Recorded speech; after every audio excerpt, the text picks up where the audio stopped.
Ladies and gentlemen, make some noise for your back-to-back Challengers champions. Nobody cut him down. Everybody finds three. Henry, who gets the good timing over by the bar. He's able to find number 3. Oh, good movement from Mamba. Keeps the killing spree alive. Down low. Whoa, whoa, whoa. Lost for a minute, but I'm back. Now I'm at the top, and baby, at where I'm at.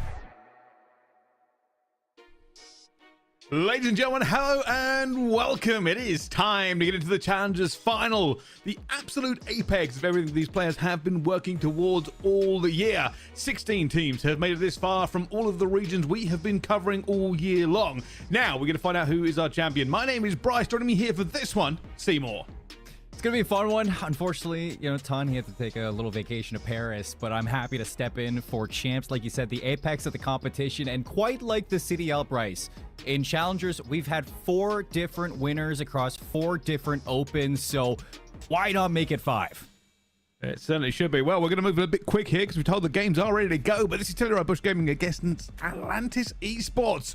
Colossus, Fringe, Scar, and Gridlock will be our map set for this one. As we get into it here, Telluride Bush Gaming, one of the favorites of this tournament. Let's see how they're getting on. Yeah, let's see it. I mean, for Bush, this is just going to be standard for them. Try to get the rust off early against Atlantis Esports, your APAC LCQ champions, to qualify 4 champs this year. And for the Bush, I mean, Atlanta Open winners, it's going to be a tough case for Atlantis Esports. I'm excited to see what they bring. A lot of new names to be looking at from the APAC region, but it's going to have to be seen if they're up for the task.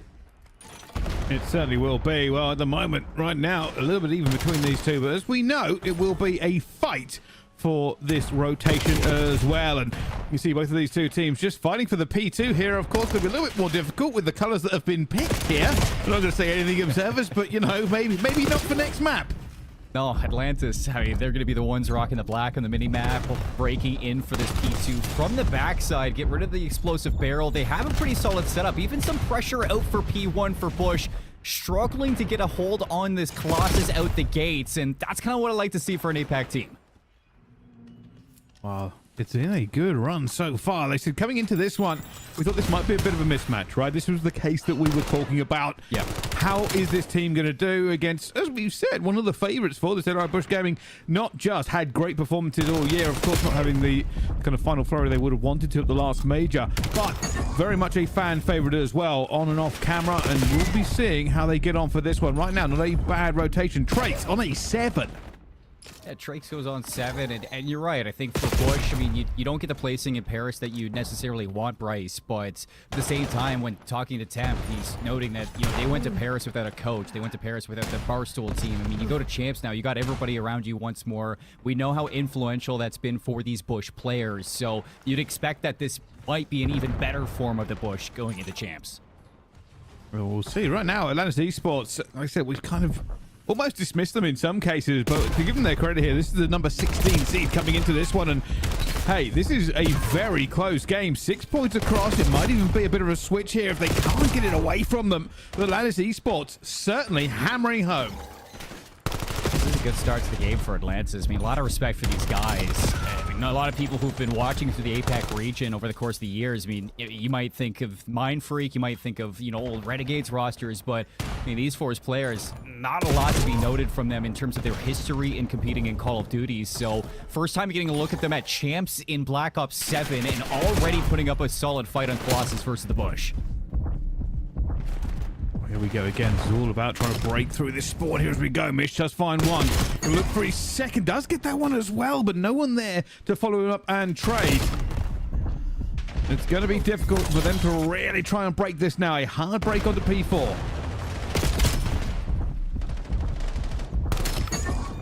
So far, I mean, they're going to get it done. Atlantis Esports going to be spotting up over towards the P2 side. This is exactly where the Bush you want to be. I mean, you're blocking those back spawns. You eventually are going to have somebody move over towards challenging statue. That's going to be Proload. He goes down.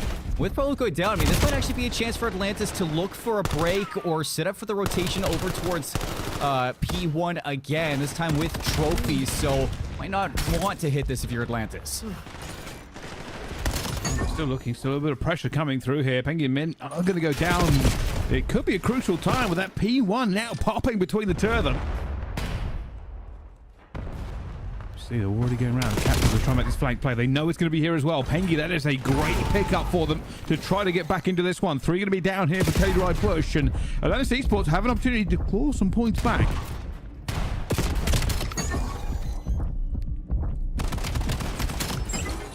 And this is much needed time for Atlantis Esports. I mean, you were going into P3, tie game essentially. Bush really cracked things open off that P4, and you expect that P1 is going to be a little bit more of a mismatch in terms of dealing with these nades. You would like to see some more trophies being held there for Atlantis, but you got a player in the back for this P2. It's going to be Mint. See what he can do back here to hold down these rotations if he can stay alive. Already taking down Cammy.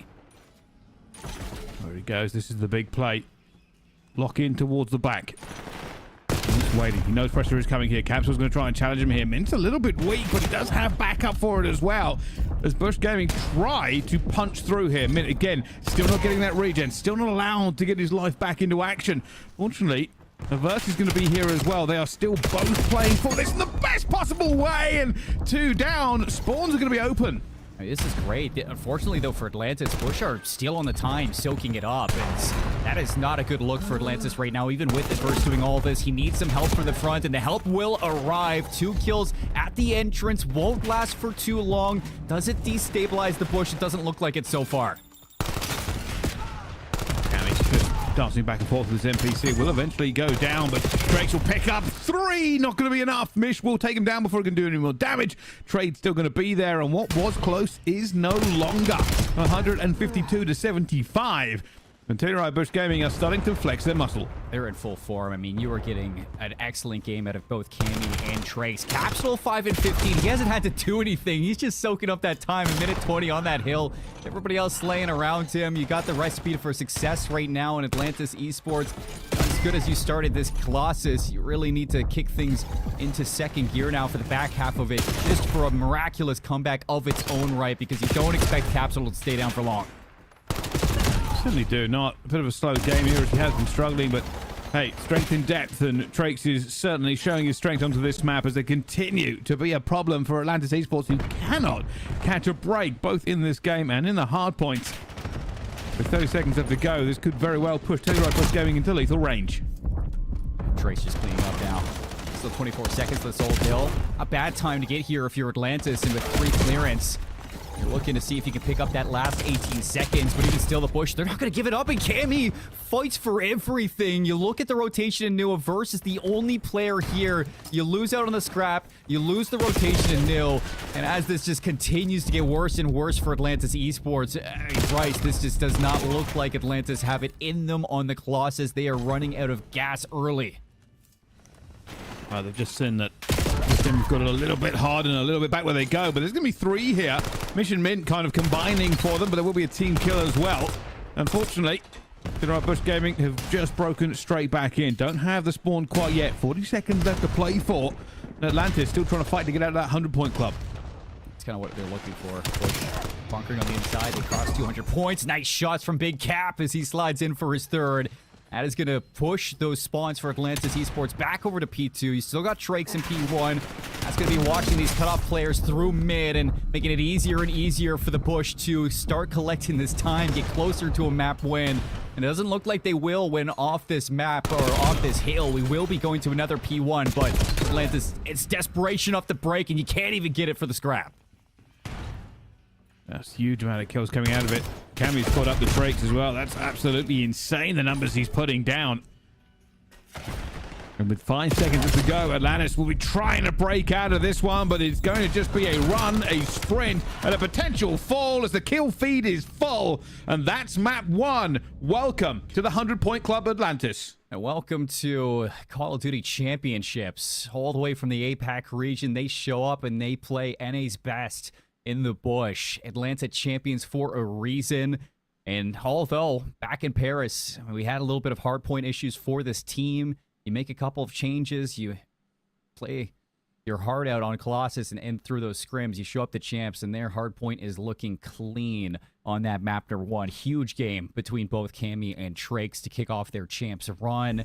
Everybody doing their part for the Bush, and for Atlantis, I mean, you're hoping that you can get something going going into the Search and Destroy for a map 2. Not a bad map from Mish, 32 and 31, 3,500 damage from the rest of the team.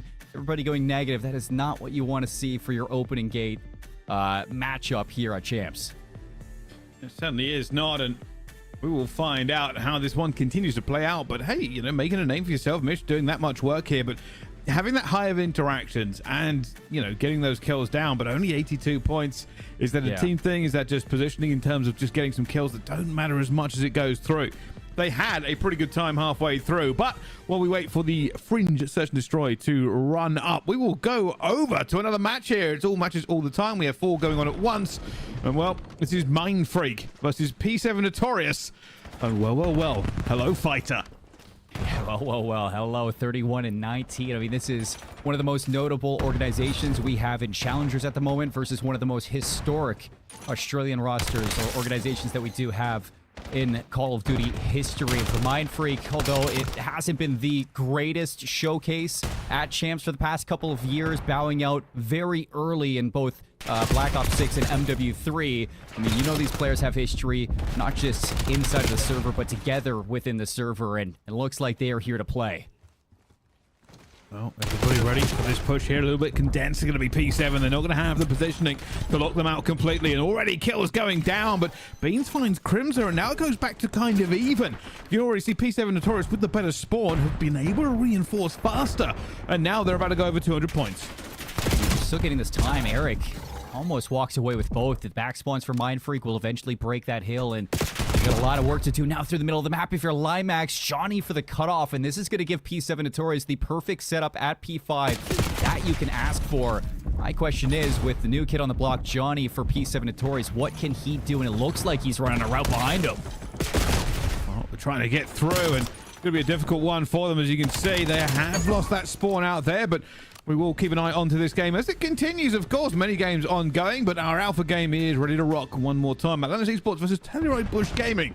And I don't need to tell you if you've been a fan of challenges this year at all. S&D can be a potential swing map against some of these teams, especially against the young players like this Atlantis Esports team. However, the Bush showing up, not showing any mistakes out the opening rounds for the Search and Destroy. And I mean, Bryce, this is going to be an interesting one for Bush going into Champs, because it's like, what is going to be the hardship for Bush in this event? Because I feel like every single time we've gone to a different open, Bush have had something to work on. You know, it's the overloads in Major 2, the Search and Destroy for Major 3, which eventually they got that dealt with to put it away and become champions. Then in Paris, it was the hard points. So, I mean, essentially, you're going into Champs, and you're just like, is there an issue, or is this going to be the most complete form for this team? Well, that is something that they've hopefully been working on. I mean, Telluride Bush Gaming have instantly captured a lot of fans this year, right? Not only have they really concentrated on their content, but they are taking care of their players. I don't know if people saw it, but they have got their, I'll say, accommodation for this very much in hand. What a wonderful location. Reminds me of being back at the Envy House way back when. And now they seem to be doing the same thing. Concentrate on the content, get the good players, get the wins, and, well, hopefully everything else should fall in place. But they've got to win these games. Barbecues at the content house and cooking within the servers. Caps can have a flank onto both players, and neither one's going to be ready for it. Shoulders the second one, and easy cleanups for Capsule. A second round 1v2 to keep the Bush ahead in the lead. And Fringe, just one of those maps that we know the Bush are happy to go to throughout their Challenger stint in Major 4. And for Atlantis, I mean, just look at this. This is rookie mistakes. Nobody knows where Cap is. Both look in the same direction, and he is going to win these. Just having a good time. I kind of make up for that little bit of that first hard point, but yeah. So far, 3 donuts from Atlantis, but it's only round 2. Mint this time having a good game so far, but the good game is not good enough if you cannot get the rounds on the board. Pengi with a sniper looking for something off the flat here and hasn't found it. Yeah, first blood's going to be big for Atlantis. You know that if Bush can draw out an even life playing field, eventually that execution will hit with a heavy hand. So opening first blood, they got mid-map control. No real progress to either bomb sites, and that's going to make things difficult, because as soon as you do, Cammy locking down Train, that is going to continue to keep you in your footsteps here. Nowhere to go. Just being careful. You can see with 2 down here, he can make this kill. Mint might have an opportunity. Capsule, though, finds Pengy before he can do any damage, and he's not going to try and just waste that one. The Capsule didn't even have your health coming back, and he's going for it. Capsule wants a streak. He's not going to get it down to 1v1, and teammate there for it as well. All good. All smiles on his face. Capsule's feeling himself in this map number 2, and it's plays like that for Atlantis Esports. You get that first blood, and you need to start seeing some execution to a bomb site. You wait too long, you see the adaptations come from the bush. Cammy is going to be happy to sit over towards those trains with that M15 in hand, and it doesn't matter where you go after you wait too long. Bush were all over you in that collapse, and it's 4-1 out of Cap, 4-1 out of Proloop, both having a great map number 2. Cammy right there alongside him. And as you said, I mean, it's not 3 donuts, but it's still 2 donuts for Atlantis. Wow. Will they manage to find any more onto this one? They do have defense this time around. Mint already, though, catches some nades to the teeth. A little bit more slower here from Telluride Bush. They are cleaning the corners. Trace has found his way through. The rest of the team backing him up here. Atlantis will be looking for a retake. Not an easy one either. You got Trace at the tip of the spear, but what an angle from Pengy. I don't know how he gets that onto the bomb carrier, but that's going to pull Trace away from the front door. Really thin out the defense in the post plant from the bush. Everybody's going to be stuck in the courtyard in a 3v4. Cammy Overwatch. NPC in hand, looking for the Mish back onto the bomb here. Nade about to go out. He's trying to bank it close. Oh, what a nade! Absolute ricochet gets it done. Capsule goes over the top. He has been seen, though. He's going to go down. And there's the round for Atlantis Esports. Trick nade saves the day. Oh, he slapped that on top 5 nades that we can see at an event this year. What a cook. And the timing just pays off perfectly. Bush are completely trapped inside courtyard. Nowhere to go. Not a lot of space to move. And one good frag grenade, that is going to dismantle everything. And not to mention Pengy on that sniper. The VS Recon hitting such a good angle against Prolu with that bomb. Here we get to see it again. I mean, Mish, that is perfect. This is a guy that loves to practice his bank nades. I mean, the amount that could have gone wrong is unbelievable, by the way. You hit that angle wrong, doesn't get them. You hit the angle really wrong, it might even come back. It was cooked. It didn't have a lot of time to go. Perfect angle gets them the round, and now a little bit of hope blooms here for Atlantis Esports. It's even client side. I mean, how many times do you see people just throw a nade at a corner and it's just the physics of it just doesn't work out properly? But for me, no worry in the world for that round. No more donuts on Atlantis Esports. They get their first round on the board, looking for their second. Prolo's going to make himself known, has to back down. This does look like it is going to be a late round wrap to A. Only player here is going to be Cap.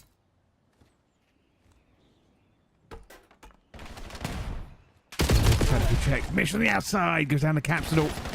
Pengy with a sniper. That is a wonderful start to begin with. The 2-piece with the pistol. Brings it back to 2-2.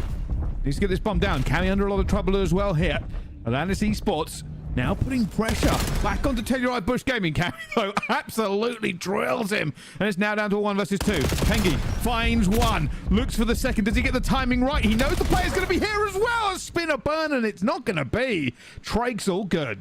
Gives him a good shot at the 1v1, but the regen just wasn't there in time. And yeah, great effort from Pengy again with that VS Recon. Finds the snipe, switches over to finish off that second player with the pistol. Even collects himself an M15 to almost ace the round, clutching it. But Cammy through mid, shutting down a verse, really puts a stint into Atlantis Esports' progression of that round. And together, I mean, you couldn't ask for a better cleanup there from the bush. Once again, trading each other out to bring themselves to 4 on Fringe. So back onto the attacking side in Atlantis, I'd like to see this defense be a little bit more aggressive than what we've seen in the past. You want to deny Bush of some space. Just throwing a little bit here. Let's see if anybody will peek it as Capsule finds the first blood. Eventually he gets his man. 2 versus 3. Mish can make it 2 versus 2, but outplayed by Capsule. Floats like a butterfly, stings like a bee, and it could be the end here for Mint as well. No! He guns Trakes, everybody just throwing shoulders around this map here. Mint gets a great bit of timing. Oh, he's got lost. They have no idea where he's gone. And this is a great one-off position. You can definitely isolate a 1v1 if the Bush overstep this. 43 seconds, lots of time for Mint. You do not have to break this angle. Play for the 50-50 and retake at A. Bomb down. Mint will look for decisions. Nobody obvious so far. He wants the 1v1s. He's found Capsule. Capsule found him as well. Capsule still challing. Expecting a play from both sides, and he can't win the first one. Telluride Bush Gaming will get it done to 5. It's just one of those tough things, Bryce, that you see the confidence between Cap and you see the confidence on Mint, and one player knows he's got that in the bag. It's Cap again. 9-3 on the fringe. Complete night and day from what we saw in map 1. So we know that players on Bush can just turn up at any second. All 4 of these players have had their time in the spotlight. And for Atlantis Esports, that first round that they got on the board, that was brilliant with the nade from Niche. But since then, haven't really seen anything else out of him. And for the rest of the team, you can definitely see a little bit of a class difference in terms of what to expect from these squads and champs. Well, let's see. Is there still story to be written?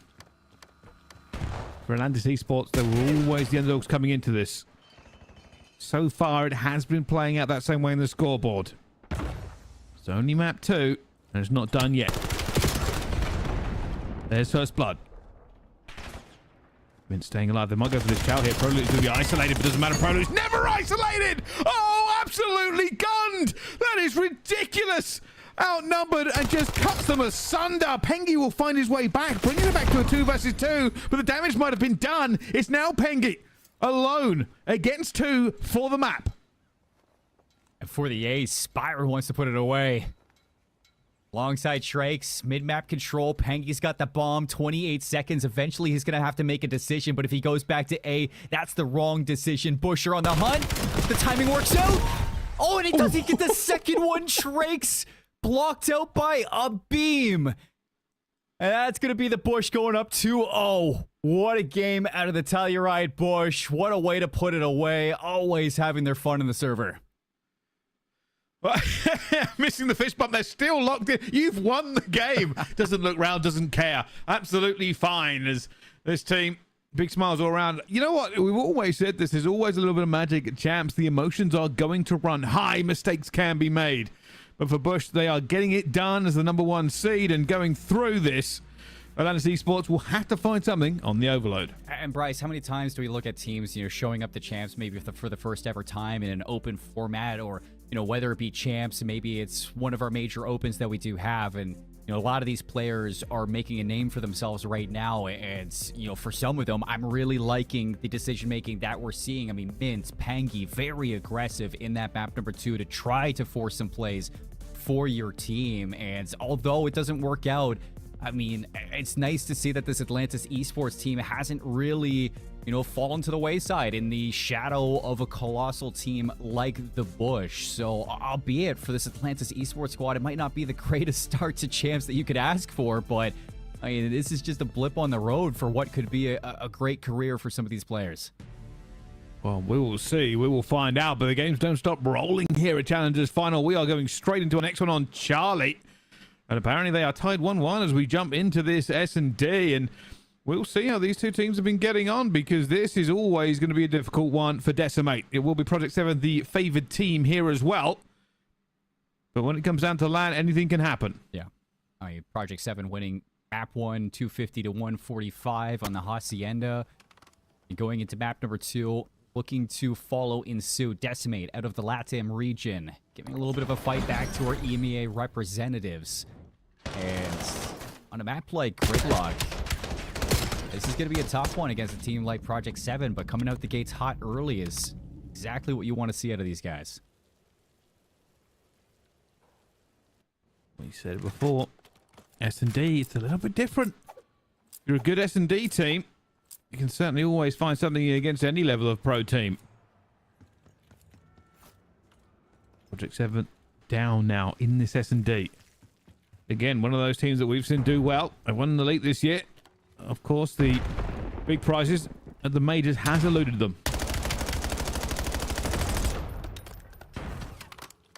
same time. You talk about S&D sometimes getting away from players or some teams. And that's what the LATAM region has always been known for, is their S&Ds, but once upon a time, maybe. Now for Project 7, you got Mythics making some plays and already into the spawn to look, see if he can cut up some more. Ooh, tries to get it, but does get caught. Down to a 3 versus 3. Bomb has gone down here, but they've lost the numbers. Dylan just sitting in the smoke. Knife was out. Teammates now going through. Going to try and get his trade as well, but it's a little bit of a wobble, and he doesn't get it. Henry gets 2. The smoke has caused havoc. Cody going for his one as well, but he cannot get the 2 himself, and oh, that is disappointing. The smoke does mess with aim, and that's what we saw right there. Oh, aim assist coming to haunt you, and Henry.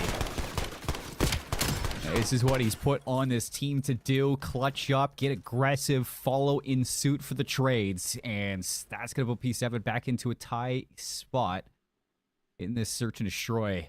I mean, that is a heartbreaker, too, because Dex absolutely snapped on the player through mid to give you numbers on that retake. And it was your own smoke to kind of get that regen back. So I thought Decimate really had the handle on that round. Could have been 3-1. Instead, Project 7 on the defense, a chance to take the lead. And a 2-2 split. They're going to be met by 4. Moving forward. This one does get cut down. Mythics is going to be close. Does get cut down in turn. Now 3 versus 3. Reinforcements from Henry. Both teams are stacking this. Does he check this before he goes for it? No, can't even get out of it. There's a snipe gone down as well. And all of a sudden, Decimate cannot find their way forward at all. Yeah, there's nowhere to go here if you're Chaos. 47 seconds. I mean, it's a big map. There's a lot of ground to cover. If you can find Henry, make it a 1v1, yeah, good on you. But you don't even have the bomb, so this is going to have to be a B take eventually, and you are running out of time. The newest pickup for the squad heading into champs wasn't a part of their LCQ run. Can he clutch up? This is a big one. For this one out the window. Player's going to be sitting there as well. Shot is going to be done. He's just going to get into the crossfire.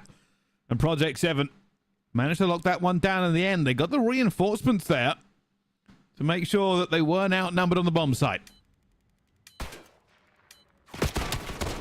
That's a tough one, too. I mean, as soon as F-Dot spots you, he just backs up, baits you out into the open.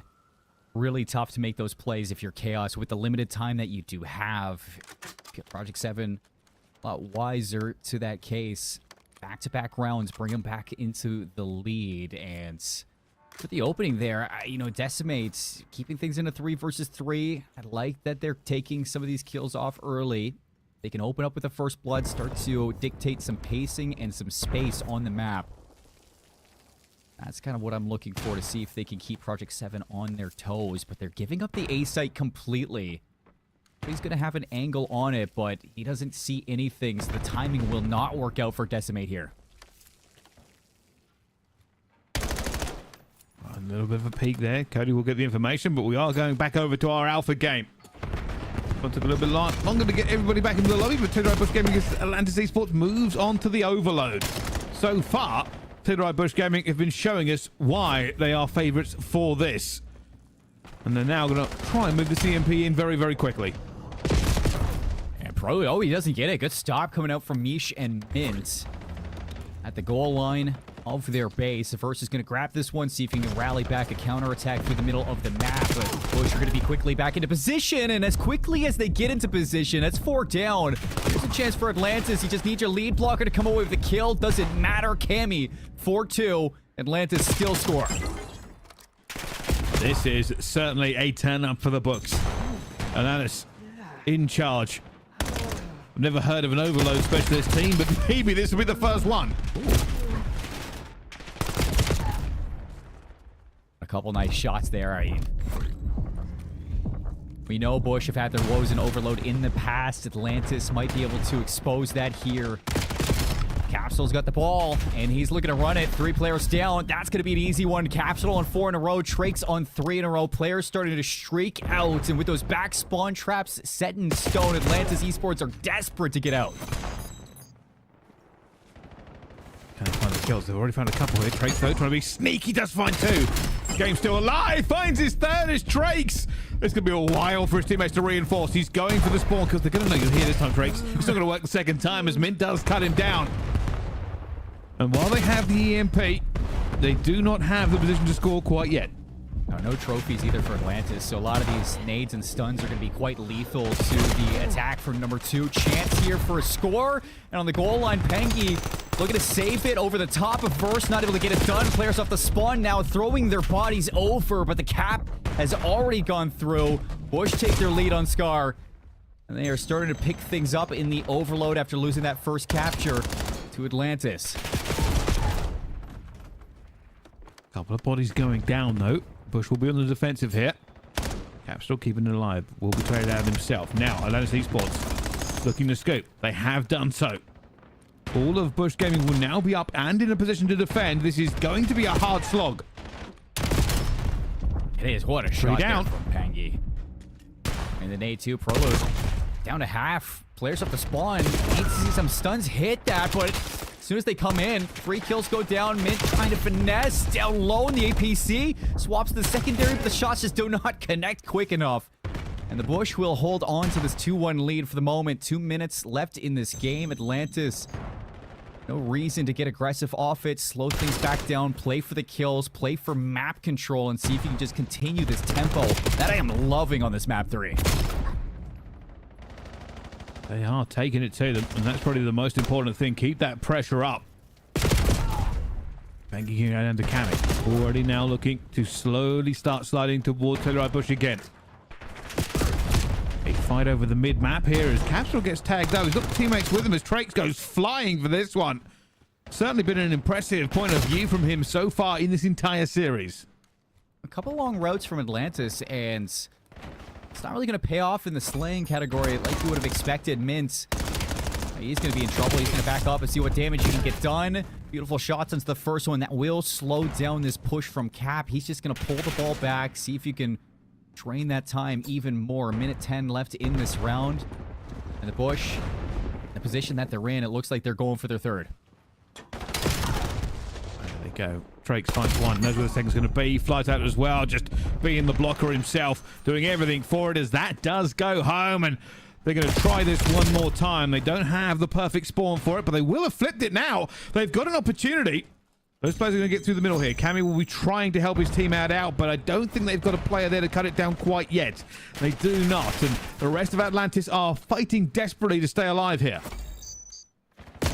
They get those back spawns. Cap going for the quick wrap through green. Will be a red spawn in for Pengi. Shuts that down. 3 kills, 27 seconds. So it's a little bit of a crunch now for Atlantis Esports to see if they can find good clearance in these kills. Get a shot at maybe knocking this to a 3-2 deficit instead of a 3-1 deficit. They do got the bodies. They do have the kills, and this is their only chance.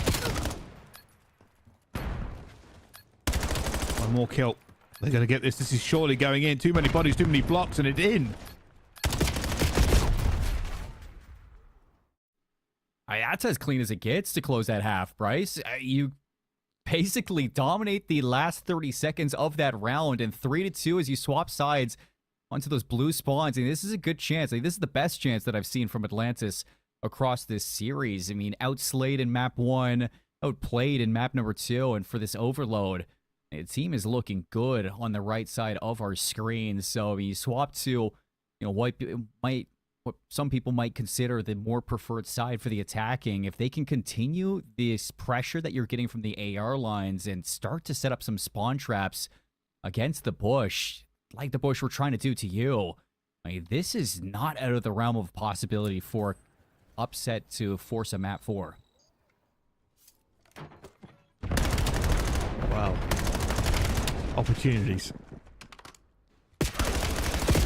Push going around. You can see they're trying to get this one into their advantage, but Pengi just holding this mid-map is going to make it difficult for them to scoop this EMP whenever they try to.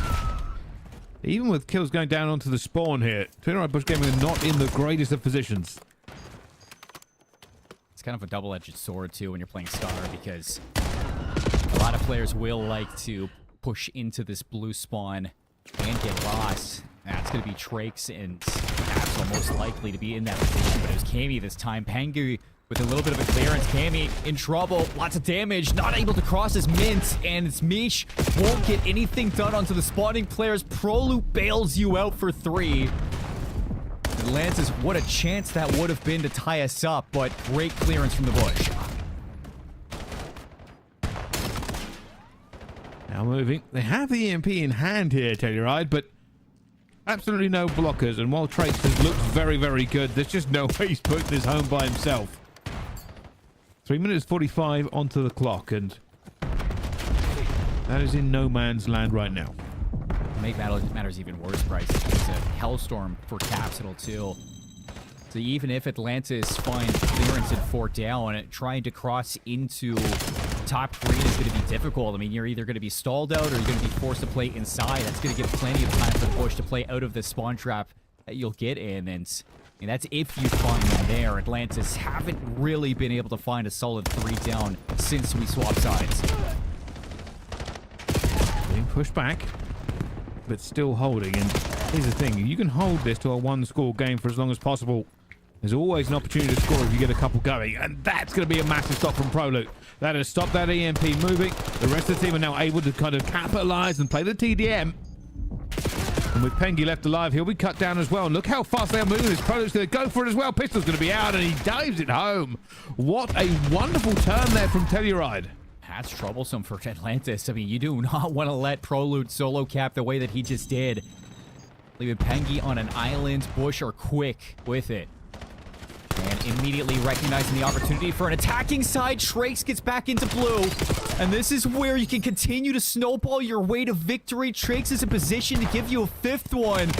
Fortunately enough, Pengi will shut it down, but still so much work to do. They've given themselves 2 minutes 15. A 2-score game to tie it up, to send it to the regulation draw. But can they do this against Telluride Bush Gaming? Not easy, but possible. Stall them out so far. Niche needs to find the kill. Pro just will not back down. And nearly flies in for that 5th one on his own. 2 minutes, just under 2 minutes left in this map 3. Atlantis have to play against this Hellstorm. This is what you mean. I mean, as soon as there's any semblance of control from Atlantis, this is what the Bush can do. Reclaim that space off the back of this Hellstorm and see if you can steal this ball away for a capture. They try it. It's now been picked up here. There's going to be 3 down. This is still a long road back. He's trying to stay alive. EMP does give them a slight advantage. They can dictate the way this is going. Couple more kills going through here. Cammy finds Mint, though. Mish going all the way over. Going to try and fake this out. He's got to wait for the teammates. Finds one. You cannot get this home. That might have been an early chow. His teammates were mid-map. That's just, again, a little mistake there at the final hour of this series. With only a minute left, you need to wait for your teammates there to just have an attempt at getting your 3rd capture in. But with only 55 seconds, this is where Bush don't really necessarily need to push in. All they need to do is slay out at this time and give you no chance at bringing this to a map 4. Bush are in position to steal away this series in a sweep, and there is nothing that is pointing in direction to change my mind. Oh, Pengi. Hold Not up. going to get this one home. Does. You say this. This is a potential. If they can get some kills here, if they can take down some players and start moving, they can grab this before the game ends. They're fighting for it now as well. Prolu's going to go down. That's a bit of a team kill. That's not what they need. You can already see Telluride Bush Gaming are trying to hold this one. Trace is laying down. He's going to go. And the rest of the team now flying forward. Cammy finds 2. Capsule finds 1. Cammy finds the 3rd. They've said no. Cinderella story for Atlantis onto this one. And that'll probably be the game end. Unless they can grab this into overtime, they cannot. And that's a 3-0. And they sink your chances of a comeback back into the ocean. Atlantis, I mean, what a showcase at the start of that overload, but at the end, it was nothing but Bush, Cammy, Cap having their way again. And fist bumps out from Coach Temp. I mean, this is a team that is coming to champs to prove something, not just for themselves, but for the community as well, with the amount of effort that's come through from the Bush and the support for challengers. What a fairy tale ending it would be for this organization to walk away champions of challengers in your first season as an organization. That's the goal. That's the aim. And that is one hell of a way to kickstart your journey. Oh, they've got it done. They were the favourites coming into it. Probably a little bit closer on Overload than they were hoping for. Big game out of Trakes again. Looking to be their main man so far in this tournament, although it is early days. 38 and 25. I'm fairly certain this guy dropped like a 1.6 or higher on the opening series. Between the Colossus and the Scar, you just might. You know, Capsule, maybe not the best numbers when it comes down to the respawns, but in the Search and Destroy, this guy was everything. And not to mention, you know, one thing that we always look for in the bush, and that is going to be a big tell on the performances that you get, is the performances between Prolute and Cammy. And when you got both of them in the respawns just looking so consistent, like that is where your leadership is going to be stemming from. And if Prolute's having a good series, Bush is having a good series. You see them there, 27 and 24, closing things out in that Scar. A beautiful, well-rounded 3-0 sweep from the Telluride Bush to open up their Challengers Champs run against Atlantis Esports. And although, you know, maybe not a lot to talk about here for Atlantis in terms of success, I wasn't, you know, upset with the performance that we saw against, or from a lot of these individuals, Bryce. Wow. Not a bad run, but the games do continue here at Challengers Final. As we go back over to Delta on the second half of the Overload. This is going to be P7 Notorious versus Mindfreak. Right now, P7 Notorious up 2-0 and 1-0 in this Overload as 4 minutes 45 seconds remain.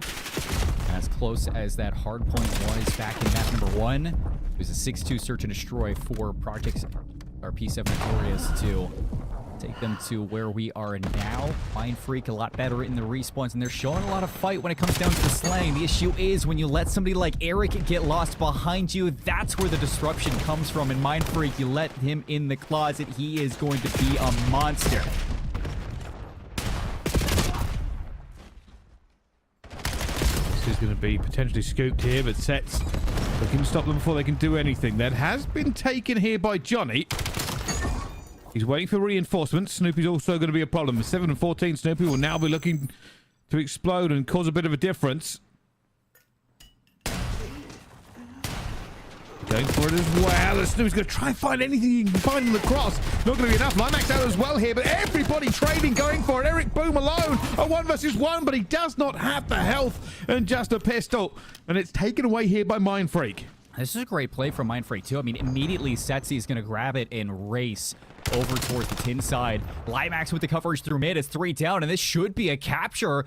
I don't think Snoopy's going to have an opportunity to shut it down, and he won't, so it's a great counterattack from Mindfreak. Immediate recognition from Setsi, and they have the spawns for maybe a rally. Good clearance from P7 Notorious out of their spawns, and that is going to deny any chance of a rally from Mindfreak. So P7 Notorious tied up after a great run from Mindfreak. Oh, there's 3. Here comes the last push. It's all going to be on Limax, and he gets 1 as well. That stops Eric Boom. Looking for the second, back and forth. Diving around. Does find his second at the same time. Fighter's going to be there as well. Limax to the rescue. Absolutely delayed that push. It's not bad for P7. I mean, just continue to throw your head against the wall. See if you can break on through. Not going to happen. Oh, Eric might have gotten away with something there, but teammate from Beans. And the rotation back over to rooftops now. Mindfreak very agile with the ball in hand. And this time around, P7 Notorious will match you.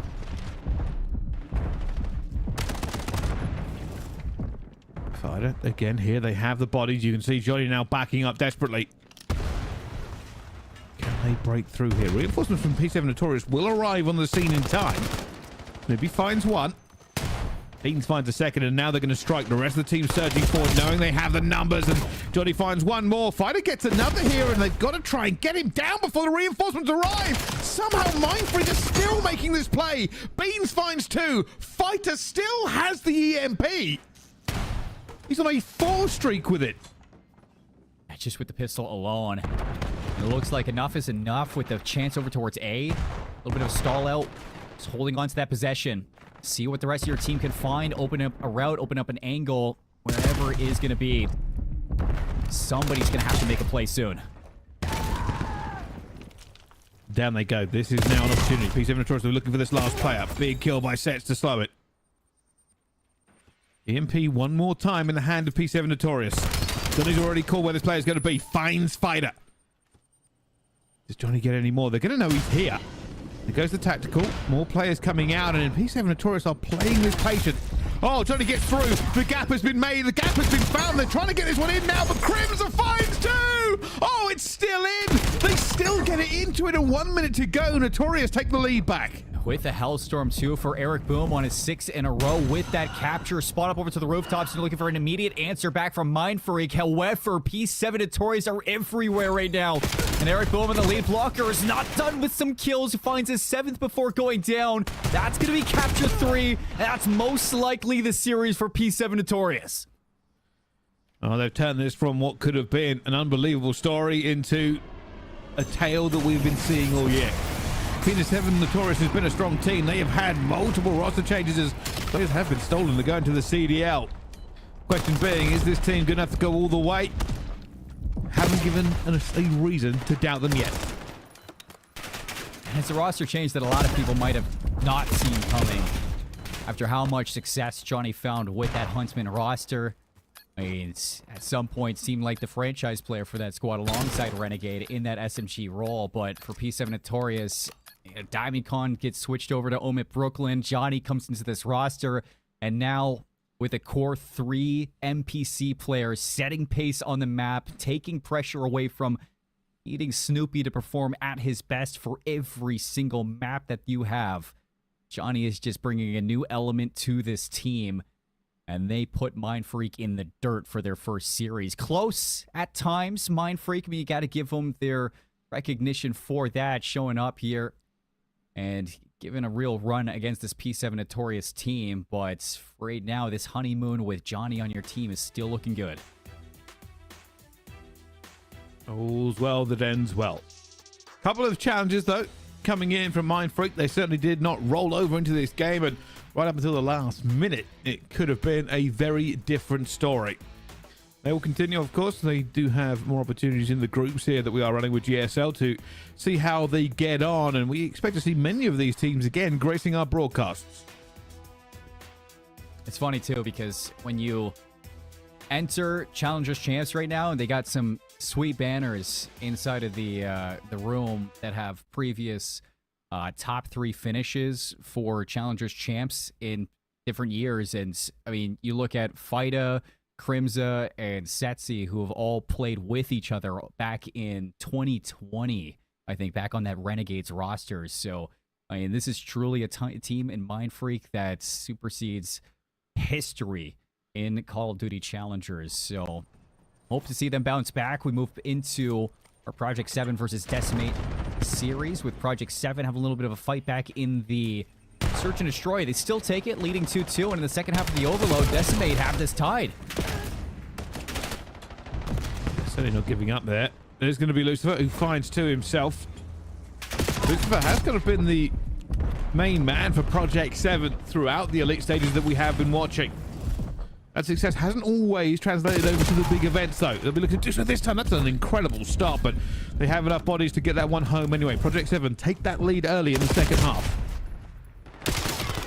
I'm just looking, kind of getting the lay of the land on how this performance has gone so far for Project 7, but just look at the confidence coming out from Henry right now. He's going to be the one blocking.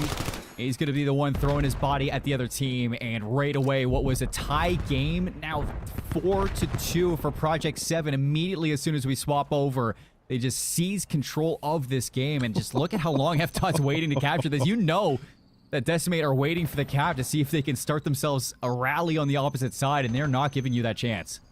There's been no kills going down forever, and eventually he has to put it home as that nade does hit. Well, a couple of kills now moving forward. You can see where that relay has come in.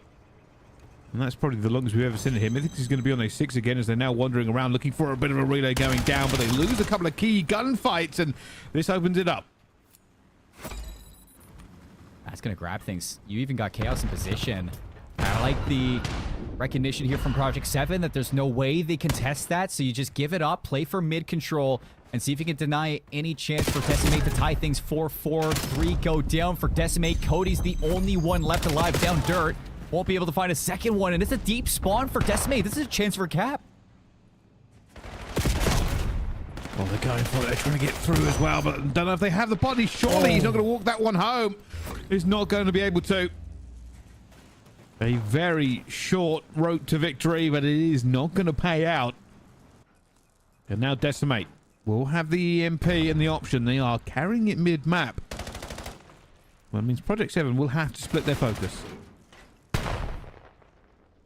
Where do you go? What's going to be the decision here from Decimate? They're going to rewrap things over to P2. F-Dot on top. Solar almost finds himself a second one, but still Dylan's going to be holding on to it. Inside the middle of the map, you're looking to get through Project 7, but you just can't get past Harry.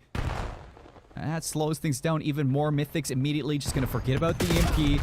Move over towards that B zone. See if he can start to push that line of scrimmage forward. He fails at that, but call it what you want. And it's just buying more time for Project 7 to hold on to this lead. Down to 2 minutes. Big kills. Henry finds 2. It's going to go down here. There's still not enough bodies down for them to make a move. They will scoop the EMP, though. Project 7 know they need a buffer. And they are choosing to attack. Unlike England against Argentina, they know they cannot hold on to this lead. And Harry looking for the hand of God here to see if he can put it away. He's going to slide on through. Easy 5-3 right now for Project 7. Lose to 4, 6 before going down. Minute 30 for Decimate to see what they can garner up at the end of this overload on exposure. Mythics is still in your spawn. He's 31 and 16. Dancy, you have no idea he's back here finding these kills. And where Mythics falls, Henry's right there to pick up the mantle. Won't be able to get anything done. 3 go down, but it's another hellstorm for Project 7, and Decimate just have nothing that they can bring to this table right now. The kill from Mythics. There is always a potential for Decimate here. They just need to get an EMP in with a decent amount of time left so they can get the relay. They're working it. They are trying to get through here, but they are not finding the kills they need. Oh, that's a potential. That one might work, and they now need to move. They're waiting. You've got to go. You need the relay. There's just no time. I mean, P7, they've already forgot about this. And you were so busy wasting that time. There's only 30 seconds left. I mean, you're going to have an opportunity, but in the next 10 seconds, you need to clear your spawn, clear dirt, and have a chance at A. There we go. F-Dot's going to try and hold here. Trophy already working for him. Couple more players going around here. Decimate have to grab this for the extra time. They're now trying to get through. Chaos is not going to get the first here. Already kills going down. Dylan looking for that player out towards the back as F-Dot keeps himself alive for so long. And this is what has got them out of it. It is time that they cannot get back. And that will be P7 to carry the overload and the series 3-0. No upsets yet, Bryce, on the first block of the Challengers Champs Group A. As you get things done there, Project 7, and that looks clean towards the end. Just, it's the growth that we're seeing from these teams in Overload that always surprises me. And moments where Project 7, you know you're up by 2, you can give up a capture. Just hold on to dirt control, deny any chance for a second cap there from Decimates, and really play the time. That was a masterclass of Overload. As close as it was, that was so good from P7. Well, they've managed to do more than enough. I will say this, though, in the games that we have seen heavily favoured teams, it has not been as clean as some of them would have liked. Means when we get into the deeper stages of this tournament, it will be an absolute knife fight as everybody tries to move forward into the bracket. But so far with the groups going on, it has been an interesting watch for them to go through, but everyone's ended in a 3-0, Seymour. Every single one. And I mean, a couple of those maps were close. I was liking what we were getting at Atlantis at times on that overload. Mindfreak, their hard point. The respawns just in general look good. And Decimate against Project 7, as much as they just looked like they were a little outclassed in the fundamentals of how to play some of these game modes. When it comes down to the slang, a lot of these teams that are showing up from a lot of our lesser known regions, they're really putting up a fight, and the scoreline doesn't really reflect that. It certainly does not. But hey, lots more tournaments to go here at Challengers Final. We're going to go to a quick break. When we come back, even more action from Call of Duty.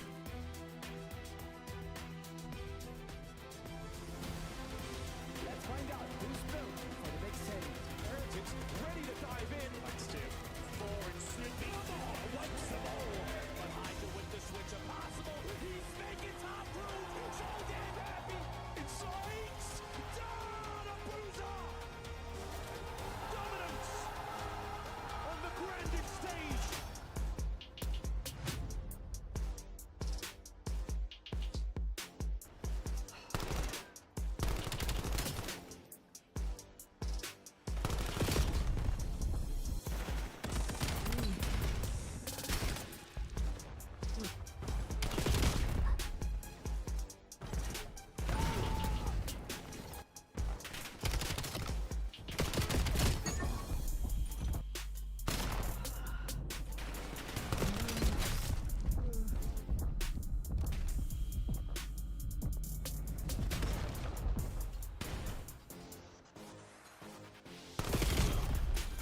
Ladies and gentlemen, hello and welcome back to Challengers Finals. We are diving into our next set of wonderful games here. So far, a 3-0 fest in our first block of games as the big teams in this tournament took on the minnows. And, well, it went about as well as expected, but still lots of fighting to be done, Seymour.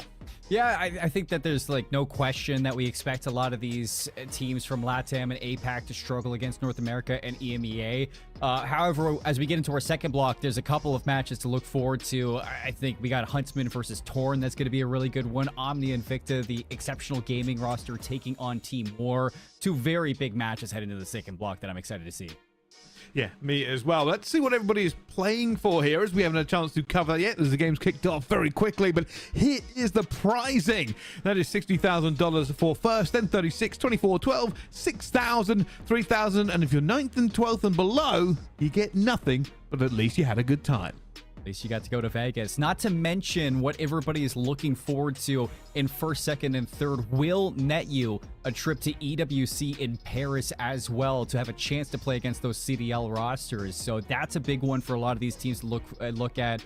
I know that people are going to be putting their power rankings up on who's going to be the top 3 from challengers. From what we've seen across the entire season with 4 different winners and 4 different majors, who knows who's going to be our top 3 today? We have no idea, and that's the best part of it. Here we can see teams getting ready to rumble, and they are rumbling indeed. OMNiA and Invicta going up against Team War. This is not a small game. No, it's not a small game at all. I mean, when you look at Team War, what a swift rise it was into Challenger's success through North America. I mean, top 2 in Elite Stage 4, top 4 in Paris, just missing the mark on auto-qualing through Paris itself. 2 champs had to go through the NA LCQ, and they did that with breeze. And, you know, for OMNiA and Invicta, it's a different story. I mean, these are seasoned veterans that have been up and down from the league, and they haven't even cracked the top 12 in a LAN event this year. Well, maybe, just maybe, they've been waiting like a cold spring for this moment. But as has been the case with OMNiA and Invicta, if you've been watching them over the year, it has been a roller coaster would be the best way to say it, but realistically it's a broken roller coaster. It's somehow more thrilling, but at times you know it's going to go wrong, and it's a very talented team that has never quite found the mark of absolute victory. Well, never mind, there's a wipe, and that's a good time for OMNiA. I mean, you can lose Major 1 to 4, show up at Champs and place top 3 and still get to EWC. So for OMNiA and Invicta, it might be a roller coaster, but it's one that is not finished yet. And versus Team War, what a way to kickstart your run at Champs and to take down a squad like this. And so far, so good. SMG's firing in all cylinders. Cobra kicks things off 6 and 3. You got Lin's 5 and 4, immediately taking over, which is what you want on a Den hardpoint. That is everything about this team summed up. Great wipe towards the back, then a team kill, then another great time, and now they've lost the hill for the scrap time. It is everything summed up for one hard point for OMNiA and Invicta. Team War, though, looking to be here. They've got the middle position at least to try to hold this. I mean, you gotta wonder what splits the difference here for OMNiA and Invicta. You know, what gets them over the hump of taking on this team? Because for Team War, I mean, they've made some leaps and bounds with picking up a player like Icons, who has really excelled their respawns across Paris. They were fantastic in their opening games, not dropping a map until Winners Final. So, seeing this team at Champs, you expect that as the expectation once more. So far, trailing going into this P3. OMNiA and Invicta in a really good position to hold on to this hill, but they need to back it up with the kills. Back and forth, you can see Flames just trying to hold down the angles as best he can. Invicta, though, this is a better position for them. If they can hold this off for a few more seconds, they will not only Team War at bay from getting all of these points, but also still have that rotation. I say that they've lost it. That has already come through. Team War are now in the better position. That has turned on its head very quickly. Last 10 seconds, and suddenly you're in crunch time now for OMNiA and Invicta, having to make a power play over to New Vix. Already looking for clearance on the rooftops. You get it. Initial time to Team War. You got server control. You got computers and thrown on lockdown. OMNiA need to find some kills. Mighty's going to kick things off, and it's 2 quick ones. This is a good chance for an immediate break. It's only Vic, and he is gone. And it's as quick as you can ask for OMNiA and Invicta to hold on to this lead. They've managed to show them they are not pushovers. But this is everything we've been talking about. For OMNiA and Invicta, It is not a doubting of their skill. It is a doubting of that skill inconsistency. Yeah. Lynn's going to go down straight away there. Not really in a good tradable position, and he's going to have to try and get back to this fight very, very quickly. You can already see more bodies piling forward. Cobra finds one. Does not get as many as he needs, though, as Lynn's finally arrives back in this fight and gets cut down. It looks like Team War will take away this little bit of scrap time. They will still be trailing as we go into our second set of rotations. It's very much anyone's game. That keeps things at about 10-point difference. We head into the second set. You can see immediately OMNiA and Invicta flip to have those P2 spawns. Initial time for Cobra. He's got help on the wing, but Mighty won't get there. He's still busy over towards 10, and Mighty won't even get anything done. So Team War winning some really crucial fights for map control. With having that mid-cut in your control, this is going to be difficult for OMNiA and Invicta to break. They're waiting. There comes the first one and the second. Flames 15-6 here, but not translating as well to the points as it could be. There's 16-6, still a fantastic game. He is playing that very slow burning role right now. Still behind, still looking for it at the same time as Vic will get behind and almost find his second. Nearly gets it done. Still holding on to that lead, though. That's the big thing here for OMNiA and Invicta. With those spawns to P2, this is where they kick-started their lead back in the first set of rotations. So pressure's on Team War to see if they can get an early break. And I like this call from Cobra. Try to get active to the rooftops, keep players busy, and disconnect the break through mid. Mighty laying down. That's a big kill. Just takes a little bit of the pressure off, but oh my goodness, Flames again. He's 20-7, and he has just gunned two players out of the point here. OMNiA and Invicta were looking like they were in the better position, but now with Cobra diving through, and that's just a Cobra thing to do apparently, dives out, gets the kill. The rest of the pressure now mounting back onto this hard point as they try to break back into what should have been their P2. I mean, it should have been yours through and through, but I mean, Team War giving you a big fight for these back spawns. Still OMNiA and Invicta holding on. Great job at battling your way back into this hill, and you will get a good chunk of that time still off of that second one to start to push this lead into what feels like the biggest lead that we've had so far through this Den hardpoint, and that's going to put a lot of importance on this rotation for Vic. He's got a lot to deal with, but he's not in it alone. Lynn's trying to finesse. How is he still alive? Finally, Dimensions will take him down, and this is the setup you're looking for Team War. Still trying to get this one done. You can already tell that there is an absolute bloodbath from both sides.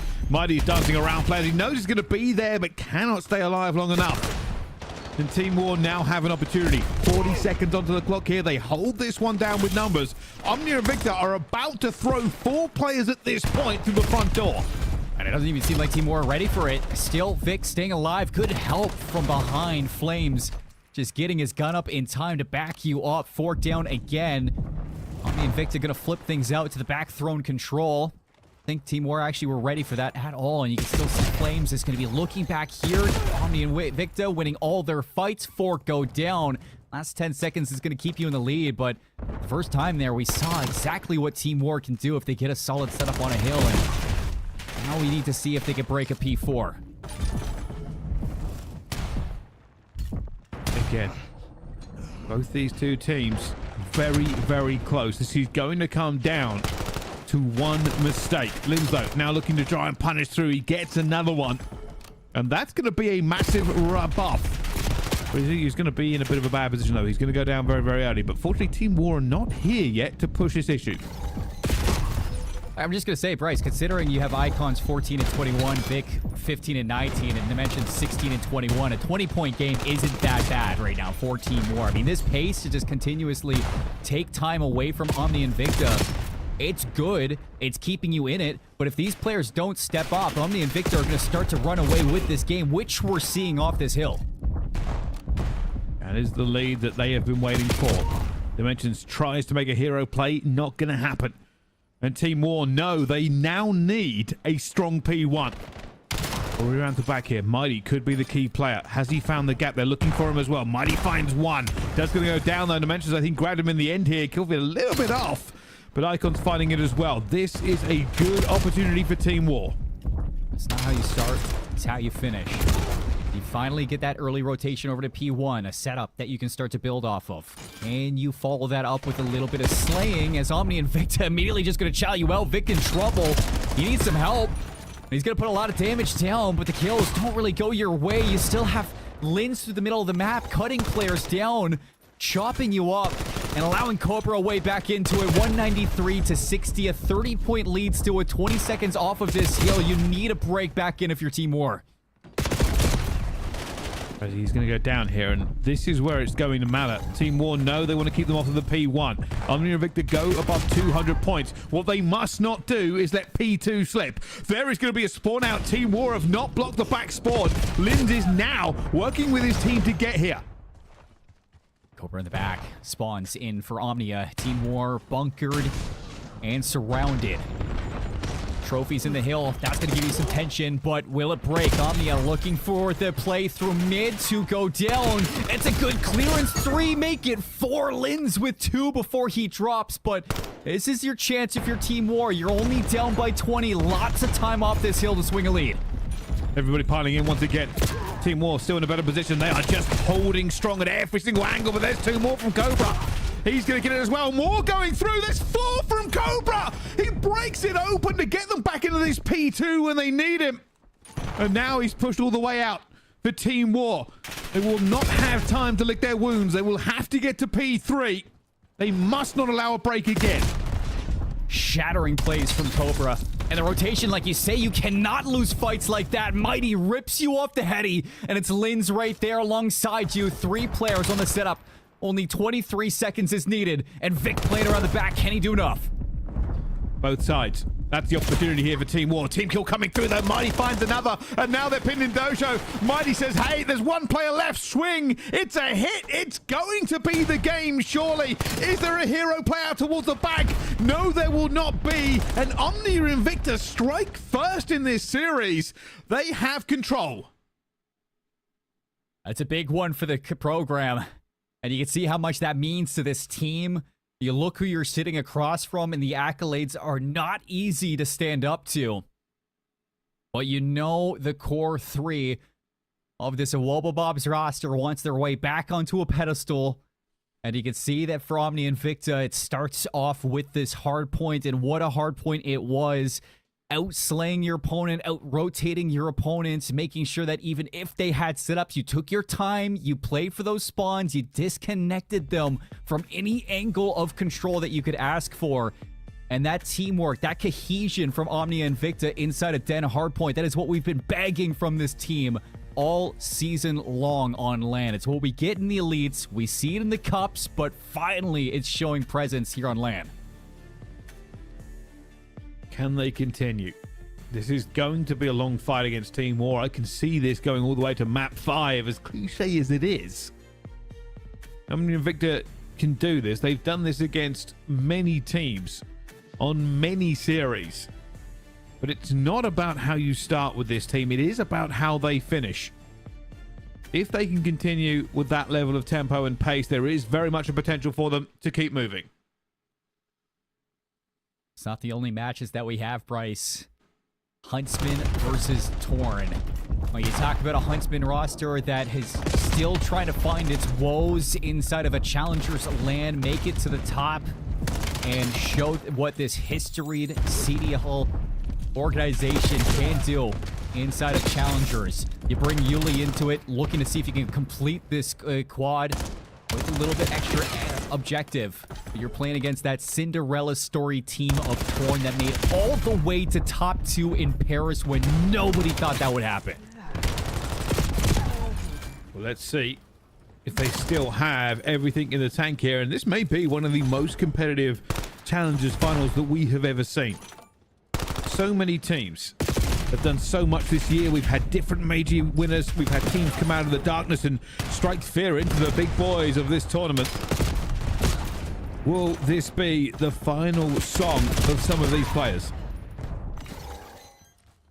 Even the Torn boys, when interviewed, highlighted that this might be Dak's last rodeo in Challengers. Can he go out with a bang like he did in Paris? Can he go back-to-back in major performances? A lot of eyes going to be on him, but for Huntsmen, they're not going to break on this P2. Great job playing for those spawns. You win your fights. You pick things up. 25 seconds. They are out to one hell of a start in this map 1. It's always been the case that Huntsmen are looked on very favourably. But Torn Esports probably don't care. This rotation could be the difference, though. You can already see it's a good position for Torn. They're in first. Reinforcements might be a bit of a struggle. There is definitely players holding them out here, but Millie grabs one as well. Millie trying to turn and burn. Will he grab it in time? Not quite. And both teams now looking to strike here. Torn Esports will be in a better position, but while they have the numbers, that is slowly disappearing. Haven't been able to find a good string of kills for maybe a solid 30 seconds now. Huntsman still collecting time off it. Brack's going to get aggressive. Dak, the 1v1 for time. Won't be able to beat out Awakening off that respawn, so great help for Renegade. Hold on to this hill. Hold on to this time. For the last 30 seconds, Torn going to have to fight through this one and see if they can pull those spawns in the back. And it's Brack again to just swing wide, take you down, and lock the rest of that scrap time down for the Huntsmen. 86 and counting for this squad as we look towards the rotation to new. This could be a bit of a high-tempo game if Torn Esports get swinging like they were at the major. Huntsmen, though, still in a better position. This is really fundamental from Huntsmen. They have just managed to work this map again into gathering all these points they need. The best thing about getting a rotation early, by the way, is obviously you can split it, but it gives you an opportunity to get those first flurry of points in. So even if you get broken, the differential is not as big as it could have been. We know Gridlock too. I mean, this is one of those maps where if you get a solid setup on P2, you get a solid setup on P4, you can get a good chunk of time. And even in the second set of rotations, you got to watch out for those P1 holds. And I think for Torn, they really need to just give it up, play for some map control, and start looking to the future rather than just continue to bang your head at this wall continuously. It has not been a winning success or winning recipe for this team so far. So that P1 setup that you're looking at, player's going to be here. Mints on the high ground. Can Torn turn it around in the second set of rotations, Bryce? They are going to have to do something different. I mean, Renegade has just been soaking so hard that his stat line doesn't even look that good, but 1 minute 27 seconds tells the story. His teammates have been slaying out around him and having a good time. Who are you now on a 7? Oh, that should have been an 8. I think he pulled that gunfight. Awakening now trying to get himself into the trade position. Not going to work out for them either here. And Torn, well, they're gathering time on P1, Seymour. This is what I'm saying. I mean, Gridlock's one of those maps. There's a lot of really long lines of sight, so if you're not careful to rotate early to some of these hills, I mean, you are taking some really long routes just to contest them. And I mean, Torn have been winning their fights in the extremities, allowing your teammates to just soak up that time, and that is a well-played hill for Torn Esports, especially considering you see some players already rotating to try to play these back spawns. Huntsmen try to play for the kills, and they won't give Dak anything. Huge plays to win your fights on the rotation. And Huntsmen, this is where they can do some serious damage. What are they trying to do? Here we go. Awakening back and forth, and not going to grab it that time around here, but they're so far pushed out, they should have the reinforcements come in pretty quickly. That's why they've done it. They can technically have 2 fights for the price of 1 on these spawns. The issue is going to be here is they have to win some of these gunfights, and that's huge from Bragg. That is an absolute pressure relief valve that they can now try and set their battle line once again. Torn Esports are having to fight about 20 Huntsman players to get into P2. It's the entire history of Huntsmen playing against you right now. Standing up strong for champs, turning up when it matters most. And with Yuli on the roster, I mean, he hasn't been that objective player this game as we would have expected on a map like Gridlock. That's been Renegade in the hill just soaking it up. But I mean, you know more than anyone, Bryce, that when Yuli is playing like this, 19 and 11, that's when his teams look unbreakable. Yeah, this is certainly a showcase for the Huntsmen. Torn Esports are not having a good time. Renegade's found a way through. There's one. Looking for the rest. Teammates cleaning up. He can't even do anymore. Was in a fantastic position and they just cut them down. Mintz will find one. But the rest of this will be written into the history books. We are going back to our alpha game. As you can see, that one might be over, but this one's just beginning. We have other games going on, of course. You can see Rock Esports against OMNiA Valor. That is an interesting game. Rock Esports, with a slump in the late season, have brought their coach into it, and that coach being Steve Audex, one of the most winningest challengers player of all times, but he hasn't been playing this year. He technically retired, and we'll have to catch up with him and see how that's getting on later. See how he can catch up with the mechanics of wall bouncing and Omni movement for his team, as NPC meta has certainly put a blemish on a lot of people's careers in what to expect in the back half of this season for Vortex. It's going to be fun to see what a coach can do in a role like that. See if he can just provide a little bit of extra structure to Rock in this champs. 16 seconds, 2v2. Bomb down for Omni Invicta. Full steps control, but it's going to be Linz through kitchen. Is he going to get here in time for the defuse? I don't know. He might just make it. Not going to be. I don't know. Oh, he got it. Waited maybe a second too long. Bryce, he ran out of ammo. Couple of things went wrong there for him. I mean, it was telling me it's a position that's very, very difficult. Now, here's the thing. If he had swung straight away after getting that kill, the other player could have been there for a trade, would have still had time to defuse. So he's left it for basically the 7.5 to get there. Just hasn't managed to get quite onto the button. That one's going to be tough for Linz. That would have been the ace, too, to finish it off. 3 in a row. Or I guess he did get that kill towards the end. It's just not the round, the defuse for Team War. Now onto the attack to see if they can follow it up with the second round. It's a 4v2 for the B sites, and you're in Tiki. You just haven't found any kills, and the stall out for Omni Invicta has actually allowed for a rotation of money. Got to back off here. Got to keep those players alive in this 3 versus 3. Flames is going on a generationally long flank. They might even try and get out of this one. I'm guessing at Linz as well. They are. They're going to dip out. The call has been made. Flames, there's nobody here. I've cleaned it. Now for OMNiA and Invicta, they will have to run into no man's land. Right through the pillars. Not easy shots to hit. Vic makes it look like a day in the life right there of chows on a raid that you'd expect. Flames throws the shoulders. Good shots from Prezi, but 3v1. Flames is not afraid to chow that 11 HP. Big rounds from Team War in the search and destroy. This does not surprise me one bit. I mean, this is, easily the best search and destroy team we have out of North America.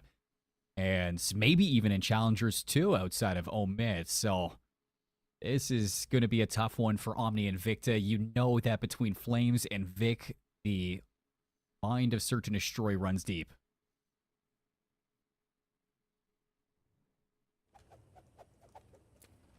This is one of those games where when you load into it, you're never quite sure who's going to walk away. Our first set of games was all 3-0s. We'll bet almost anything that this will not be the case. Already Team War showing us why they're so good at S&D. This is bold. They've got to play it all the way out there with Bomb by himself. Outnumbered, Mighty has walked into the Lion's Den. And they bring this back to a 2 versus 2, but that is bold. That's got to be a pre-drawn up play. That just is not expecting the counterattack through B like we got. Linz in the long flank. It'll pay off, giving Flames in a 1 versus 2. I'm down at B. Omni Invicta with the full round the world play. Flames will get some time off of this one. Makes it a 1v1. We're trying to do the best to throw here, but Flames great in the hard point. Devastating in the S&D. And that's 3-0 to Team War. Right now, OMNiA and Invicta flailing. I gotta know, Bryce, what the communication, the play call there was to send Mighty alone over to the hot tub with the bomb. You have to think that going into chance, with all the preparation that a lot of these teams will do in search and destroy, all the VOD that there is on your opponent to study, like that had to be a pre-drawn up play from OMNiA and Invicta, just expecting Team War to bang out A on the opposite side of the map. get a little bit of control there, maybe drop a bomb and play for the post plant. But Team War switching things up. You don't expect it, and you get caught with your pants down. The bomb in probably the worst position you can ask. Still nearly brings it back. So you got to tip OMNiA and Invicta and the resilience that they're showing for a lot of these rounds. They just haven't been able to put the finishing touches on them. This is another case of who blinks first, though. Bomb is going down. OMNiA and Invicta are stacked heavy. They move quick. They could overwhelm. But will they be able to do this without the trade going down? Already Dimensions is going to get at least one. There it is. It's a good position for him as well. Cobra is under the gun, but that's going down to a 3 versus 3. Flames is going to have to get over here now. Flames are just going to play full steps. Cobra's going to hop the defuse right away, but Icons is going to catch them. 21 seconds. Smoke is down. You got to make a play for kills. They're going for it. Linz up top. Finds one. Looks for a second. Spins. And cannot find it in Team War. Another S&D round on the board. They are not missing. This is just sloppy from OMNiA and Invicta and the way that they're playing these. That is a day one play call from Team War on their attack over to A. Slow play the bomb towards that bomb site and try to get a player bottom laundry while Flames watches the flank and garage, makes sure that there's no pressure in arts, that you have such a safe post plant. OMNiA and Invicta, if they did any research on this team, they should know that is something that this Team War roster loves to do, but in that round, they give it to them on a silver platter, and that couldn't have been an easier way to go up 4-0.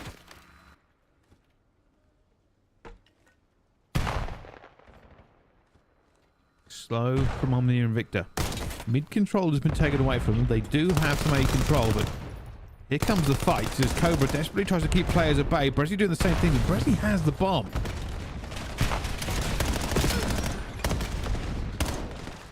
Well, not going well as Cobra will grab one, but he is outnumbered. Not entirely certain what else they're going to be able to do here. Just balanced on a knife's edge, Bryce, on what to do for a lot of these opening engagements. And I mean, this is why Team War are considered one of the best search and destroy teams that we have in Challengers, because you look at the trust and the way that they play off each other's contact. I mean, Vic is playing his life over towards pillars. If anybody's going to challenge Vic, he's walking into 2 lines of sight that if his teammates have his back, and there's nowhere that you can go to challenge these players without taking a 1 versus 2 fight there if you're OMNiA and Invicta. And Team War are showing that there's just layers to this that some people are not ready for. Well, maybe a last run here from OMNiA and Invicta on this S&D as they already lose that first blood again. Cobra gets one back to a 3 versus 3 here. Mighty gets another.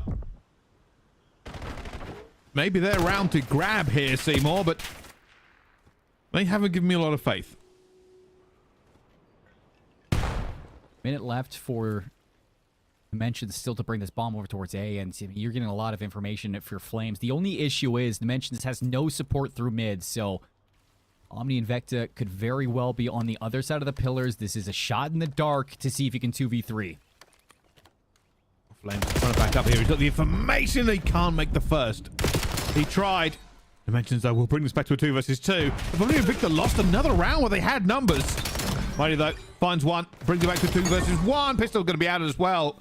Mighty to the rescue. They at least find this one round. I was going to say, surely not. I mean, Mighty makes a great call, just wrapping on back through kitchen. And you're staying alive in laundry long enough for Mighty to make that play. But if Flames finds that kill in laundry and it becomes a 2 versus 1, that is a very, very different story there for OMNiA and Invicta. But they finally get one on the board. 3 versus 2, you don't allow for the clutch. It's not going to be a flawless search and destroy for Team War. So a little bit more battle in the books for these guys. See how far OMNiA and Invicta can take them. Back onto the attack. It's going to be bang out through mid.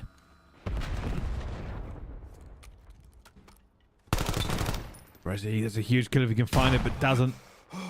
Going for the plant, though. Will nades come over the top here. And on the other side of it, Linz has dived straight into it here. Maybe a bit of an unnecessary play as they now do not have the numbers. Brezzy into the water. Gonna find nothing. Not stable.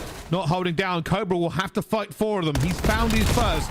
looking for more. Not going to be. OMNiA and Invicta, this is what I was talking about. Sometimes look amazing. Other times, some of the plays have question marks above them. I mean, they made every single right call off the gate until Lynn's challenged kitchen. I mean, you had the post plant set up. You just needed to play through mid, make sure that nobody can get into those pool steps for free. And you hand it back over to Team War. They tie up this series 1-1, and it doesn't get easier than that for Team War to tie things up in this series heading into the overload, and that's kind of what I'm expecting for this roster. We know that with the addition of icons, their respawns have gotten leagues better than what we saw back in Elite Stage 4, where they placed top 2 against the Bush. But you go into this champs, you know that even with this change with icons and the respawns getting a little bit better, you can always trust on your search and destroys to bring you back, and that's for Team War. That's their bread and butter. We see it here on this raid. It's still going to be the case. Well, that has not been a great thing from Invicta, but they at least have a tied series, so we'll be seeing a couple more maps from them. Who walks away with this one? I genuinely could not tell you. Team War have looked better recently. OMNiA and Invicta looked great in map 1. That S&D was not something they'll be proud of if they get a chance to watch it back. But everybody's fighting for survival. You've got to remember, we are in the group stages. It is double elimination basically, but the way it works is you need to win 2 games before you lose 2 games. Losing 2 means you are eliminated. Winning 2 means you are qualified forward into the bracket. But while we're talking about this game, other games are ongoing, including this one, which has a bit of a story behind it. This is Rock Esports versus OMNiA Valor, and, well, Rock Esports, as you all know, have won a major this year. Unfortunately, their results kind of tailed off in the end of the year, and they have made a couple of roster changes. We've seen Rixel come through, we've seen Clocks, and, well, now that player you can see on the left-hand side of your screen, second in, that is Steve Vortex. That has been their coach all year, but if you've been a player that has, or a fan that has been watching all year, you'll know Steve Vortex from winning multiple times in the European Challenges. And he stepped in, and the team still looks pretty good. And that's kind of one thing that, you know, when I sat down and I was talking to Lewis and the back end and the coaching role taking over for Vortex with this change, he was saying I was a little bit worried at the language barrier that Rock Esports might have with their comms in-game, but what my understanding is that he is fitting like a glove, and the English for a lot of these players has become quite sharp. So Rock Esports, even with the coach on the roster, you can expect that that experience is only going to elevate this team. So here's kind of an inside scoop for this as well.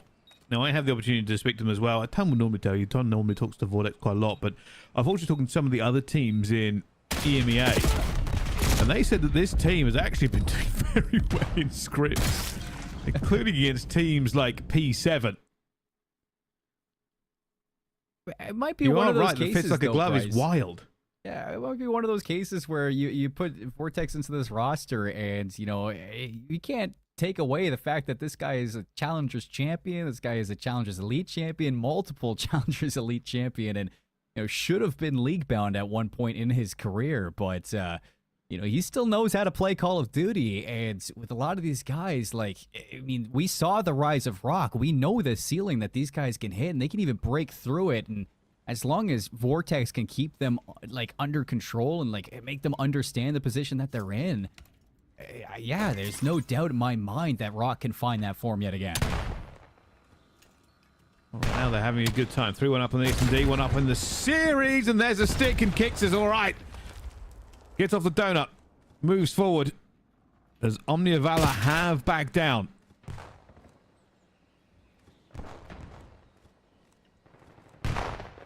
For OMNiA Valor, it's a little bit of a different case for this squad coming out of the Latin American region. It is another case of we haven't seen these guys on LAN. We haven't seen these guys in Elites. We don't know the heights that they can bring, but in a matchup versus Rock Esports, you are truly the David versus Goliath. Well, we'll find out how it continues. I mean, this is the thing is here. This is probably a good betting in game for them on that, if we're honest. OMNiA Valor, not a bad team, but it's such a weird kind of turn that Rock have had this year, right? Nobody knew what to make of this team coming into the year, right? And then they looked electric. First two majors, godlike, all the way through. Started to hit a few hiccups, even though their elites haven't been smooth. Then the weren't happy with Major 3, made the roster change. That went even worse. Made another roster change, and, well, that's landed us at this current situation. How good are they now? How good can you be? First blood again. OMNiA Valor. Holding barn control. Great route from Joker, and it takes a little bit of time, but you do remove Vortex from B. The only issue is we've rolled out the red carpet at A for this bomb to go down. Post plant in the courtyard. 3 versus 3. This will not be an easy retake at all, especially with the trophies down. Domex. An absolute maestro with the sniper, but this is going to be bad and this is going to be close. They're already having to get out of it. He's going to find one, though. Anybody else going to throw their hat in the ring? I'm fairly certain that bullet bent round that corner. Domex, you are disgraceful. That is like Angelina Jolie wanted levels of bending that bullet around a wall. That is unbelievable stuff there. One of the best snipers we have in the Challenger's pit. And lightning fast reflexes. That is good stuff from Rock. And, I mean, you got to give OMNiA Valor a little bit of respect on that retake. Unfortunately, it's a team kill that really puts them against the wall in that situation. You nearly had it. You got a player to the boxes. You just ripped them off. And now you're down 1-5. You're going to have to make the comeback. This has just been a story we've been singing across the opening matches for a lot of these groups. It might be a little bit of a skill discrepancy between Rock. I mean, these are major champions at the end of the day. And they've got Domex, who on S&D, even these players that have been playing against them all year are like, yeah, we've got to play around it. And we've seen it over and over again. It is a sniper who has absolutely been rock solid throughout the year. As these games continue going on, though, we will be moving away, going back towards Alpha. That Alpha game tied up 1-1. You can see everybody else playing, though. 21 Gaming and OMiT Brooklyn currently ongoing. We'll catch up with that one if we can have a look. After this, though, Overload. And Vic going to kick things off with a capture. Over towards B. OMNiA and Invicta, they got handled back in the search and destroy. So I want to know what adjustments they're going to be making going into the Overload. Back on the hard point, we saw this map. It was just different mode. And for Team War, they were getting heavily outslayed. That's what gave OMNiA and Invicta the lead that they really latched onto. The difference is you go to the search and destroy, you see Team War immediately brush it off, so you don't expect that same performance from Team War on the Overload. Well, they are certainly just trying to relay this over and over again. Lindsay's trying to slow this one down, but they will have to rethink. That is going to be scoped. It is going to be run the other way. Running it over the roofs is difficult at the best of times. And it's a double juke. He's going to be the lead blocker. Cobra, all he has to do is get to the staircase, and you should be able to get this one to a 2-1 deficit.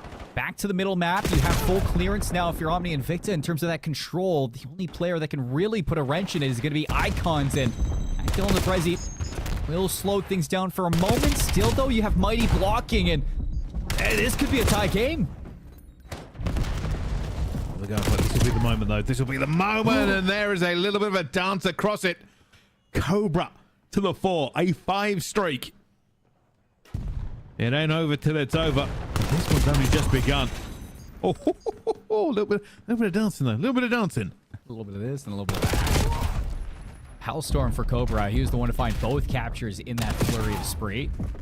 Mighty trying to kickstart a third one. Just rip it down mid, but counterattack now, and all 3 players going to be bunkered into the middle of the map. Vic nearly had an opportunity. He slows things down. OMNiA will have a chance to defend. Good for 1 kill. Can you find dimensions? He grabs the EMP.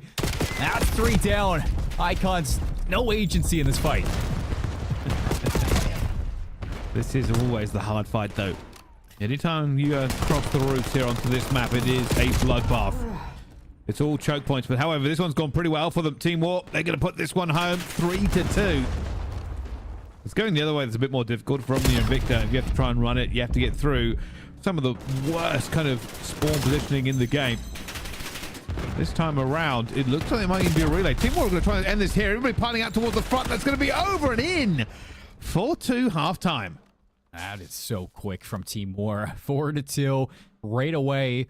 One of the big changes with adding icons to this 4. And when I talked to Flames, he was saying that his overload is one of the best in the way that he just knows exactly what to do with the EMP, the routes to run, the timings to bring it, and you can see it in real time there versus OMNiA and Invicta that they just got their ankles broken a couple times. And for Team War, I mean, you might just be getting stalled out at the window, but as long as you're whittling down those numbers, eventually you crack on through. And 4-2 on a Den to kind of finish things quickly to start the second half. I mean, that is a great round from Team War. They haven't even had a chance to, you know, buffer out this slaying. I mean, it's a pretty low slaying round.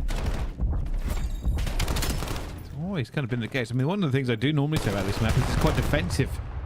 Not really been the case so far. I wonder if that means we'll get an early ending to it on the second half as well. This has been taken by Team War. Back and forth. Big push, but Mighty breaks more ankles. And that might have slowed this down enough. Flames. Bold chow onto the window of Broken. And Dimensions is still lurking around here. We're still holding on to that Hellstorm, but the thing is, Bryce, I mean, talk about the success that you can find behind a Hellstorm on the spawns that you have now for OMNiA and Invicta. If you were going to use that Hellstorm, it would have been from the other side, because you drop it and there's not really a lot of angles to land that Hellstorm playing into the throne room. All Dimensions. A big 2. Is this going to go in? No, Lindsay's going to have to take a little bit of a circumspect route, and he's going around. Lindsay's setting in the steps in today. If I don't know what I'm doing, you don't know what I'm doing. Play call here from OMNiA and Invicta. It's just to pull things back over towards 10, see if you can leave some players in the dust. And certainly you're doing that. You're actually beating the rotation. So it's a 3-on-2 for Dojo. Dimensions has to stay alive. Icons has taken the long route here. Eventually makes himself known all the way through. And it's a big fight to win. That player is just bouncing around. We'll eventually get it here, but the spawn for OMNiA and Invicta will come in time. Icons was chasing that play for some time, by the way. The call if you're OMNiA and Invicta. It's a little too slow at the gates. Another trade from Mighty. Denying it all. Beams him with the MPC. Icons on 5. He's going to pop that mute field, and he's immediately behind the play. Nobody's ready for it. Looking for 2. Icons not able to get the second one, but here comes the rest of the team knocking on the door. See if you can get it in.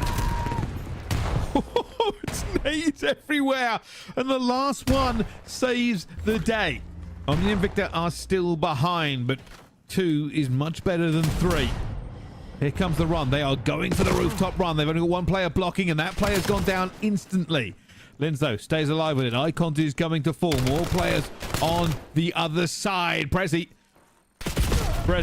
Oh, he gets cut down, and this will be another failed push.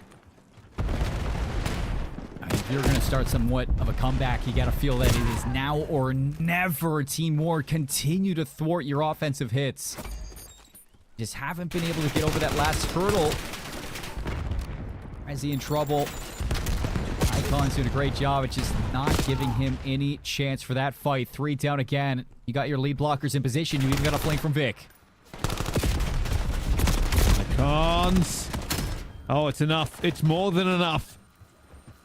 And that might be everything they need to get this game done.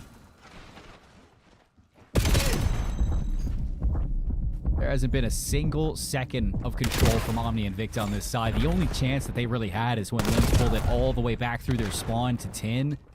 And even that wasn't enough. I mean, OMNiA and Invicta, you go into this map 3 looking for it to be your swing map mode combo, but Team War just putting the hurt down on this series since the Search and Destroy. You can really see Team War starting to settle into the champs. And this is what we've been saying. Team War have been so good of late. OMNiA and Invicta, I mean, definitely not a team to ignore. but I don't think they've done enough. They would have to get a very quick cap here, hit a relay, and then grab it before time ran out. I am not sure we've ever seen it, and Cobra has thrown himself off of the map here. And I think that's probably going to be it. At 35 seconds. Team War in possession. This game is done, and you are looking for the nail in the coffin, the finisher. 4 go down. You get a cross. Icon sails it home. 6-2 in the overload. 20 seconds left. Team War rising to the occasion at Champs. You missed the mark in Major 4. You missed the mark in Elite 4. Is this the age of Team War? Is this their chance? Well, for their first series versus OMNiA, it might have been a slow start out the gates, but they have certainly picked themselves up by the bootstraps, and they are giving you a run. Not even that big of a celebration. They know they are in the ascendancy. They know they have everything going down for them. And on the other side of it, OMNiA and Invicta, after a map 1 win, have looked a little less powerful. Can they find it again as we go into the hard point? That was one of those maps that I didn't really get to highlight it, but you talk about this has the potential to go to 5. It certainly does, with this overload being picked up by Team War. The only way I could see OMNiA and Invicta winning this series is if they won the overload and took it in 4. But if this goes to 5, I just don't see a world where Team War drops a Search and Destroy to OMNiA and Invicta in the first rounds here at Champs. They just look too good in that game mode. So with that loss on overload and the way it was, now you head to that Hacienda hardpoint, and you hope that OMNiA and Invicta can really step up into the back half of this series. And for Bryce, I mean, what was it in that map 1 that really took him over the edge? It was the SMGs on that den of hardpoints, and you go to Hacienda, you still expect those SMGs to have as much impact as they can. And there we go. As we move into another big set of games, OMNiT Brooklyn versus Pretty One Gaming is certainly one that we will be keeping an eye on here. I mean, Brooklyn, though, being very, very strong as we're still in the first half here. 2-1 for OMiT. This has been taken by Pretty One, who have certainly shown some highlights throughout the season in the EMEA, but not always been as smooth sailing as they would like. And for OMiT Brooklyn, I mean, they have been quite cruising through this series, I'd say. 6-3 on the Fringe Search and Destroy. You had 24 kills combined between Diamond Con, Gwyn, and Turiel. 10 alone on Gwyn himself, double digits in that map number 2. So team's feeling good right now, and with this change to add Diamond Con onto the roster, I think this is one thing that they were missing, Bryce. It's just that structure, that patience that Diamond Con will bring to the fundamentals of Call of Duty. Well, speaking of fundamentals, this one is about to be fundamentally it. That is a perfect stop there from Paul X. He just doesn't let anybody get in the way as, well, even more kills going down as they can just feel that everything is going for them. Big win there from Depper to maybe try and slow this one down. That will be scooped before the end of time. And they won't have 12 seconds. They will have a little bit more. Extra 30 seconds here, but Turiel finds 4 in a row. He's on 5. 4-1 to end the half. OMiT Brooklyn full control of this series, and it's a shocker in my mind because I look at this Treaty 1 roster, and I mean, Bryce, you've been watching them all year over in EMEA. A lot of these guys have really made a name for themselves. Alpha himself has just been such a star in EMEA. I was expecting a little bit more coming out from him. I mean, they're good. The problem is the competition here is fantastic. Yeah. And that's what you're going to see for a lot of these players. This is the top 16 from all year who have made their way into this tournament. There are no easy games. There is nothing you can take for granted. And even the teams that lose their games and maps, well, they're still better than basically anybody else except the Pro League. Nothing is given. Everything is earned at Champs. And that's one thing to say for OMNiA and Invicta. Now trying to force a map 5 versus Team War. They took the hard point on Den, 250 to 188. We go to Hacienda. It's a good start for the P1, and they have the rotations to new. Pressi's going to be sitting bottom secret. It looks like Team War are going to try to break through Spiral. Bodies. Can they find the kills? I thought he had that then for a second. A couple have gone down, though. Lin's holding them at bay. We'll need to find a second one as well. Does he get the right timing? No, he does not. Vic's against him. He's everywhere here. This is going to be an absolute bloodbath and they get into it at the same time. More trades going down here. Right now, OMNiA and Invicta still have the better position. Flames not able to hold that one. And now they've been rebuffed. Spawns through mid from Team War. What kind of routes do we get to see from them? A couple of long ones to see if you can uproot these spawns. In Closet, that's going to be Vic, a little ahead of the curve from the rest of the squad, and the pinch just not going to work out. Back spawns being locked down by OMNiA and Invicta. Fights in the hill from Linz. That's 5 in a row from the Phenom himself. 50 for OMNiA and Invicta. As the score just continues to tally up, Team War, they're going to chalk this one, and they're going to head over to P4, see if they can set up in offices. Is this going to be another case of OMNiA and Invicta just having a slightly better hard point against Team War?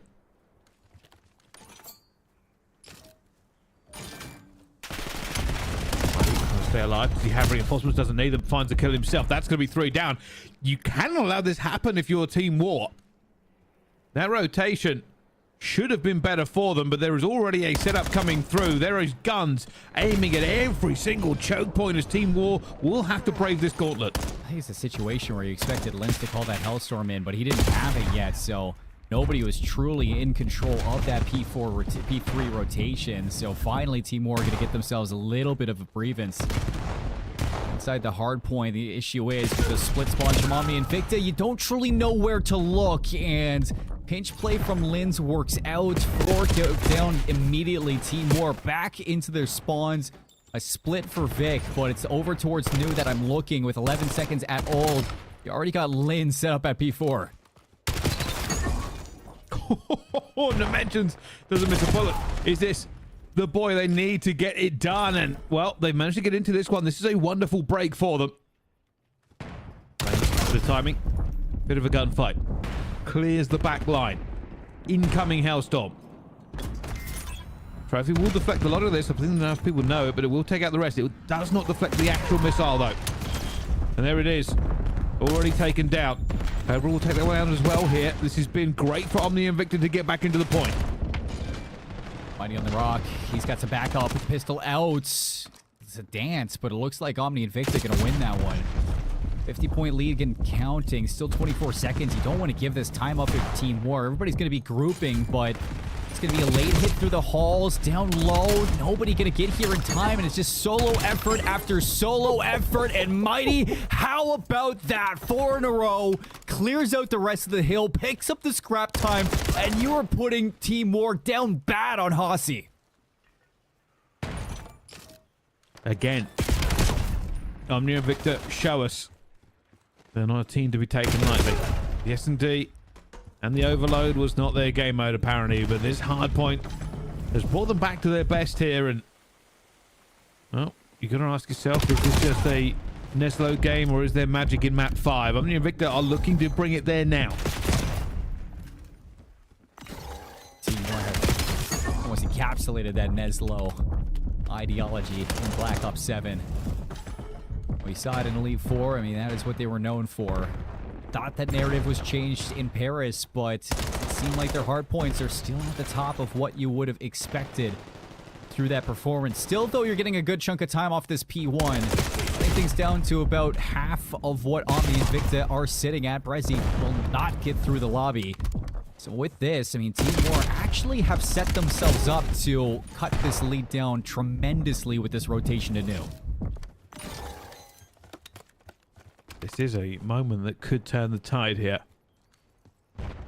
Team War have been trailing, but it all really rests on this break. Already a couple of kills going down. This is good from the Invicta. Flames is weak out towards the back. Now just 5 health and a hope. Not going to get it. There is already a cut going down. Brezzy will look for the reinforcements out towards the front. Vic is trying to hold desperately, but they have now lost this. Brezzy will find one. There's not going to be any reinforcements getting there soon, and they will now have to fight through him. One player is going. It's Icons who's found his way through as he's trying to get this jump up. But already the break is probably good enough for OMNiA. Deceptively hard to jump up that wall, by the way. 16 seconds of ult. OMNiA and Invicta going to pick up every ounce of it. And now you look over to the rotations yet again. This time around, you don't have streaks if you're OMNiA and Invicta. No Hellstorm. But Team War, I mean, you cannot set up like you did on P2. You get broken so easily. You need to see this pay off, or we might be looking at that map 5 sooner than expected. I'm gonna see this again. It's OMNiA and Invicta who are almost bullying their way back into these points. The Flames is going around. He's called this one correctly and will cut that one down. Reinforcements again here from it.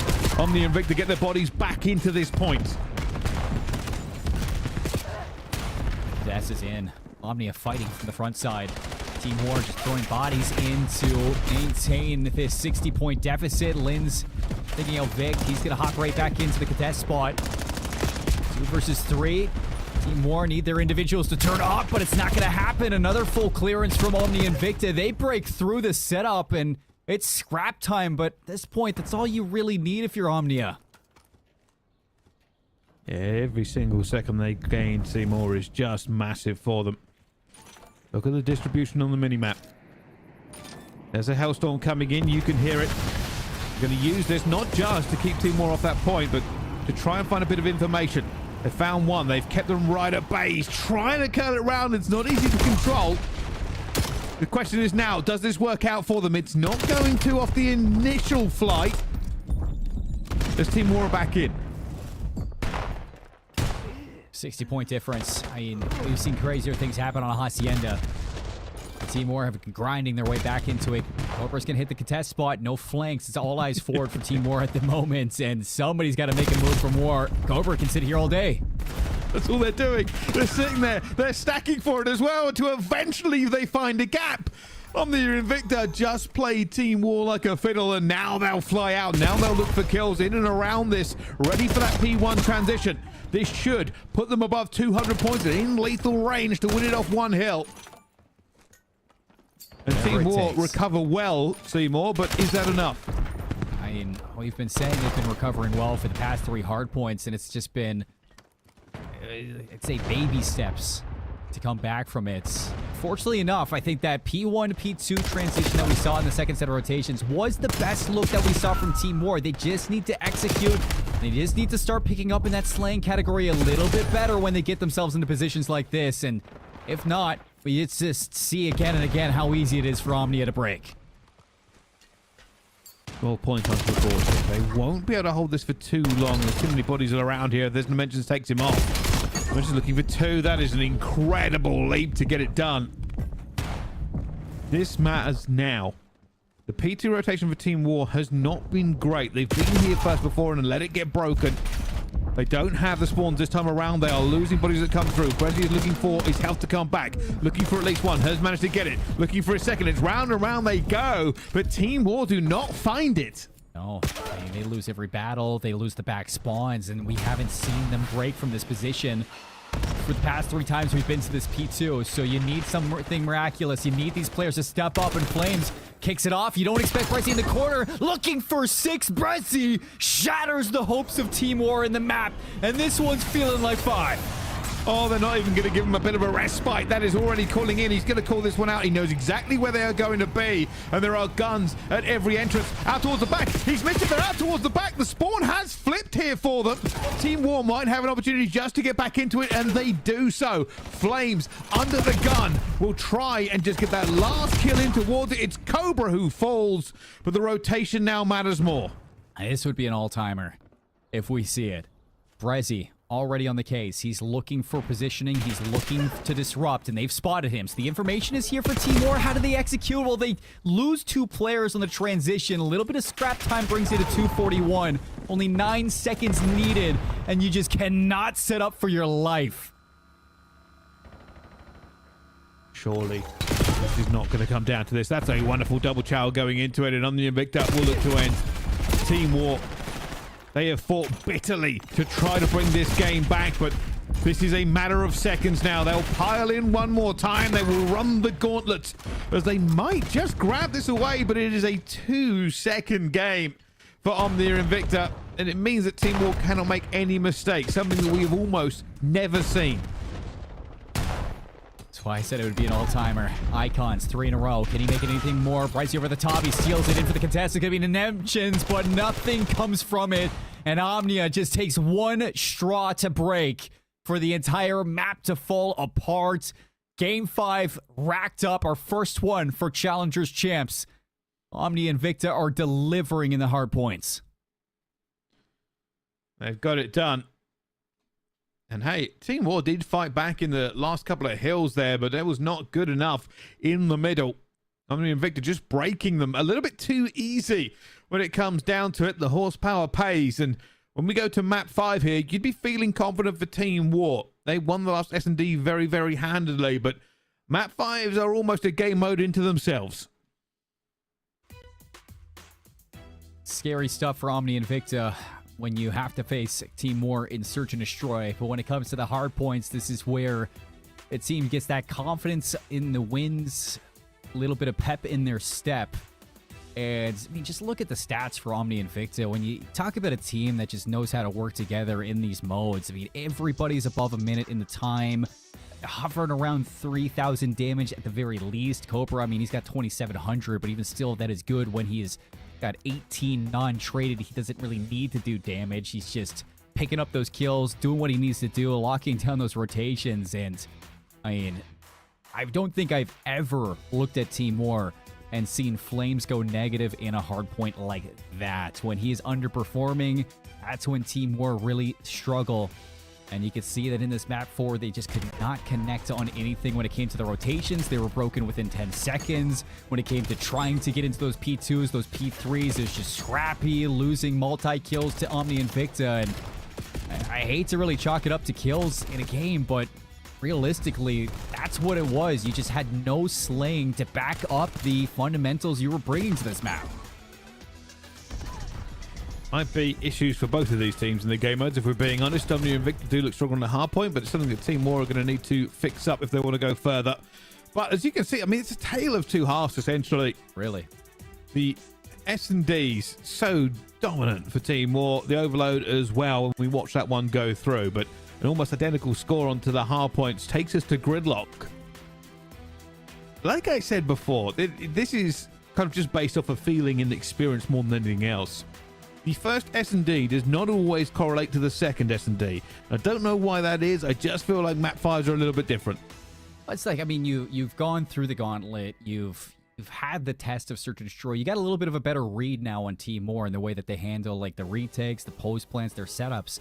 I mean, gridlock is vastly different than Raid, Search and Destroy in terms of the way that it's played. I mean, lots of opportunities for late round wraps from the attacking side, and on defense, you're really spread thin half of the time, so you're most likely going for late game hard reads on stacking those bomb sites. So I think for OMNiA and Invicta, yeah, I see where you're kind of pulling the theory here for them going into this map 5 to have a little bit of a better go at this Team War roster. It's just that, like, I mean, Team War have just been leaps and bounds above everybody that they've played for the most part in Challengers when it's Search and Destroy. And for Gridlock, that is one of those maps that they always had in their back pockets. So it's going to be tough for OMNiA and Invicta. I think that they're going to have to play their best Search and Destroy to take down Team War, hands down. They know that. I think the difference between map 2 and now is that you've had time to shake off any issues. You absolutely have as well. And well, speaking of issues, I've kind of been going through some of the other games here to see how they're getting on. Rock just 3-0'd OMNiA Valor, and their best player in that last game mode was actually Steve Vortex, which is kind of a crazy one. The rest of them, though, I can see Torn Esports and Huntsmen are 1-1. They're in the Overload as well, 3-1. Currently to Torn in that one as that battle continues. So it has been a bit of a wild one there, Seymour. It's been a wild tournament just in general. And it's the one thing that whenever I go to Champs, I'm sitting there, I'm looking at a lot of these teams coming from different regions, and I'm rooting for them to really show up. And individually, we see a lot of these players kind of make a name for themselves, show what they can bring in the region, and that's kind of what we latch on to them to see their performances. I want to see them continue to grow. Obviously, with the, you know, this GSL format that we have in our group stages, you're gonna have to win 2 matches to make it into, you know, the next stage of this bracket. So it's gonna be difficult for you to take down some of these teams if you do manage to make it to that qualification spot. But I mean, I'm here for the upsets, Bryce. That's what dreams are made of in Challengers. It's what Challengers is kind of built off of, is just trying to upset and make a name for yourself and showcase how good you are at Call of Duty. No, 100%. And here's the thing. Some of these upsets have kind of been telegraphed as it's gone through, but as I was saying earlier, it's not quite as deep as it has been in previous tournaments. I think we've got such a diverse kind of level of competition in this one that there are probably like 10 teams who I think are going to make a very good name for themselves and like 6 who are going to be okay. But those 10 teams, out of them, like 8 could genuinely win it. It's so close between them. We've had 4 different majors winners this year. We've had different elite winners. We've had roster changes. It means that coming into this tournament, it wouldn't surprise me if we have basically any combination of teams as our finalists. It's just kind of throw a dart at a board and see where it lands at this point. If you want to make your pick'ems for challengers, I'm right there with you. I don't think that there's a solid set top 3 that we're going to be looking at. I think especially with the roster changes that we saw from a lot of these big teams, you can see that they're trying to pack a punch heading into champs to steal it away. And I mean, Team War was one of those squads. They came in, the only thing on their mind was champs and EWC. They nearly made it through Paris, top 4 finish. Just missing out on that opportunity to kind of win out. And might I add, I mean, you remember it, Bryce. It was a top 4 finish where they lost from a 5-2 advantage on a raid search and destroy. So they should have been in a top 3 spot. They just couldn't get it done at the end. That is a bitter pill to swallow. Let's see if they have a better time this array. That's already a big kill going down. Lindsay's going back here. The rest of the team have gone to the other side. Massive advantage here for Team War with the position they currently have. If they can get this bomb down quickly, it would almost be impossible for them to retake from this position. And, well, it's just going to be one. Already got the cover. Team War, first blood on the S&D. That's the thing. If you're going to play gridlock from passive defensive standpoint, you need to have your timings really locked down, because if you're solo channeling through angles like that, you expect players to be on a crossfire, you expect trays to be immediately there, and already being a player down, you can see that there was just no way back into that round for OMNiA and Invicta. Really good play call from Team War. You get that first blood, you wrap into Dojo. If you don't find those kills, you get the post plant. That's going to solidify the round, but if not, see Team War just bully their way through and mentions for 3, and it looks like it's going to be another passive play from Team War. No trophies, no need to be on A, so they're going to allow OMNiA and Invicta to the side of the map. Bomb is now going down. Here comes the push. Team War are choosing to go one direction. Oh, they're already getting it down. There's one. It's down to 3 versus 3. Looking for more here as everybody goes through. Kill feed full. Map decided. And there we go. It's going to be 1-1 now between these two teams. Couldn't even tell you who got the trades. I mean, that's just the gridlock special. I mean, you need to play those timings. Just bully your way through. Let the NPC do the talking and see if the big dogs can bark. For Team War, I mean, you tried to just battle your way through those chokes and outgun your opponent, but giving up that A site for free, not easy to retake. Coming into the next couple of rounds, you're going to start to get towards those trophies, and this is where I want to see your defensive teams start to push for some spacing on the A side of the map. See if you can find somebody to sit on an island and really deny the attackers from that early plant, but instead of that, OMNiA and Invicta going for the hard read to B, holding some mid-map control. Slow and steady. Very slow and steady. Bit of a push here from Linz. Could be a catalyst. Sin one. Oh, it gets a couple of bullets, but not the kill. Player's now going to be in towards this bomb site. Linz still looking. The teammates waiting as well. It's going to be another retake onto this one with 4 players up. Yeah, the difference was that there's just multiple points of ingress to watch, so you can see that the attention of these red arrows are scattered. They don't know where to look.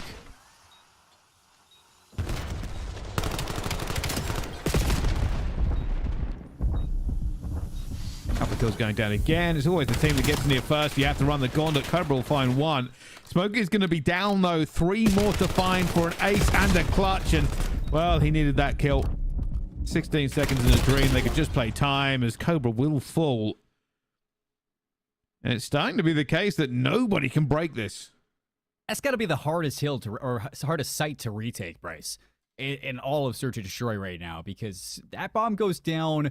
If you don't have a player hitting through the Guardians in the back to try to get a play towards showers, it's just you got to look one way. You got two players on a crossfire. It's like the easiest thing in Call of Duty. That is like standard for search and destroy, and you see nothing there from Omni and Invicta to maybe send somebody on a route to flank, put some pressure onto those back players of Team War.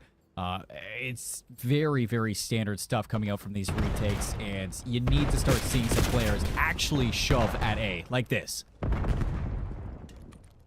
It's much better. It makes OMNiA and Invicta a little bit worried. Oh, Vix is here. Did they also cast him? I think they did as well. I'm not entirely certain that they managed to find anything. Pretty looking for 3. Oh, it comes down to 1 versus 1. Cobra versus Vix. Vix has not got the health, but doesn't matter. Got the snapper.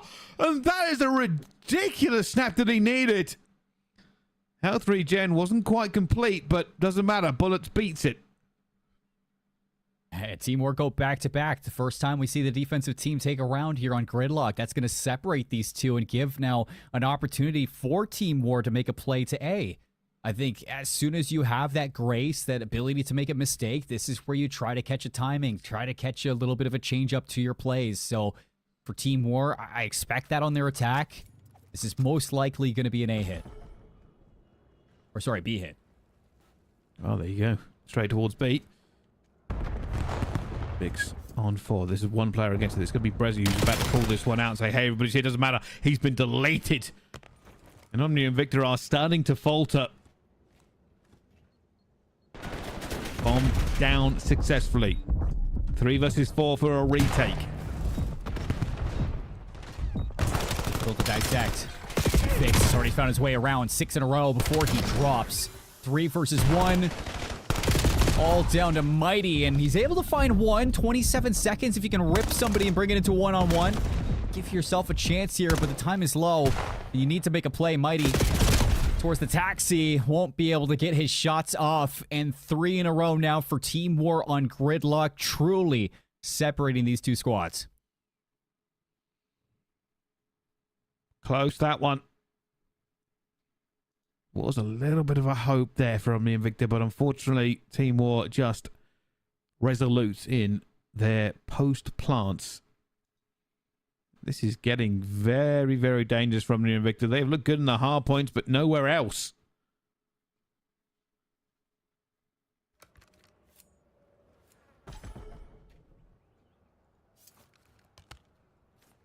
This is a different look from the attackers. 2 to B, 2 to A.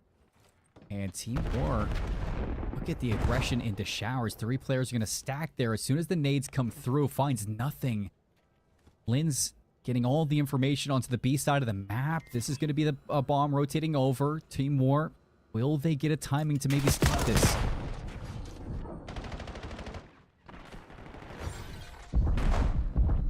There's one. Again, numbers advantage for Team War.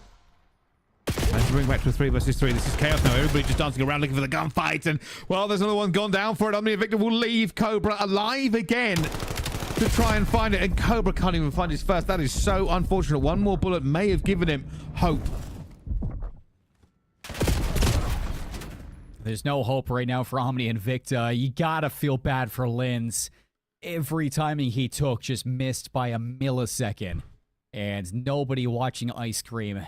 Flames just gets through from for free, denies the plant, denies Linz, and denies a chance at keeping this one close. 5-1. Spirits are high for Team War. You can see them locked in, composed, ready to put this one away. Frustration on the side of OMNiA and Invicta as nothing has gone their way. The past 4 rounds in a row, they are struggling against Team War in the search and destroys, and it has been the Vic and the Mentions show so far.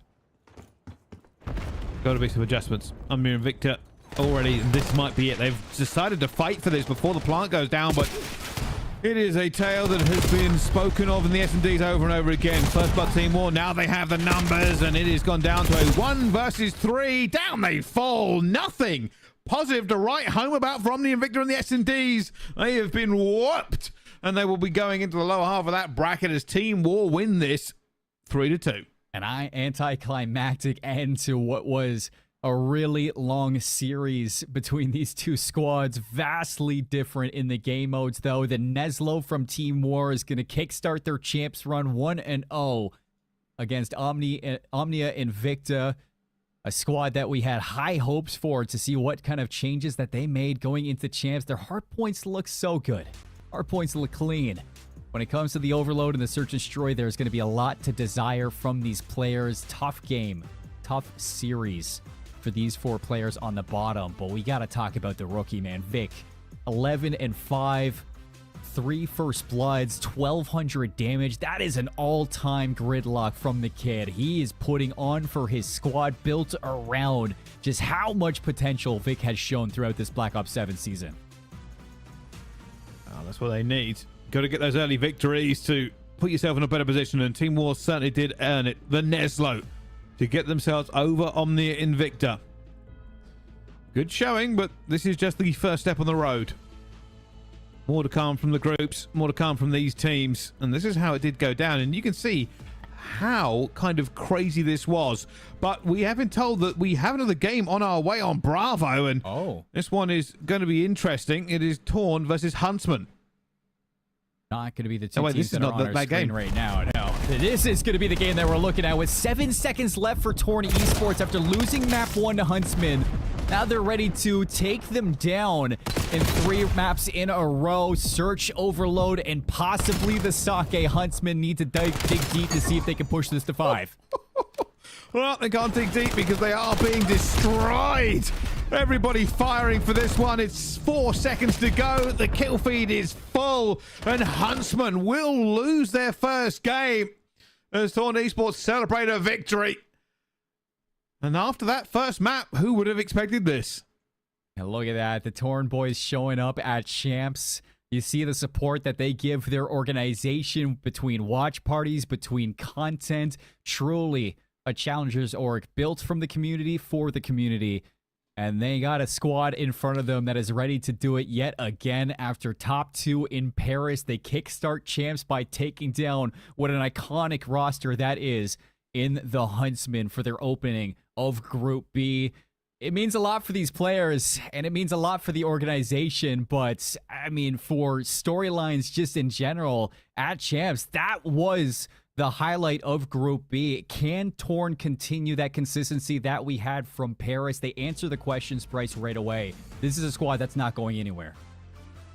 It certainly is not. We are a little bit worried about them after that first map, actually. I think we were wondering whether or not they would continue to be that good. But Huntsmen looked great. Unfortunately, the rest of the series did not go their way. The best part about this, and the one thing that I will continue to reiterate, is that the GSL groups that we are currently playing are the best possible format, because it just, every game matters. That game matters. They aren't out of it yet, but you get the win, you only need 1 more to qualify, and you still have 2 losses you can take. Well, let's find out, though, how the rest of this all breaks down. Coming up after the gap, we are going to have more action here at the Challengers Finals. Don't go anywhere. We'll see you right after this.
Welcome back, everybody, to the Challengers Finals. Man, those opening games were absolute bangers, but do not worry. We have a whole other block of games coming your way where we got to send some people home, and we got to send some more people deeper into our bracket. Nice little swap of the casters here. Dandro here, and of course, you know I couldn't do it without my best buddy, Enigma. Enigma, how you doing, man?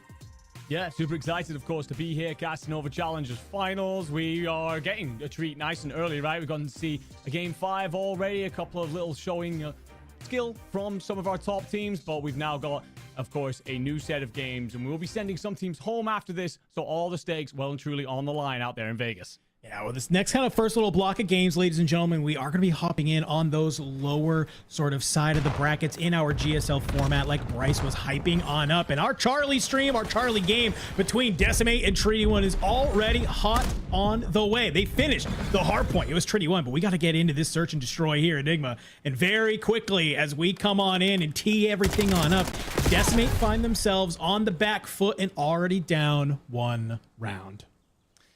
They do indeed, and not a surprise, really, to many of us that Treaty 1 will have taken that hard point. I think that right now we would definitely have them as a higher caliber team than their opposition, but obviously Decimate with an opportunity to prove us all wrong in that regard. They did come in for the LATAM LCQ.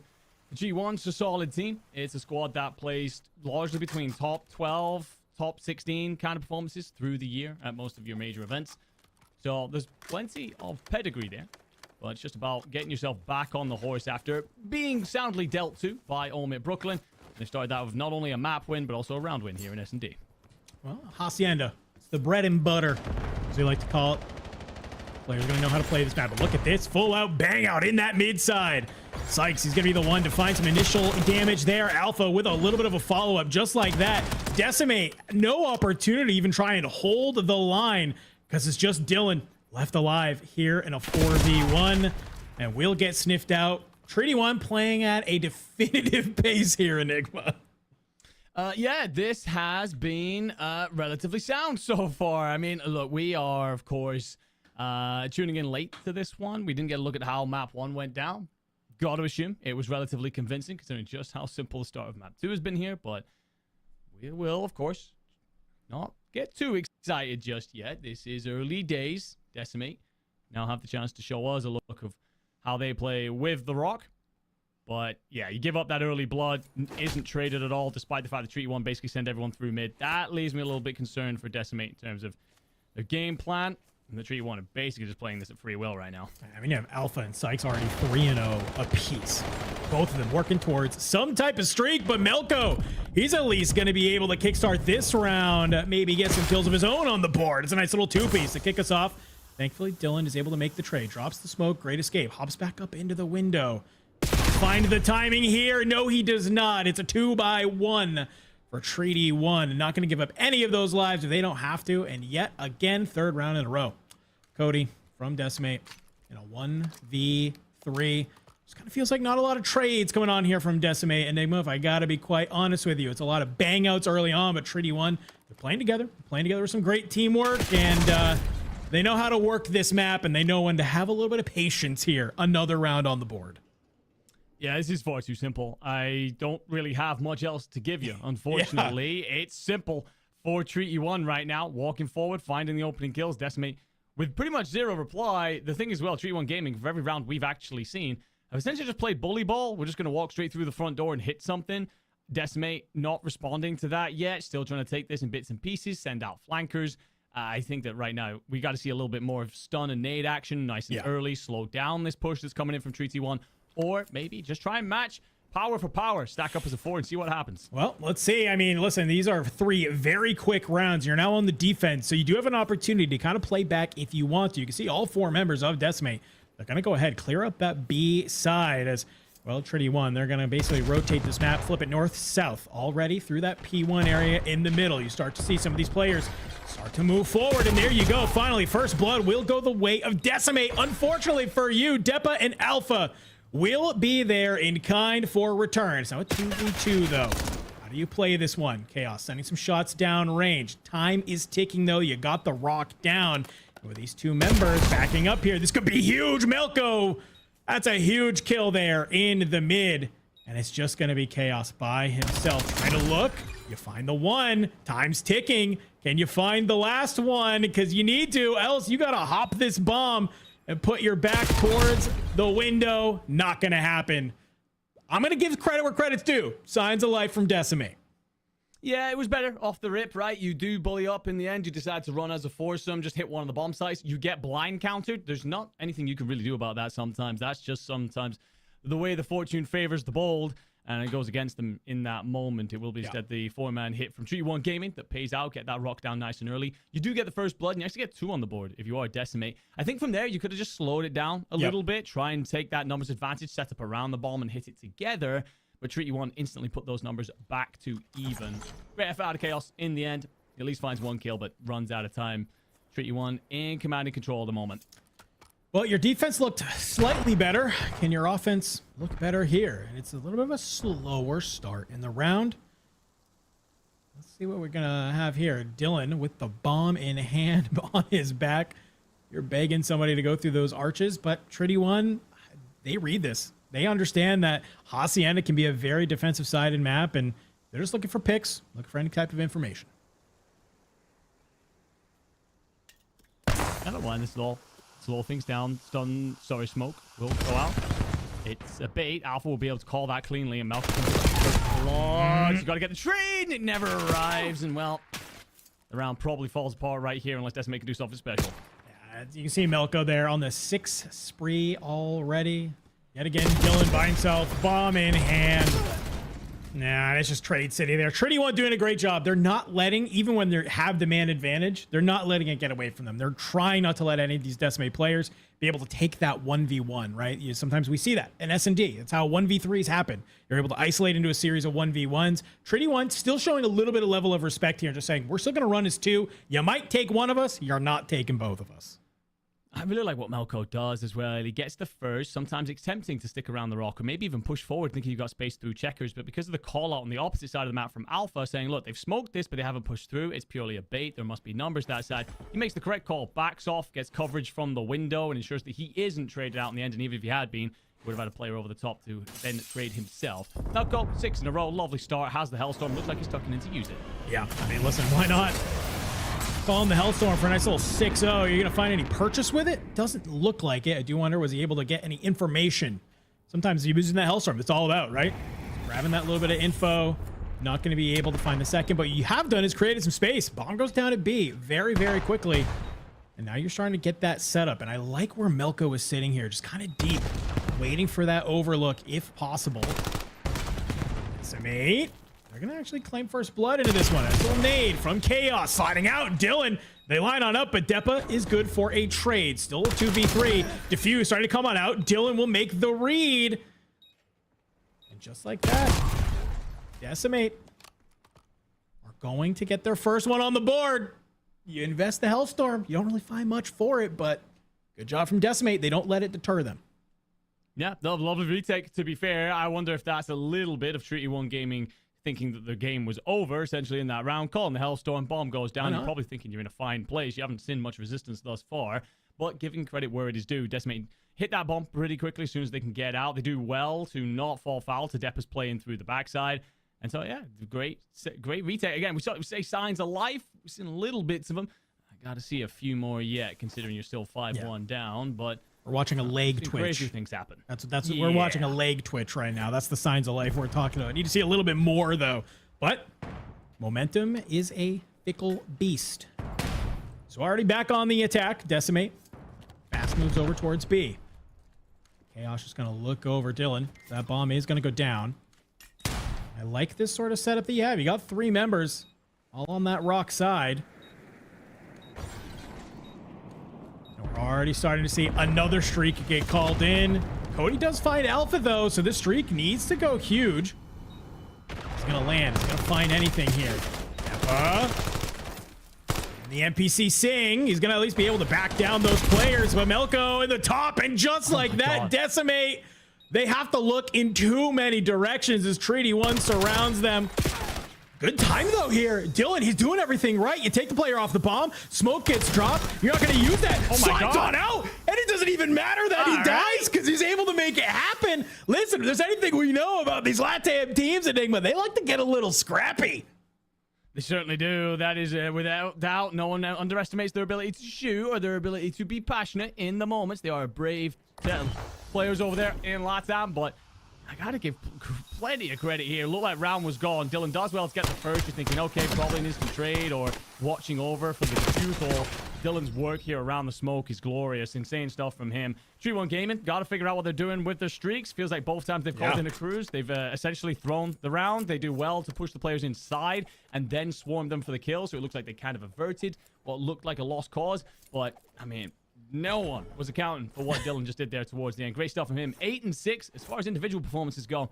It's a pretty one from him. Listen, we said it was legs twitching. I'm seeing some fingers now come to life here from Decimate. Every round, some toes are wiggling. We got some signs of life, but you still have a long way to get there. It's 3-1. They're going to make this fast play onto this A-bomb. You can see Melko is just trying to invest the trophy system, maybe get some nades up over the top, find some information if possible. Chaos is going to be the one towards this back flat side. Depa, he's going to actually be the one to open up this round. Nade on top of the noggin of Dylan. And Chaos tries to maybe also do the same. A trophy system will stop that from happening. As you do have 3 members of Decimate kind of flying around this backside. Dex makes the read that there's somebody hiding in a corner. Melko gets dropped on the other side as well. Depa, Alpha, good for the trade. It's now a 1v1, 18 seconds on the clock. Cody, what can you do here? Yeah, Alpha knows. Alpha knows. All I got to do is play Ring Around the Rosie. Let the clock timer tick down. And, well, Treaty 1 got a little bit, maybe a little bit hairy there for a hot second, but they rein it back in. Feeling pretty good. Yeah, we talked about it, right? Signs of life was probably the correct thing. We go into those first 3 rounds, and I'm thinking, wow, we are in for an early shower. But instead, Decimate do at least not only put 2 rounds on the board, but make the remainder interesting. There was counterplays to plays. There was a couple of moments there we were thinking, especially from the likes of Dylan, all right, you got a little bit of something that you've shown us early here, but yeah, clear gaps between the 2 teams right now. With Treat 1 Game looking comfortable to move on through this bracket. Well, that was our game happening on the Charlie stream. Make sure you go check that out on YouTube. We have 4 streams rocking, but we got to talk about this matchup happening on Alpha Enigma, okay? OMNiA Invicta taking on Atlantis Esports. Atlantis Esports earlier on kind of got a little bit of a shellacking from the Telluride Bush, okay? But maybe that was a good warm-up that they needed. Let's talk about some of these maps and modes as we get ready to load on in. Because I think when we talk about these 2 teams, yes, this is the lower bracket side, but this is where you can really start to, I think, find your footing and build some momentum to go forward in those future rounds. Yeah, I think specifically when it comes to maps and modes, we can go on about that conversation a fair bit. These 2 teams haven't matched up, of course, so it's more about coming out hot out the gate. Obviously, both of these teams off the back of a loss. Obviously, Atlantis Esports, they had the Bush in their way, so that's a tall order for anybody. OMNiA Invicta, they look glorious in their hard points, much better than we've seen them through most of the year. So you would lead the way of the Frenchman. They're going to get the early points on the board. All the kills and start to look to push through that backside of P2 where Linz is already on his way. Yeah, OMNiA Invicta, by the way, that was a very close game 5 that they lost in order to be down here against Team War, right? So when you kind of look at the 2, it's on one side, this team got kind of DoorDash 3-0'd. On the other one, you took it to one of the best teams. It's hot off the presses here. And you can see Cobra already starting off with a 5 spree on P1. You'll give up a little bit of that scrap time. This is, you want to try and play for this P2 side. Already set up here. You're just waiting for some of these Atlantis Esports players to start to push on forward. I like this. Cobra, lay in wait, right for the right time to strike. Get that streak if possible. There you go. Pops on out. You just need 1 more. Can you get there? It doesn't matter. Linz, he's going to pop a 2-piece and maybe steal it up from underneath you. Yeah, that is a smooth set of moves out of OMNiA Invicta there. Beautiful setup. They're in the deep back. Forces Atlantis to fight that largely on the front because the players trying to hit the flank. Well, they're being read. They're being scooped up. Great stuff. And yeah, this is a nice early hold out of Invicta. There will be some pressure from Atlantis. Hill neutral half a second. The only thing they need to worry about is spawns of flip. And I don't think you read this. Yeah, you definitely have to kind of have an eye here. All 4 members of Atlantis will spawn up. 18 seconds still on this P2. So yeah, if you are OMNiA Invicta, go ahead, let this go. Let them get that scrap time, and now you're going to set up for this Bathhouse's Hill. This is where you can really start racking up the score. You're already sitting here with about a 30-point lead. You'd love to be able to get a little bit more on the board. Goes your way. No. Cobra actually throws the tack, and his Linz is apparently just weak enough. It's enough for the team kill. Hopefully you still get those close spawns, though. You do. but already Atlantis are trying to deal with Omni and Invicta here, and it doesn't look like they figured out a way to crack this open. No, you will get a weak one, actually, if you are Resi here. So I don't know if that's going to lead to reading of the players coming in through the back. Mighty goes big with the two-piece. Probably shouldn't have walked away with that second against the burst, if I'm completely honest with you. But he won't care. He marches on through showers here. Going to continue to push his team forward in number of points. And while there is a bit of a back and forth trade, Atlantis will get themselves onto the point, hunker down, but Omni and Victor never far away. Yeah, you get these close spawns. You're still going to kind of continue to try and hit this. Maybe get a little bit of scrap time if possible before you try and maybe start thinking about the new hill. But Atlantis does a great job. They clear out that hill, and you already can see these fast pushes onto the back because this P4 is looking to get ready to pop here. They understand they need to control these back spawns if possible. You have Mighty that's here. He's going to clear out Pengy in the back. Do not let them get there. Get some of these close spawns if you are Omni Invicta, but you have to hold this front line. Atlantis coming off. They look to maybe bang out the front. Yeah, don't want to sniff out Mint here in the backside. Mish could be the thorn in the side, though. Does the right thing. Decides not to touch the hill, but he's going to get awkward timing there. Did everything correctly. Ooh. Still falls foul of call timing. Either way, very close. If you are Atlantis Esports here, Omni Invicta have control for now, but the top end of that Pengy could be a problem unless he gets turned on and slow it down for the poisons to fight. Yeah, Pengy doing a great job here. Just kind of playing a little bit patient up towards the top. You find the kills, and that's 3 members of Omni Invicta dropped. They had this P4 set up, but they have just not been able to hold on, and that's until, well, a couple of kills come on through from Linz and Mighty. 12 seconds here on this P4. We have to start thinking about the next set of rotations. Healthy lead right now for Omni Invicta, but how can they do on the second set here? Early gunfights go their way. Kill feed of green. Spawns are going to flip. No dead players spawned in yet for Omni Invicta, so I don't know if you read this. Might not pick up the Mint is in behind you. Could be a problem in a moment for Linz. And yes, will help your boys snuff you off the point. So great break from Atlantis to get themselves in. Got to be wary, though, of that P2 rotation. Push Resi making play through the back. Aussie's kind of starting to heat up a little bit. They're keeping this one close. They're not letting it get away from them too much. Let's see what they learned from that first set, though. I think, well, one thing you did learn, it's that Cobra is shooting right now. Nice little two-piece. Mission Pengy getting dropped in the back as well. P1 completely controlled by Omni Invicta for the time being, and they have this set up yet again. We saw it on the first set of rotations. They're trying to do the same thing here again. Let's go ahead. Let's try and soak as much P1 time as we can. Let's hold these spawns for P2. Pushed out so far here as well. You got so much map space if you're Omni Invicta. Basically set up for 3 hills in advance. Yeah. So every time you die here, it's basically a free life. You die, you've got opportunities to spawn up and run back across the map before an Atlantis player is even looking remotely threatening. A couple of important kills for Atlantis, alleviate that mid-map pressure, but it's a hit through the front for an Invicta to deal with, and you got all 4 bodies here. Yeah, Mighty, he's going to kind of go guns up. You're at least going to be able to find one, but get the information that all the spawns are there, and a little bit of hesitation coming in from Atlantis. You have Pengy and Mish. Can they work together to maybe find these kills on the point? But the spawns flip, and thankfully enough for you, Linz, he makes that read in the back. And so obviously you're seeing these arrows start to turn left and right, and Omni Invicta doing a great job holding down this HP. Versus is going to try and be a problem, but just doesn't capitalize on the space he had through the back. That's 4 clean dead in the feed.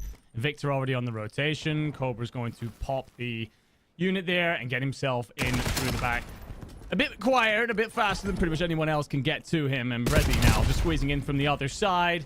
The kills largely traded back and forth between the two teams, but you've scooped up so many points if you're Invicta. You're nearly at 200 on the dot. And, well, Atlantis Esports got a bit of time here to avoid the 100-point club, but feels like a long way back right now. Yeah, Invicta realized they could probably hit this hill a couple of times and then just really focus on that P4. That was where they let it get away from them, right?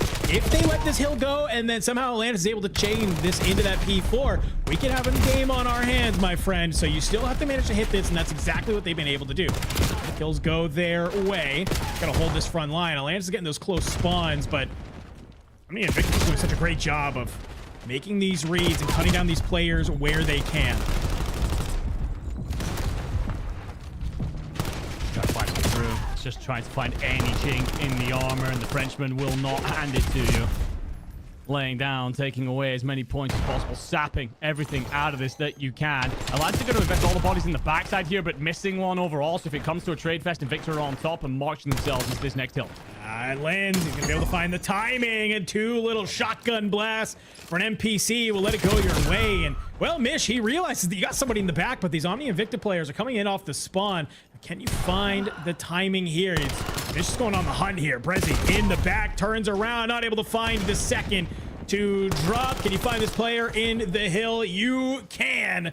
OMNiA Invicta, they'll now control this P4. It's one last hit. It's one last dance here for Atlantis on this gridlock hard point if they want to try and keep it going. And unfortunately for you, it is just guns up for everybody. You find the kills that you need, and well, for OMNiA Invicta, that's a pretty damn good looking hard point if I say so myself.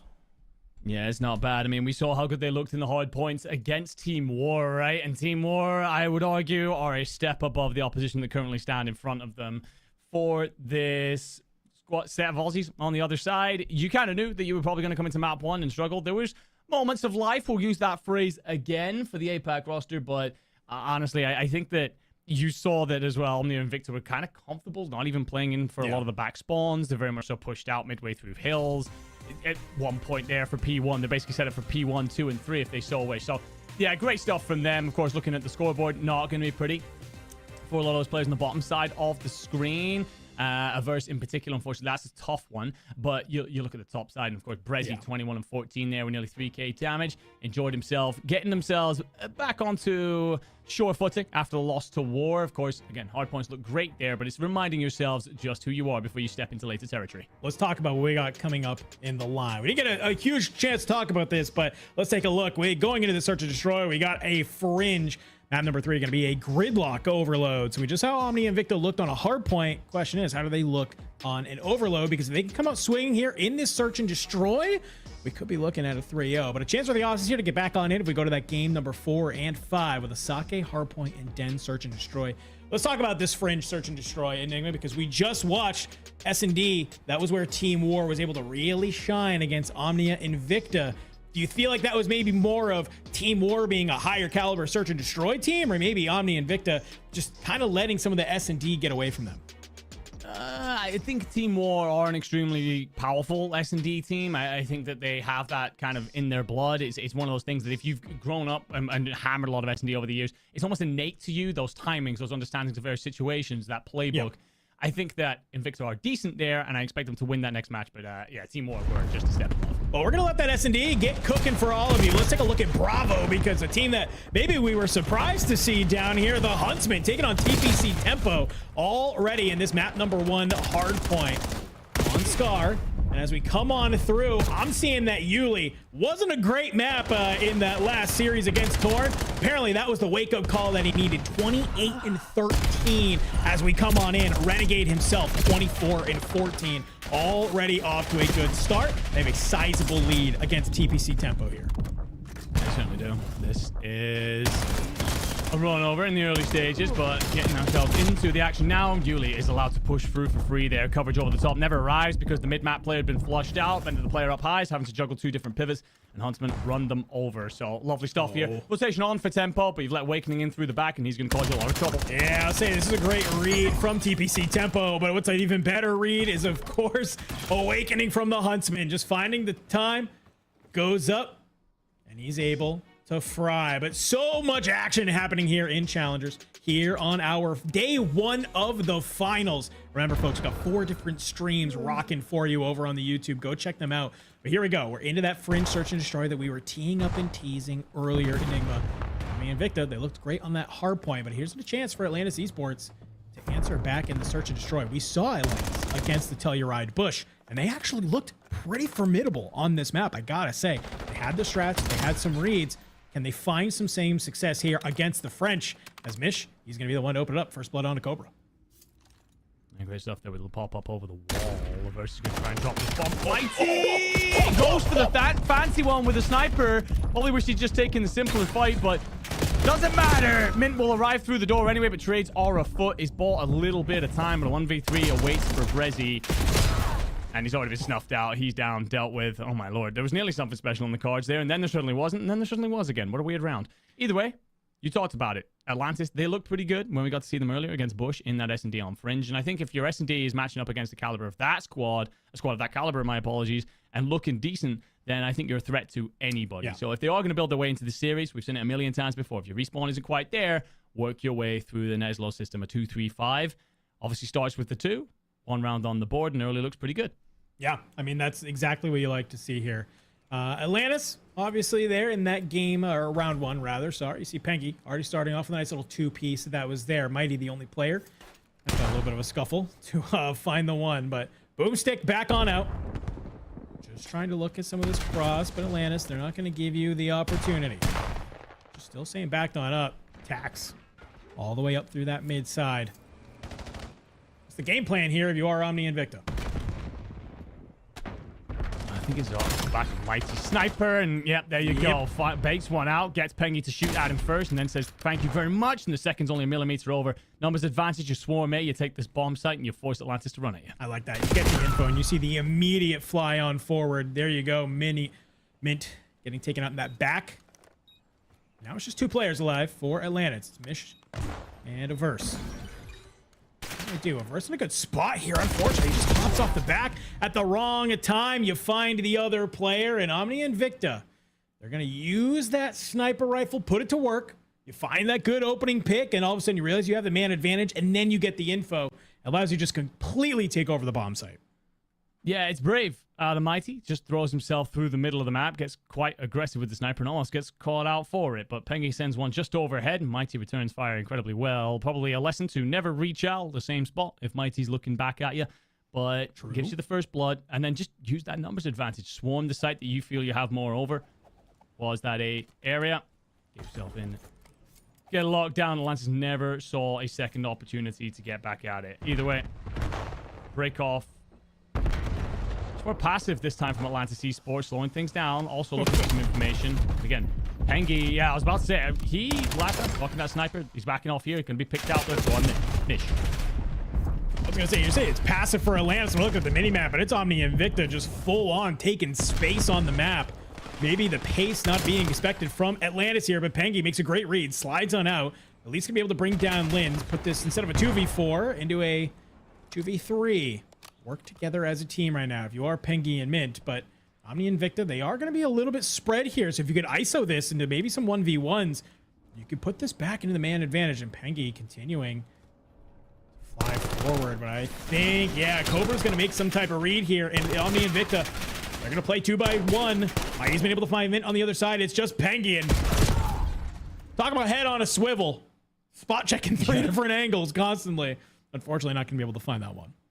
Yeah, you talked about it there. It's so aggressive of Omni Invicta to just deny all space to Atlantis, who had tried to come out relatively passively, probably just looking for some information, then deciding what they want to play around.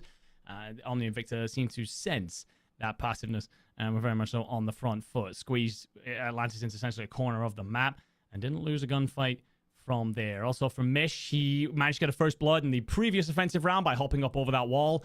You're not going to get to just rinse and repeat your strategies against this caliber of team, gentlemen. So Omni Invicta are going to take every single round as a down low round and adjust going into the following.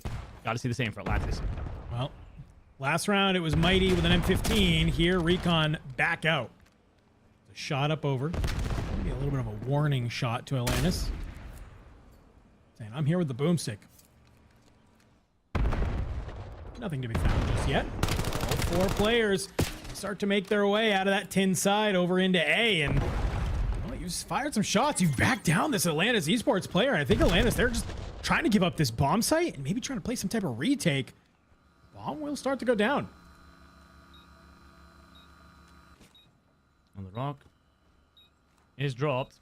Lynn's just trying to look over the top here, bait one in, but honestly, it's just passive from Atlantis. They were hoping for an exit, hoping OMNiA overstretch this, overextend, and no such thing coming. Mighty's waiting in the doorway. Well, this is definitely an angle, but the slides are just a little bit too much for Mighty. He's not able to connect with that shot. Cobra's going to be the first to drop. Lanes, though, good for trade. Free system will stop this from happening. And you are just trying to pincer this if possible. Averse, you've been able to find the timing. And it's now just Linz. It's a 1v1. Pistol is out, but you're dancing around it. He put on the shoes. He laced them up, man. Oh my God. And look at the cameras, fist bumps. They're saying, yeah, I put you on skates, man. It's okay. It's fine. Yeah, he's having a great time. Credit to Averse. He made a great play, pushed out through mid, manages to set up the pinch, but It's just, yeah, you end up in a moment there, 1v1 against Linz. He's dancing around boxes, trying to get after him, but there's a reason why that man was once up in the CDL and why many do tout him if he gets back to form. To see it again, it's glorious stuff, though, from your OMNiA Invicta side. They kind of take their time, eventually swarm that A site once they feel that pressure, and then they don't give up any free bloods to Atlantis. They don't have those exit routes that Atlantis are banking on, so it turns up a straight up fight on. They've been winning those all day today. 3-1. It feels like OMNiA is going to be the one in the driver's seat again, as nades will go out. Back and forth. Pengy's going to be able to find one, but unfortunately the team nade is there, and I don't know if it matters, though. It does matter in the end. So much that we would love to talk about there, but blink and you'll miss it. Team nades drop people down, and it's just everybody hitting through the farmhouse. Yeah, it was certainly chaos to kick things off, and then we basically see a stunning finish there from Cobra as well. A little bit of a snap compared to pretty much every bit of S&D that you and me have cast, whether it be Elite, Opens, and probably what we'll cast through the later stages of this tournament. This ain't nothing like any of those. This is a very different game indeed. OMNiA Invicta incredibly comfortable, confident, running at Atlantis at will. I doubt that's going to change here as we'll see all 4 players rush B. Atlantis will have no intel on this. They're expecting an A here. Well, they're going to hear all these nades and tags start going out, and Mitch is going to be the first one to get that info. Will that nade manage to connect with the thing? It won't. He's actually going to dodge some of his own until the second one. Tack going up over the top 2 will give them the information. Somebody's up here towards this top. On that bottom side, though, Linz is waiting for the right time to jump. Managed to lose Mighty, but it might not necessarily matter here. Pengy slides on out. That's a good one. And oh my God, the finesse. Pengy, a nice little 2-piece. The rest of the team's going to follow up from behind, and you'll get the defuse, not letting this one run away from you. Get your second round on the board. Yeah, great stuff there from Pengy's close. I'll give credit to Averse again here, though. He's very much so the route man for this roster, and he's getting pushed out there through mid, wraps in through the back, and just sets up a little bit of a pinch, finds the blood. Instead of trying to squeeze it or hang around, take a lot of time there, he backs off instead. That means that Linz has to give that situation up, go looking for where Averse has gotten to, and in the end, that means that OMNiA and Victor have so much of a numbers advantage at the bomb site. Simply play the trades and clean up beautifully. So, again, moments here from this roster that just remind OMNiA and Victor, this is far from done. You've got a game on your hands. Yeah. With Pengy 8-4, growing into this one bit by bit. Definitely still need to see some of the other players from Atlantis kind of pick up some of the slack, though. You can't just have Pengy popping 2 pieces like that to win your rounds. But Averse, gonna be the other player. Start to heat on up here. We've seen some great plays. First blood onto Linz. Is with that first blood, you can see they're starting to move forward. Starting to maybe kind of just to find some more. And with that kill onto Brezzy on B, you should see a wrap back here. Maybe. No, Pengy, he's just guns up. He'll take the chow all day long, and it's just Mighty with a sniper. He finds one, but the trades are there. Starting to get some steam, Enigma. Just a little bit. Lovely work as well off these early nades from this Atlantis roster. We talked earlier about download rounds where you kind of, okay, this didn't work, but why? What were the opposition doing? You could see right there that Atlantis just popping those stuns and nades into areas that they're expecting OMNiA to move through. That early aggression from OMNiA now being stunted. Atlantis growing again into this game just a little bit. You've managed to claw back 2 of those rounds, still trail by 1, but Averse as well. He's not only picking up those routes and those flags, a first blood, and I think that's his second inside of this match. So great stuff out of him. OMNiA and Victor, a little bit more passive this time. I'm going to slow things down, try and get active off the back of Mighty Snipes. Lots of attacks and nades going on out. Kind of the storyline of Fringe here. And ooh, Mighty. He's going to guns up with an M15. He's actually going to make the kill on Averse. Doing just a great job finding these kills left and right. All 4 members of Atlantis controlling that A bomb, saying if you guys want to go B, we feel more comfortable about playing that retake. But still no actual plant yet. OMNiA Invicta, they're going to let 2 members kind of maybe clear out the bomb side before you start to get this plant going on through. But with Linz making that hop up, that's the information that you need. OMNiA Victor hoping that 1 overstrays here, just catch them out top barn, because Atlantis have given this up. They're just going to use the numbers to retake. You can't give one of these up for free, though. You got to hit this together as a team. Averse a little bit isolated on this backside. Got to play his life well. Love this wrap here. If Pengy can find the timing, they could just squeeze all of OMNiA and Invicta. Finish up over the top. Great hops there. You get the damage in that you need, and finally Pengy will activate. Brings down Brezzy. It's a do-si-do. Cobra from the top, though, does find a verse. He's picked up Mighty's VS Recon. Runs out of bullets. Pulls up for the quick scope. And it's just not in time, though. You still have 2 members of Atlantis here. They're going to hop that rock, and they're going to get it on. They get the defuse Enigma. And pardon me for getting a little excited about it now. It means nothing in the grand scheme of things, but ain't nothing in Call of Duty quite like a quick scope. But yes, great work out of Atlantis here. They get that first blood, and then they just play it all right. They set up at one bomb site, say, don't worry about it. You're going to plant the bomb over there. We know what our retake looks like. I talked about it. You had a verse going one side. You spotted Pengy coming through the other, trying to set up that pinch. But sometimes what happens is moments like OMNiA and Invicta will just catch one who's overstepped his mark, punch through that side, and even things back up. That's what the Frenchmen were hoping for. Atlantis never gave it. Slowed things down, let those numbers come into effect. Great stuff. Veteran decision-making from this roster. Well, Cobra, you can pull up all the fancy quick scopes you want. This is a tied S&D, ladies and gentlemen. We're starting to see fast hits through 10 here on the way out. Stun will connect, but it's not going to really amount to much. Trades are in. You lose Pengy, you lose Cobra. 2 absolute X factors in this game for both teams. What can the remaining squads do? Mighty's going to have that M15. Use that bullet pen. You get the wall bang. On to Mish. It's now just a verse and men. It's a 2v3, though. Still very possible. It's all 3 members of OMNiA and Invicta. They're going to kind of hover around A, but you can already see here, Brezzy and Linz, they make this read, but a verse, he makes the read better. You catch Brezzy mid-sprint. It's now a 2v2. Out through the back, you're not able to find Linz. It's just Mint. Up over the top, wall bounces there.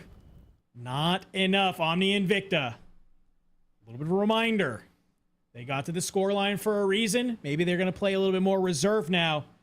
Put us on, potentially map point.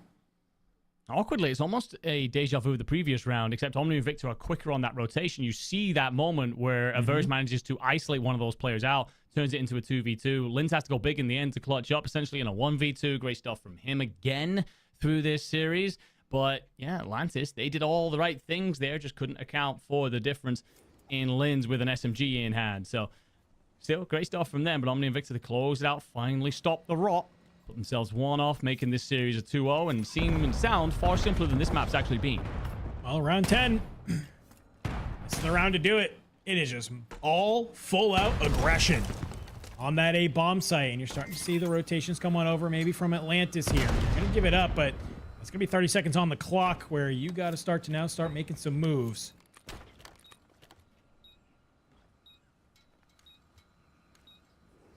Comes to a standstill. First player, yeah. And you're gonna watch your teammate fall here, but it's just playing too good. Cobra for 3. It's now just a verse. Oh, give him the ace. Give him the ace. And I think he got it, if my eyes do not deceive me, my friend. But it looked a little hairy there for OMNiA and Invicta, but they will hold the line and go up 2-0 in this series. Yeah, I feel like Atlantis have some decent strats in their book, but we've seen consistently that giving up that A site, trying to play retakes and hoping that OMNiA and Invicta stray out didn't work. I much preferred their idea of overwhelming that A site and allowing OMNiA and Invicta to move over towards B. But yeah, credit where is due as well. OMNiA and Invicta, of course, we saw a couple of individual moments that were brilliant, a couple of moments that lit up our screens for sure. And individually, Cobra goes 10 and 6. Brezzy's going to thank his teammates and send 20 PayPal each. But either way, it is a case for this team of very disciplined in certain moments. I was a little bit nervous when we started to see those rounds come back to back to back from Atlantis. But when they needed to, when they had to clutch up, they had to close out, they got it done. Yeah, I mean, it just felt like for Atlantis, you saw Pengy was making some great moves, Verse was making some great moves, and Mint and Mish had their opportunities, I think, to maybe find their spots on the map, but just didn't really feel the impact for them. It almost felt like it was kind of a 2.5 v 2.5 in that S&D. A little bit, right? Like, both teams are just trying to maybe find the one player who's going huge, but either way, it's a 6-4 for OMNiA Invicta. They're going to get ready to hop under that gridlock overload. But while they go ahead, take a little bit of a break, maybe go to the bathroom, get some water, we're going to hop on over to our Delta match, Enigma. And this is going to be Mindfreak taking on OMNiA Valor. And look who is up 2-0. It's the Aussies. And they are up 3-0 in the second half, I believe is what I was told here. First half. Okay. Okay, so this has been a good smooth run are Mindfreak. And to be fair, if you took a look at your scoreboards, you wouldn't be expecting much else. To be fair, what we saw Mindfreak earlier on, they clearly are a talented team. They are the #1 team out of APAC. And may cause a surprise or two just yet. Unfortunately, fell short. Of course, he's 7 Notorious, but what a task that is. Come up against OMNiA Valor instead, and well, 2 maps up, 3-0 up. Very simple stuff indeed. Yeah, and even though, you know, like you said, they did lose that P7 Notorious, the games looked, you know, promising. They looked competitive. It wasn't like some of the other rounds we saw, which were 3-0 stomps, right? So Mindfreak at least were able to kind of hold a candle to some of the top teams here. So maybe that you've had that warm-up here, right? They're playing on the LAN. Probably the first time to be able to do that in a hot little minute here. They maybe just needed a little bit of that warm-up game against a tough team, and now that's why we're starting to see them run away with it. Set 17-10. Already looking good. Final seconds we'll take down here in the first half as Mindfreak will hold a 3-0 lead after the first one. Not too bad. Right, gridlock overload. They'll get one last little shot at it here. This time we'll take down, but here we go. Into the second half. Yeah, for Mindfreak, I mean, you and me talked about this. We feel that this is the group that they will have wanted to been put in for sure. It's obviously Project Notorious that they lose to, although they put up some resistance. It's then OMNiA Valor that obviously they are, well, putting belt to right now. Then it's Rock Esports, and that's a team that we have seen have a massive dip towards the back end of the season, bringing in Steve Vortex. Obviously, a lot of respect for him for everything he's done in Challengers over the years, but he has been a coach over this past year. Yep. Mindfreak have a real opportunity to get themselves out of this group, especially comparative to many of the other groups. But what you wanted off the back of that Project Notorious loss, an opportunity to find your flow, your footing, remind yourselves why so many people see you as an underdog for getting out of groups, and I would say this is the confidence boost that they need. Fighting Crimson in particular. God, it's good to see their impact on the screen. Ooh, already Nade kickstarts it. We'd also be remiss if we didn't talk about Limax on this Mindfreak team as well. Has already qualified to the Esports World Cup on the Call of Duty Warzone side, by the way. So maybe trying to do the back-to-back. And hey, if this team can make top 3 here at the Challengers Finals, what a storyline that would be. But you got to get through OMNiA Valor here. You got to close this one out in 3-0 fashion before you even start thinking about that. But here we go in the second half, and yeah, it is just getting all up into the grill right now for Mindfreak. They're just causing chaos. Go ahead, pick up that EMP device and slowly start to work this B side. If these kills can go your way, you're going to open this one on up. All 4 players from Mindfreak. We're just going to see some slide outs here. Maybe some left-right chows. No, we're going to see a nade off the corner and just NPCs. Okay. Yeah, moments like that, very troublesome from the Valor. Obviously, we're very late into this matchup, but instances like that tell us why Mindfreak are running ahead. There is a skill gap in this one, and the thing is, relatively respectively to OMNiA Valor, Mindfreak went to Atlanta, for example, in the Open, placed top 28. OMNiA Valor, 2 of their players there, Joker and Curry, they both got top 28. So there's talent in this lineup. In terms of team units, yeah, Mindfreak the far superior on this one. Seems like every time there's a bit of a trade situation going over, the Mindfreak are on top. But it's those little square-up moments, Mindfreak is truly running things over. That being said, Curry has a little bit of something to say here. Lovely little 3-piece. Won't matter too much because you don't have the device just yet. But trying to open that space, it's all on Limax to stop it. And actually, all of his work has been glorious. It will get that first device in surely. 4 in a row. Lovely way to get yourself back into the mix. Got 3 minutes on the clock. We've seen some comebacks in this game mode since it being added into Black Ops 7, right? So it's really fun to just see how this game mode has evolved since you and I cast Elite 1, right? When we had just full, just kind of curiosity on how this is going to go ahead and work, and teams have really refined their strategies over time. But with that, Mindfreak will come off the spawn. Gotta get a couple of kills to go your way. Start to have these waves kind of get set back there. Rimza, he's going to go ahead, start ripping. That game is going to keep going, ladies and gentlemen. That was on our Delta stream, but we got to get back on over to still the same map mode combo. It's still Overload. It's still Gridlock. But we got to go back over to Atlantis Esports and OMNiA Invicta. Can OMNiA Invicta 3-0? Our also fellow Aussies that are there. And it looks like for the time being, I'm seeing a lot of kills go their way, and I'm seeing a lot of movement. You would be a very brave man to bet against anyone who said OMNiA Invicta here, especially considering how that hard point went. You narrowly avoid the 100-point club if you're Atlantis. Of course, a bit of resistance in the S&D, but OMNiA needed to step up. They did to seal the deal. Either way, Atlantis will control the device and try to find a ways out, and Mish and Mint will provide it. The M&M duo will give Pengi the space to dart through. So OMNiA scrambling to get players in place for A and might have missed Mish through the middle. Ready though. Defense, but Mish, he's here. Cobra, good for a solid 2. Lins finds another. You'll stop the push in its place here. You force some of those spawns over on that A side. You can see Cobra. He's immediately going to pick up that EMP device and start rotating it over towards B. I like the immediate setup coming in from OMNiA and Invicta. They realize, hey, if we could just grab this, kind of rotate it back, we're already sort of set up. We can keep you pushed down here into this A spawn. It's a pinstripe kill feed over there on that side. If Mighty can find this, he can pick it up, but no. Great defensive hold from Atlantis Esports. They do not let that first score come on through. Incredibly messy there. Essentially, OMNiA Invicta players trading out as Atlantis players spawn in and trade out behind them. Lins and Mighty can play for plenty of space in the middle of the map. 4 dead now. Simply figure out where the opposing team is spawning and be selective with your routes. You should be able to get this one in. Brezi's playing cover over from the middle here.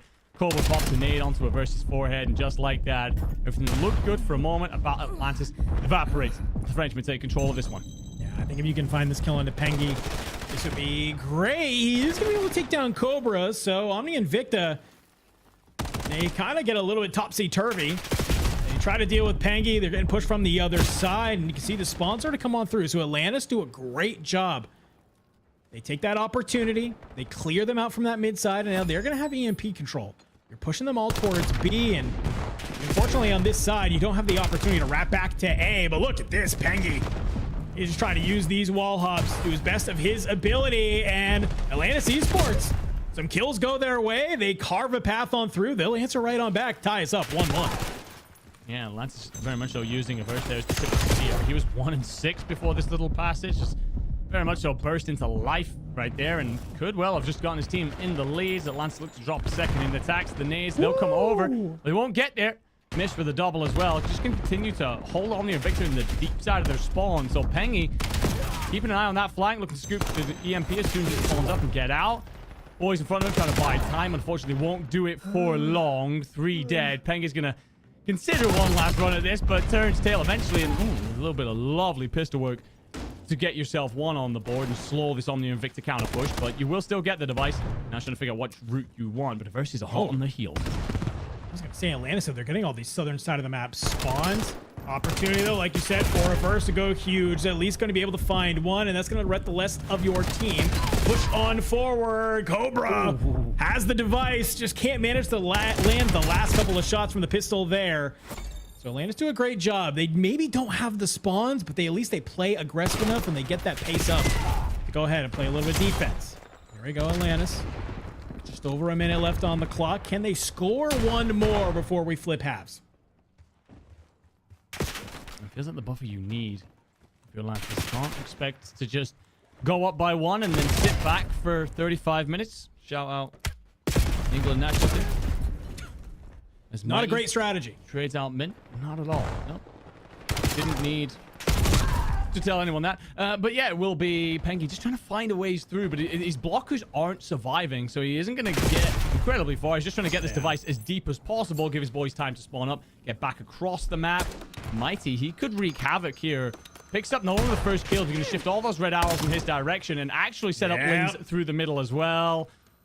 And that is a incredibly simple counterplay from OMNiA and Invicta to tie us up at 2 apiece. Slow everything down here. Let your boys try and get back into position to fight over mid-map for the remainder. As that device goes in, 10 seconds left. You'll have about 3 to scoop this off the deck when it spawns in. So whoever gets it, 1 last surge. See, it looks like in that mid-map, it spawns and immediately Mint picks it up, but at low HP, so you need to kind of wait. And oh my god, a verse just spawns in Narnia, so it's essentially a 3v4 here. 20 seconds on the clock. It's going to be your opening. If a verse can maybe find this kill onto Lins, you can see a fast wrap back, but you know it's going to be the play here. Does find Cobra. And on the side, Mish, he's at least going to be able to find one. Can you slide it on through? No! Tries to just go guns up with the pistol. If you can find that kill, you get 1 last score on in. But, whew, Atlantis Very close. It's much closer than I expected this map to be, especially after the way we saw the hard point play out and well, what we got to experience from the efforts against Bush, should we say? This has been a much closer matchup than I could have predicted. I think the one thing right now, Atlantis is just doing a wonderful job of playing gritty. When they get that device, they're just simply looking to run over one another, deathball it forward. When they are playing defense, a lot of work around their own spawns just to stop OMNiA and Invicta getting pushed out as far as they can.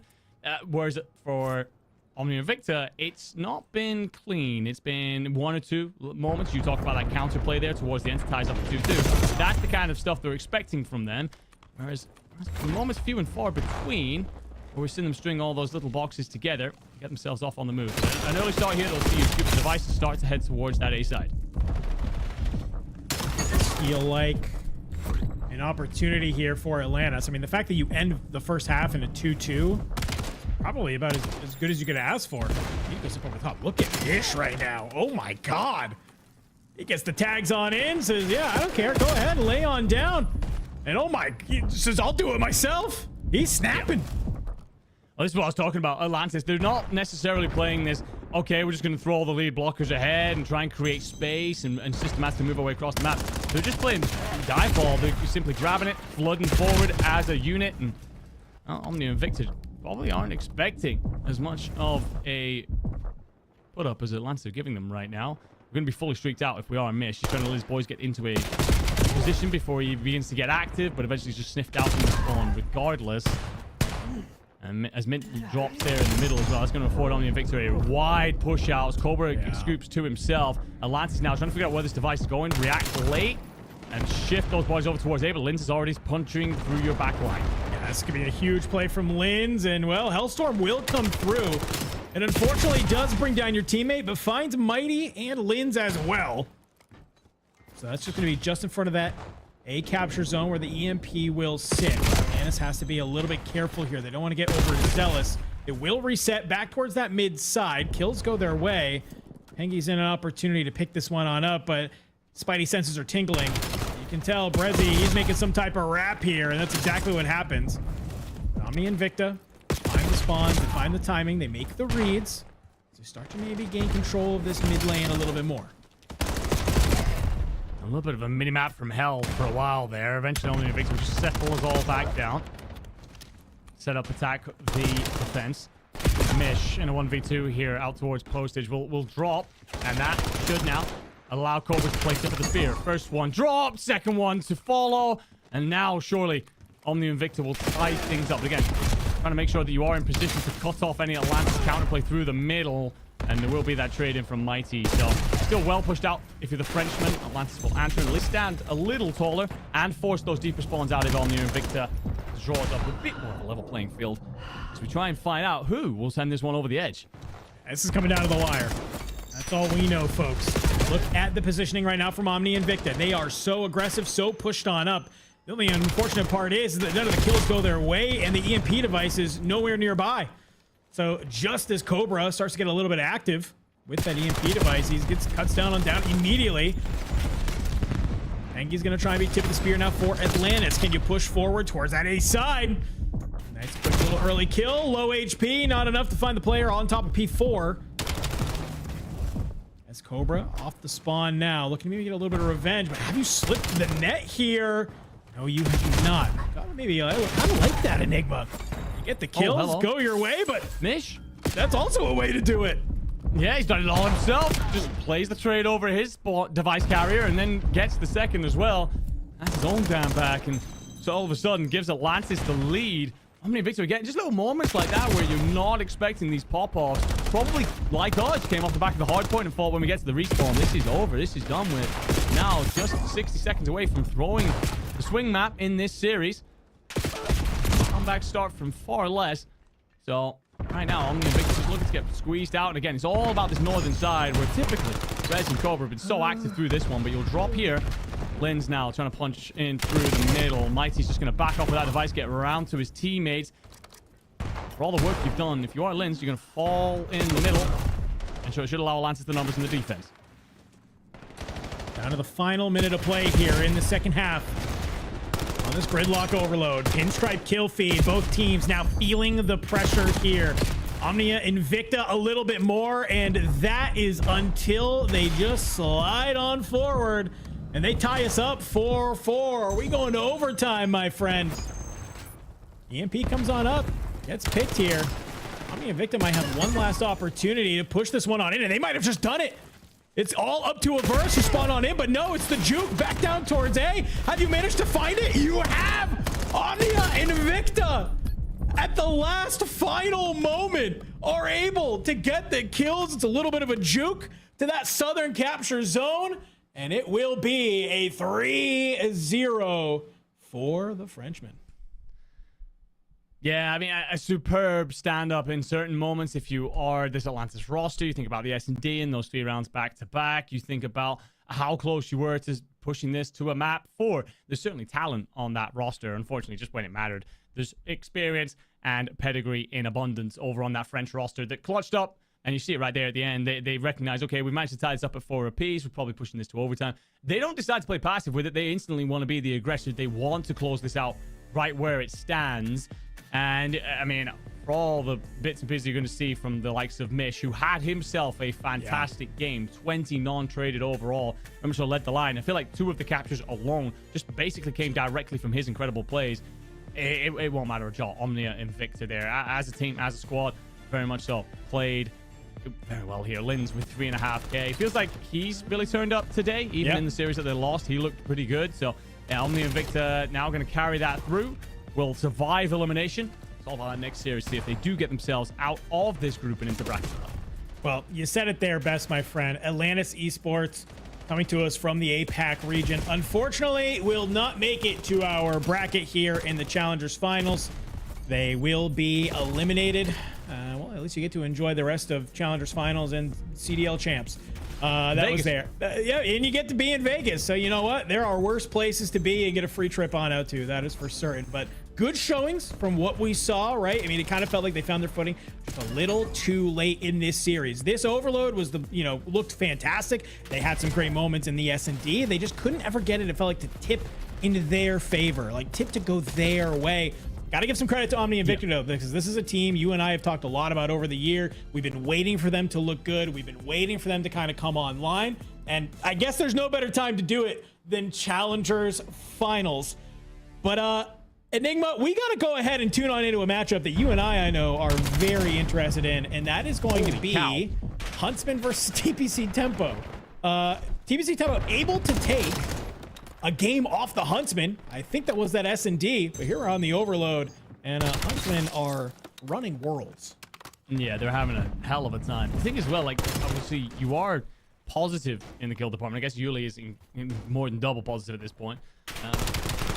It's 6-1. This is ruthless out of the Huntsmen as well in terms of possession stats. So, Tempo bullied back into their own spawn in the moment. We are, of course, expecting the Huntsmen to be incredibly powerful in the respawns. We're expecting Tempo to have issues with the fact they've had sub-bugger in the last second.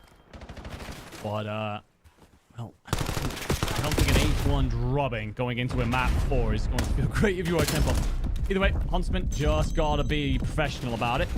Right now in control of that device spawn and pretty much unable to be killed for a moment there. Yeah, I mean, this is probably just, you said, if you are Huntsman, it's about keeping your guns hot. I mean, rack. Okay. Kez does keep stay it up. alive. Yeah, you stay up. He keeps it alive. This is kind of maybe one of those moments where, like you said, I think if you are TPC Tempo, you say, "Hey boys, let's keep it hot. Let's just maybe play some TDM for the last minute here, because off of respawn of the device alone, you don't have enough time, right, to get back into this game. Go ahead, just try maybe keep your guns hot, get the finesse going, keep the fingers loose." Yeah, no, you're not wrong. We obviously go straight into a hard point after this, and you want to be able to feel like you can shoot back against this Huntsman side, so maybe you do literally just play, okay, keep the device away from our spawn and just try and mash it against him. His Huntsman, again, just happened so critical here. Yuli is 34-19. Feeling very pretty at the end for yours truly, but well, Brack now doing his best to go to work. Gonna wait for the supporting through the teammates. So respect being shown. Bugger and Slade are trying to play cutoffs through the cutout. Never get there. So less than 30 seconds to go. Huntsman's looking to slow this down. Have one last send at it. But yeah, this is all done and dusted. Everyone's minds well and truly planted in that map. Well, somebody in the chat has some positive things to say. They said, I'm learning watching these guys play. I don't know, maybe go ahead. If you're going to be jumping into ranked, take what some of the best and challengers are doing in order to get there. They will get one more score on the board if you are TPC tempo, but I don't know if anyone's going to be even close to that EMP device. No, you are not. And that is going to be the Huntsmen taking game number 3. And they're going to look to maybe go towards that hard point and take the map series in a 3-1. But hey, chance for TPC tempo here. Maybe they can bounce back in that hard point, push us to an S&D, because we're starting to see, obviously, that what I believe was that S&D where they were able to take that win against the Huntsmen. Maybe just all you need to do, push it to a game 5, cross your fingers.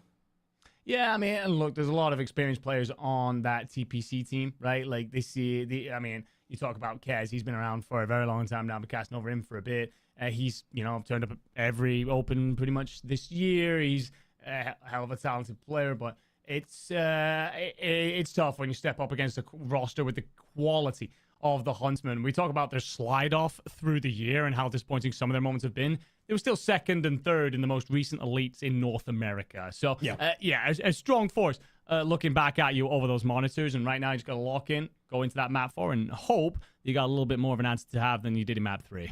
Well, speaking of maybe some elites in North America, we got to go talk about some of the matchups that are happening here because, well, on one side, it's OMiT Brooklyn from North America, and on the other side, sort of the best teams in the EMEA region in Project 7. That's right, folks. This is going to be on our other side. This is sort of that winner's side. This is on our Charlie stream, so make sure you got all 4 streams up and running because we are looking to send some people to the bracket. Winner of this series will secure their spot, of course, in that top 8 bracket. But here we go. As we come already on in, Project 7 down 60 points to OMiT Brooklyn on this latter half of the P3. We're already starting to see people like Gwyn go a little bit nuclear like we've come to know and love from. So many storylines coming into this. OMiT Brooklyn, of course, beating out Project 7 in Paris to eliminate them in the top 8. Project 7 very disappointed with that finish. So a little bit of stuff to say there, obviously. But also, when it comes to just what these two teams have as in terms of aspirations for the season, it was to get to EWC. Project 7 themselves would have believed themselves to be the #1 European team at the beginning. No one saw DK and Ethan coming. Brooklyn, this is a set of players relatively cycled and recycled through the North American Challenger scene. DC coming into this roster instead of Rex. He's got to prove that he deserves to be here over the statistically best player on the squad. Right now, though, Brooklyn looking every bit the team that they want to be, up 60. Yeah, really good stuff. I mean, you're talking about a map like Colossus. It's an absolute bang out. I mean, this is a map that OMiT Brooklyn is going to feel very comfortable on. You can see Gwyn already off to a hot start, calls in the streak, gets a nice little 2-piece. You're going to get the kills on rotation that you need, and it's a full setup for OMiT Brooklyn here. 3 members of P7 getting dropped into the back. It's these close spawns on that P2 side, but we're getting ready to head into the second set of rotations, and OMiT Brooklyn is running away with this one. Yeah, this is brutal from Brooklyn, to be completely honest with you. You got to find some sort of answer. We're not seeing much in terms of successful early rotations. From 7, 2 reels actually spawn out as well. It could have been a thorn in the side. Doesn't get the timing though, up against Mythics. The DC's there to play trades regardless. Now looking to apply pressure through the point. F-Dot going to slide in through the back to bump his teammates forward. They will meet their demise, but at least afford you a little bit of space. Project 7 got to be much more like that on the front foot. Force Brooklyn to take a step back every now and again. It's a little bit better, but as we've already said, ways to go. Thankfully, still quite a bit of card to be played yet. Your way back into this, chain this P1 into the P2, right? We've seen teams do this time and time again. It's going to be sort of your sauce, your secret success if you want to try and get these points back onto the board, because they have cut it down a little bit to 50. As Henry's going to be the one up towards that top there, and DC's getting backed on down, but the nades are just a little bit too much. OMiT Brooklyn will continue to push this P1. We can see them trying to fight hard into the back here, Enigma. They'll find the kill onto Lucifer, and well, they have the flip. They're going to be able to hold this one. A little bit goes the way of Project 7 there off that P1, but OMiT Brooklyn still playing flawless. Yeah, just use kills back there. You managed to find a lot of kills through the middle of the map if you're Brooklyn, just as the hill transitions from 1 to 2. Then you just had to sniff Lucifer out through the back line. Make that easy, get yourself set up. You've actually pushed out too far. You're going to flip those spawns. Brooklyn are aware of it, however, turning and facing. From the front, but oh my god, look at that kill feed. It's all P7. DC is the only one to show up, and from OMiT Brooklyn, it's thanks to a nade, followed up by Gwyn.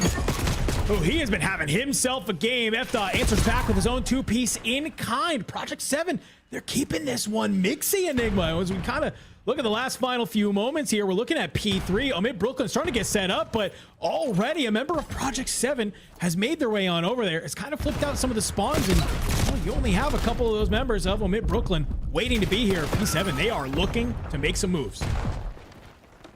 Brooklyn are actually going to get the early control, but their pinch setup starting to come through here as you swarm and play cleanup on either side. Diamond Con has actually just gone massive in the hill. Spots the first, turns the burns the second, stays alive on the backside of the boat, and then plays cleanup on the third to go 4 in a row. That hill breaks instantly, if not for his heroics. P7 get back into this game, all on him, as to why this leads now 70 points. 19 and 13 for DC, the newest member of OMiT Brooklyn. As he is just looking to continue to have a game alongside Gwyn here. 3 is in, still an 80-point lead for OMiT Brooklyn. So as much as P7 is making some great plays, they're finding the timings, they're doing what they can, Brooklyn is just shutting them down left and right. Final few seconds here of that P3, and as we look towards the P4 already set up, you got DC, the man, he's there as well. P7 is a 3-man hit. Two coming from the front, one trying to find that side, but you will stem the tides of the Europeans. As 2Real finds a nice 2-piece. Brooklyn will just tip over the 200-point mark. Project 7 have had absolutely zero answer here. Feels like every time I look at that mini-map, there's a set in place. For the team in blue, team in black, not even close. Henry's trying to play nuisance on the north side, trying to get his boys active elsewhere, but it's never clean. Lucifer walks in, you walk into 2v1 up against your opponent in the mid, I believe it was DC, and he still at least walks away with one, so just instantly traded out.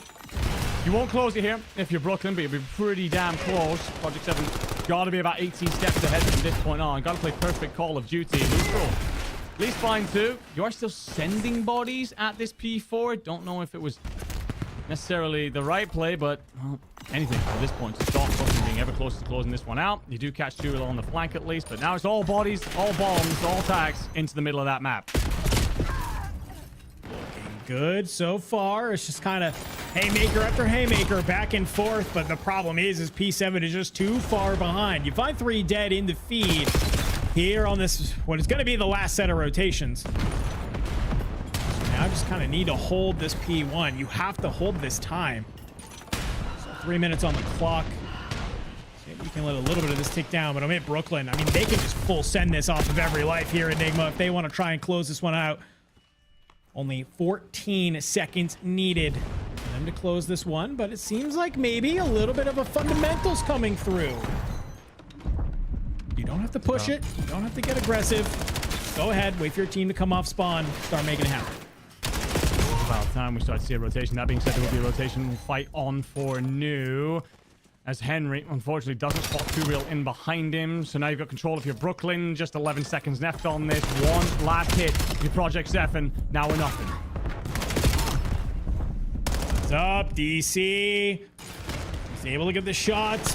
One last fly, but all members of OMiT Brooklyn, they are here and they get it done. Fist bumps out. P7, they've looked so great online. They've looked so great in their region. But unfortunately, land does hit a little diffy, especially against one of the top dogs like OMiT Brooklyn, Gwyn, Diamond Con, names that we've come to know and love in the Call of Duty scene. Both having themselves a hell of a game, dude. Making a statement. Yeah, it's a beautiful bit of work from OMiT Brooklyn. Of course, we will be taking a look back in with this series as we go. There's a lot of scores to settle, as we've said, but there's so much going on, of course, over on Bravo as well, as the Huntsmen will be looking to get themselves through to the next stage of the bracket. were pretty solid when we got to see them earlier on. Dominant in the respawns. I think Dominant's being kind with it. But much closer here on the raid hard point for map 4. TPC Tempo desperately looking to keep themselves in this tournament. Holding on with fingernails and everything that they have to offer. Huntsmen will be looking to break this next hill. And that first pickup through mid will help gain you some space. But there's an answer coming in as well. So I'll just size up 3 for bodies. Yeah, Huntsmen, I mean, you cannot let this go. I mean, it's a little bit scary. I think when you look at this team, you expect them to be a heavy hardpoint team, right? But already here, gotta give some credit to TPC Tempo for keeping it aggressive. Unfortunately, Yuli is starting to find some guns. He's starting to find it to be a little bit hotter over here. We'll push on through. He's in his back tin side. Just find the kills, and you're gonna let Big Wake snap from that fence side. Taken on down. TPC Tempo. Even though you made all the correct plays, you made the right read. Sometimes for the Huntsman, it's just about outgunning your opposition. That's going to be the case here. You're going to manage to hold on here as this next hill will go ahead. It will hop on up, but all 4 of the Huntsmen get some close spawns. 2 people dead from TPC Tempo. You're going to control this hill. Yeah, I like this from Huntsmen. They're decisive early. We don't need to bother messing around with anything else. Don't need to go to old. You don't need to play for mid. Just break this, catch the rotators, give ourselves numbers advantage, then push out. Look at how wide this setup is. We'll give them all the intel in the world. As long as you get your trades, make your gunfights happen. Brack coming on the pinch as well. This could get even better for Huntsmen. Could be clean. Oh, slides on out. Nice little 2-piece for Brack. Route man gets paid. Puts them back into that spawn here. Good time on the board for the Huntsmen. And after this sort of rotation here, it looks like they may have figured out some of the strategies from TPC Tempo. Starting to see some players heat on up here. Already, Renegade. And the talk of the town. He's the storyline of this Huntsman roster. And he's a completely different player than when we saw him at the beginning of the year. Now here at Challengers Finals. Looking to be one of the major reasons that they are going to make this push through the loser side of their groups. Get into that top 8 bracket. So much talent on this roster. I mean, you look at, you expect them to deliver in spades, and Brack will deliver another body to TPC Tempo. Awakening just going to provide coverage over the top. Yuli's hunkered down with the NPC, going to play close up, clean kill. And actually, you're going to start to get top corridor control here if you are Tempo, and I like this play in through the back. I love the idea from Slade, but Yuli reads it head on a swivel, catches him, doesn't like it in through the back. And won't cause any issues through that defensive line. He'll sit neutral for a moment, and Huntsman won't care for that. They're 50-point lead right now, sitting pretty. It's all about these rotations to new. You gotta start to consider them within the next 10 seconds. Yeah, Huntsman more than happy to let this one just stay uncontested. They want to keep these back spawns. I mean, no one really trying to grab that time. You got Awakening up here towards the top. Unfortunately, just not able to look out in time. Does get pushed here, so already TPC Tempo is starting to move on forward. And the Huntsmen are a little bit, feels like a little too lackadaisical here, Enigma. They're trying to watch towards the stairs side. And Yuli at least will be able to find Booger. That's one, but it's all control of Lambo for TPC Tempo right now. Yes, Slade does great. Swings in through the outside and catches Renegade, I believe it is, by surprise. Yuli just gets out, gets back in, going to be supported. It's all about that mid-lobby control. Renegade trying to play it. Can hear one. Slade will be there, cleaned out, a lot of space, and you read Bugger this time, water side. So, control over this.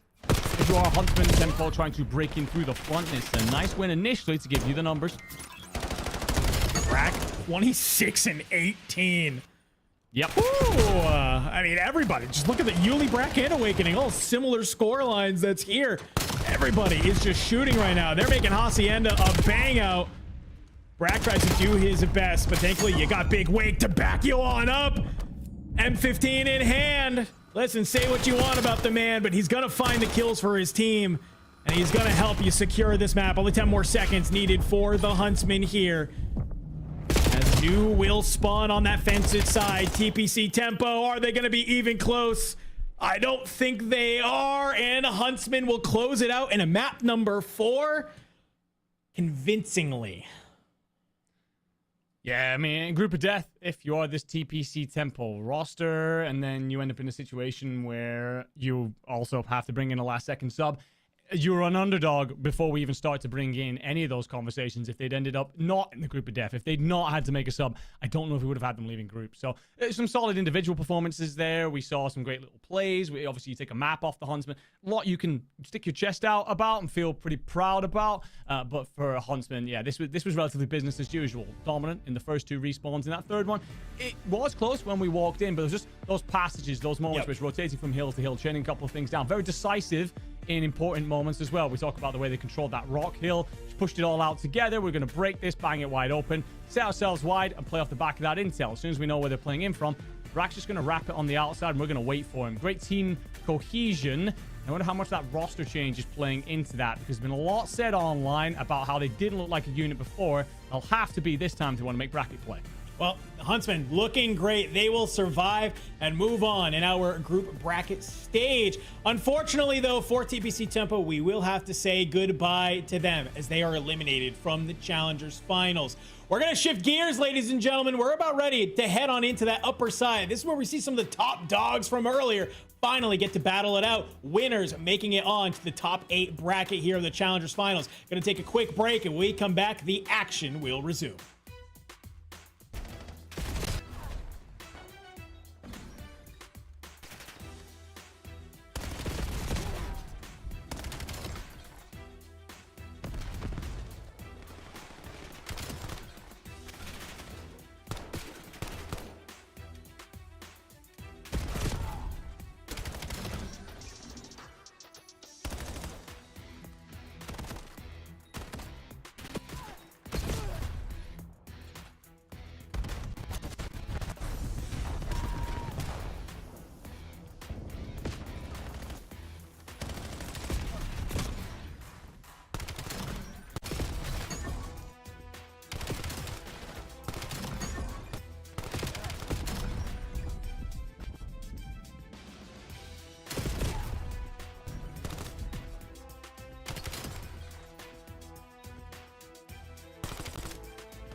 Welcome back, everybody. Challengers Finals. We're on the winner's side, and man, do we have some bangers cooked up for you. We got to kick it off with one of our marquee matches here on the Alpha stream. Enigma, it is going to be the Telluride Bush taking on Team War. We thought we might see this, but let's talk about these maps and modes. Colossus, Gridlock, Scar, Raid, a Colo Hardpoint to kick us off, my friend. Let's get right on into the action because, man, if anything that we've seen in the last couple of weeks, it is that Bush have been looking very good on Colo. Unfortunately for them, guess what? Team War have also looked very good on this map. We certainly have, but I will lean in favor of Bush recently with their Colossus performances. Been truly stunning. This man on your screen, the Argentinian Trix, has been lights out on it at pretty much all times. Capsule will start 3-0. Kick things off and hand Bush the opening share of points, but see, a very long way to go. The base is expected to be breakneck because, as you said, Team War, they know this map like the back of their hand as well. As they fall on the first hurdle here, just looking to flip this out, playing for P2 and a big win from the Mentions to begin that push. Already on that outside, 3 dead for the Bush. Drake's gonna try and be the hero. Will not be able to hang on. All of Telluride Bush spawning in on that top side of the map. I need to carve a path into the P2. You're finding the kills, though. They are going your way.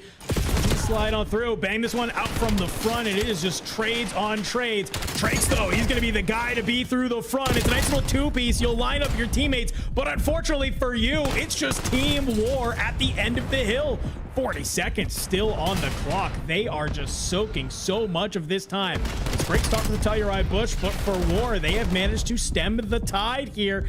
We got to start thinking about this P3 side. Yeah, glorious decision-making out of War on the initial push, but also then to continue that pressure on the backside, and eventually the bounce just flips Bush so that they can't get to this P2.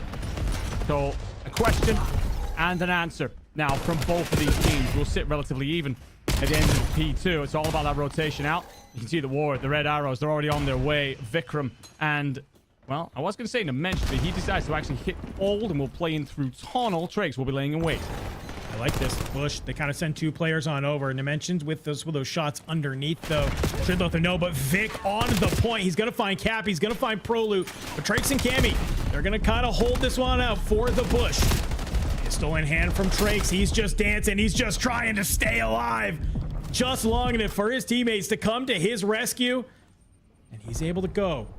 Right, Bush continuing. You're going to see this lead just go back and forth, ladies and gentlemen. The Prolute here. Big Byron almost finds 3, but it's Icons. He's going to find his 2-piece. And almost he's going to be able to do it with some close spawns. Team War, it gets them in onto the hill. It does. Bush all fall around the wrong time, pretty much on top of one another, and that'll give War the space that they so require. Team kill. Lights up the feed for the moment. Spawn's actually going to flip. You read this if you're War. Bush will have numbers surging in from both sides, and, well, Prolute just about gets Bush back in for this one. Only 3 seconds left. So it doesn't really matter, but now you start. Yeah. If you are Bush, to push through that north side, your aim is to find Vic and then flip these spawns out, apply all that pressure, and force War to hold this from the front. Got to play flawless here. I think if you are the Bush, if you want to try and push your way on through, a couple of kills going your way is a great way to do it. You find Icons here in the back. You work together. Capsule is there for the trade. Unfortunately, so is Dimensions. So while all of that is happening, Vic is more than happy to soak up all this time, and they're going to continue to hold these back spawns. The Dimensions getting dropped by Trakes, though. That's all the information that you need. Icons at the front. NPC banging right now. As Team War, they're looking good on this P4 here. But you're right, Bush. You can't let this one get away from them. No, they can't, and it's a great play out of War. We've talked so much about how Icons has been a difference maker to the respawns of this side ever since he was brought in. And his little moments like that first gunfight, just cooks himself off into a corner, lets Cap walk out in front of him, bangs him, basically gets a free life, and just hands the numbers advantage to his side. That means that as Bush try and flood in, so all the trades, they're just going to go the way of War in the end. 99 to 79, a 20-point gap then, with War in the lead and 3 kills in the feed to hand them. P1, Bush gonna have to figure a way to break. Second set of rotations. We've seen this from the Telluride Bush, though, Enigma, where they kind of go through the first set and you're a little bit worried, and that's just all they need to know is how do they want to play some of these hills. Already, still just continuing to battle on this front P1 side, just trying to gain control.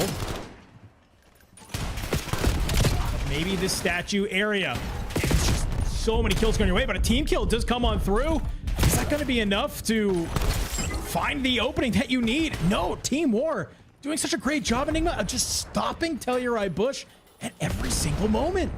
Yeah, and I love their play here just towards the back half of this P1. Flood out the southern side. They're expecting Bush to hammer it through the front. And then again, Bush, they actually have a retort. They decide, all right, we're just going to hit this from top and bottom.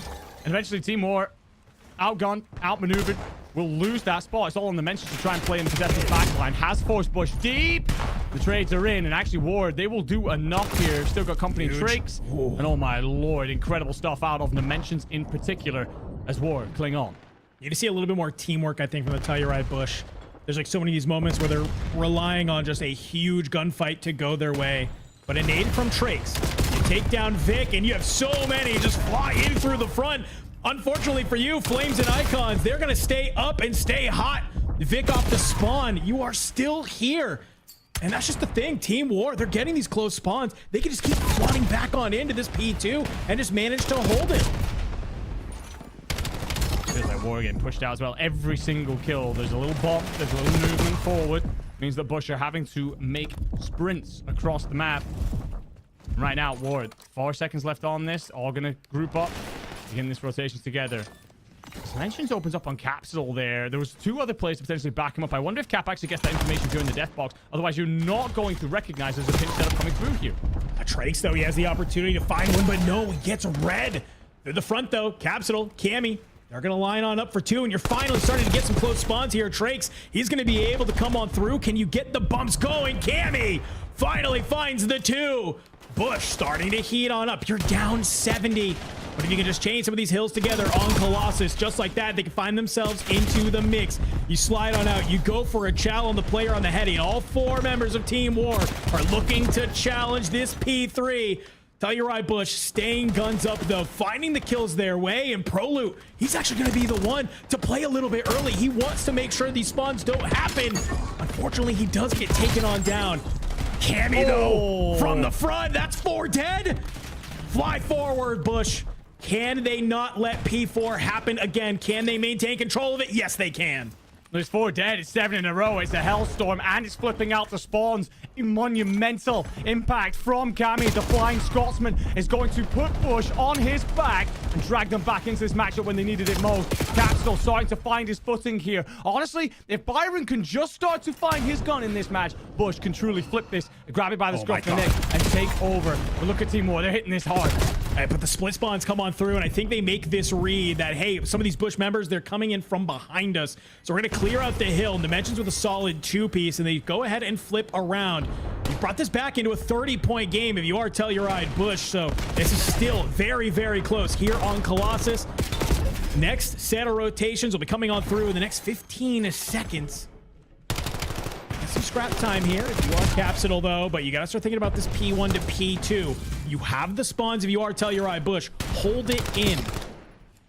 I love this work from Trakes, by the way. It just pushes out just to refill, just to try and hold the stuff inside of still. Force Team War to spawn in one location, and therefore you can take this fight without your head being on a swivel. Capsule's gonna play the front man. That's fine. Get one, get trades over the top. That's less okay. Cammy loses 2 dimensions in the seconds, all on Proloot to hold for a moment. And he does well to just slow this down, lets boys back into the fight. Yeah, Telluride Bush, I think they were more than happy there just to kind of flood, right? You just let the next player bump. Just say, as long as you get 1 off of this, they're just going to be staggered. They're not going to be able to get into that hill. Unfortunately, it's just the spawns are good and the timing comes on through. Flames finds a good 2. That's going to allow Team War to run up through this middle. They're starting to get onto the P1. They want to gain control back of this, but Telluride Bush have brought this back into their side. They're still getting these P2 spawns, Enigma. They're happy to let these last final few seconds go if they can hold on. Unfortunately, Capsule gets found in the back, and now Trakes has to go hunting. Yeah, big play from Vikram. He's early on the rotation through the north side and then wins that fight against Cap in the back line. So all of a sudden it's 50-50 split spawn. Teams running all over one another, but Bush are actually going to get one close. Trakes gets that close closet spawn, and so he's able to play Trace and just continue to hold for now. 2 players dancing on the point, but War will get the important kill at the right moment. That being said, Bush never far away, and Trakes and Capsule go big to break back in. Both teams approaching that 200-point marker. 34 and 26 for the newest addition to the Telluride Bush. And there were some questions, right? Is Trakes, how is he going to go ahead? How is he going to do? Yeah, he's doing just fine here, boys. A big reason why they are back on into this. And just like that, third set of rotations, P2, Telluride Bush will take the lead back into their favor. But Warren now should be able to just tip over. I say that, Trakes, another two-piece. Dear God, I feel like that is being uttered every 30 seconds right now. He's going to fly out top mid, finds one, sets his boys up for the second. On rotation, we'll meet Vikram. Huge one, shoulder goes on through, but Vic does a great job. Lays in away, pops up in just the right time. Prolu will take a lot of damage, but stays alive for the time being. Nades up over the top. Can you help the teammates out? Unfortunately, you just watch the rest of your boys die. E3. Everybody has to fight. Every second counts. Prolu will manage to slide across somehow. He is here. Byron playing his life to perfection. And they'll crack this P3 wide open. It's been even better than that for Bush as well, because they actually push out on that western side. They're trying to play already for the next set of spawns, and that kill in the back there from Capital is massive. Now starts to just hem Team War into one location only. Spawns are going to flip, though. Maybe overextensive from Cammy. Not sure how he ends up there in the end, so Team War will flip that back out. Yeah. But you can win it here if you're Bush. War, gotta send it, gotta break now. It has to be a flawless defense here. Vic, he's getting dropped. The Bush are just holding on. Cammy, he's firing on all cylinders. It may have taken them a couple of rotations to wake up Enigma, but the Bush, hey, they will always be happy to play from behind, and they will take game number 1 here in this Group A winners side matchup. I mean, we were fully aware of the talent inside of this roster after everything that they've achieved this year, after everything that's in the stories of these careers, quite simply. But when they come out slow on a map that is typically your home turf, your backyard, start to just raise your eyebrow a little bit. No doubt everyone back home, the Unshaven, the Watch Boy, and everybody was a little bit concerned, especially seeing Byron of all people get off to a slow start with how good he's been this year. There was moments in there. I mean, Trakes goes 43. Are we reading that right? 43 and 29, 4,200 damage out there on the map. To be fair, Dimensions, Flames, Capsule all had themselves incredible maps as well. But I think I'm actually going to hand an MVP over to Cammy there. Now, he has that 7 streak. He has a moment, and it looked like the map was just slipping over the hill for Telluride Bush. War had the ascendancy. We're in complete control. Bush, they needed someone to really drag them through the mud, get the game by the scruff of the neck. Cammy pops several kills to not only clean up the old kill, then rotates in for new, breaks and flips his side in for the next. Essentially affecting 3 hills in a row, then has a Hellstorm for later that he used to call in and stop War scooping up a hell of a lot of points. If any one of those moments don't happen, Team War are standing here as victors on Colossus. So when you finally break down Bush as a team, you got to figure out how to deal with the gauntlet that is for incredibly talented players. Yeah. While we wait for that Search and Destroy, get kicked on up, though, let's keep looking at what some of the other matchups are looking like. We're going to head on over to our Charlie stream. Second half of an Overload Enigma for OMiT Brooklyn taking on Project 7 and talk about DoorDash. Oh my God. 4-0 already here on the second half. And well, the European Project 7 roster have a tall task in front of them to maybe try and reverse sweep to make it into that bracket. Yeah, I think we used to have something back in the day when we played Control. It's when you went 2 rounds down and then 1-3 and then won maps 4 and 5. We call it the perfect sweep, the ultimate sweep. Those of you from back down will remember. This would definitely be that. The first half of this Overload could not have been more one-sided. So Project 7 with all to do. I'm looking at Henry at 4 and 12, F.9 of 15. These are incredibly talented players. Shouldn't be seeing those sort of stat lines. Gotta see them come online. But DC's picking up an NPC and shooting like that. You can see why they've been hemmed back in this one. And F. Well, he ain't gonna get very far with that device. Will be cleaned up through the middle. All on Henry, who just can't get anything going. Brooklyn will scoop again and start to push out through the north. Yeah, I mean, Brooklyn can basically, if they wanted to, just go for the mega defense strat. When you're up 4-0, right? You don't have to try and maybe play offense, but sometimes the best way to do that is just put the EMP device in the opponent's zone and also start to run up the score. Kills go their way. Nice clean break. Easy fly on into that B capture zone. Put one more on the board. 3 more minutes on the clock as OMiT Brooklyn is just continuing to rain hellfire, quite literally, with a 2 real hellstorm coming in up over the top. Incredibly simple. Namicon on a 6. Sees 23 and 10. Polex taking egregious Charles, and why the hell not? You're up 5-0. And pretty much have 1 foot in the bracket already. So, easy as you like for Brooklyn. Project 7, God bless Mythics, by the way. He's positive still for his team. Standout player.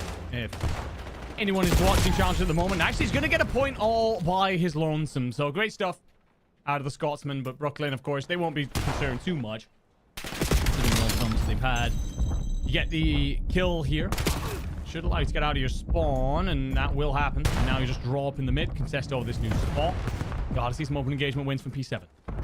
This is unfortunate. You're hitting that point in the map where it's you kind of have to have those scores where it's you get the kills that go your way, you spawn them one side of the map, and okay, you get that score, and you already have a player waiting in mid for it to spawn again, and you just continue to find the kills you need and get a second one. It's really the only way Project 7 gets back into this. The only problem is, Enigma, you gotta do that like 4 times in a row just to tie up this series. So, see already here for OMiT. It's just, yet again, hanging on out. Nades going up over everywhere as Wolfenfix is gonna be the one to move this EMP device back and forth as Paul X, he's going to find a nice 2-piece, pick up the device himself, and we'll start working with the teammates to maybe get one last score on the board. Love a little set of snappers right there out of Paul X. Little moments like that, just disheartening to Project 7, because reminder, both of these teams, even if they had lost this series, they're probably expecting to see off the opposing teams that are waiting in that lower bracket. But you are Project 7, you'll be feeling a little bit underhanded should you walk into that bracket, because right now just being gapped by this Brooklyn side. Whereas Brooklyn finding themselves quality they possess all over the board.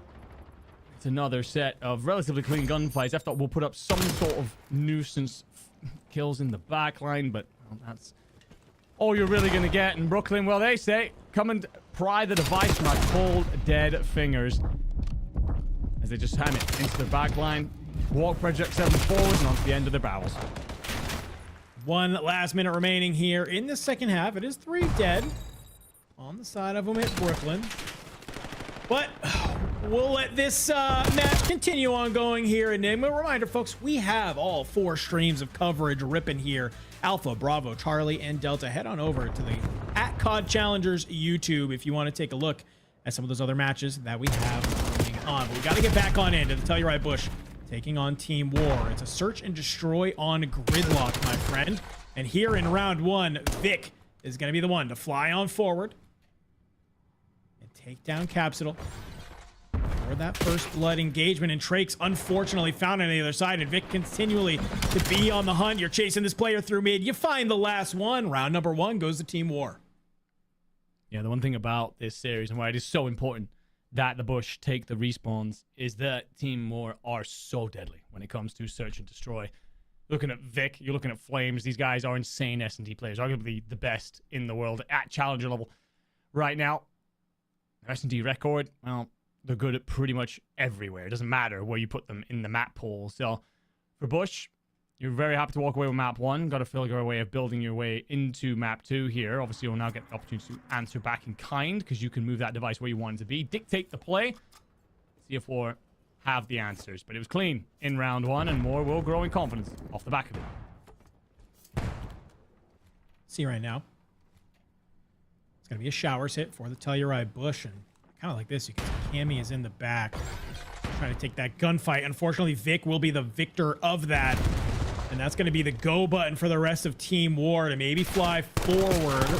Bombs does start going down. Capsule, he's going to throw a shoulder, get some early shots in. Unfortunately, Trakes gets dropped. He'll help out into the back.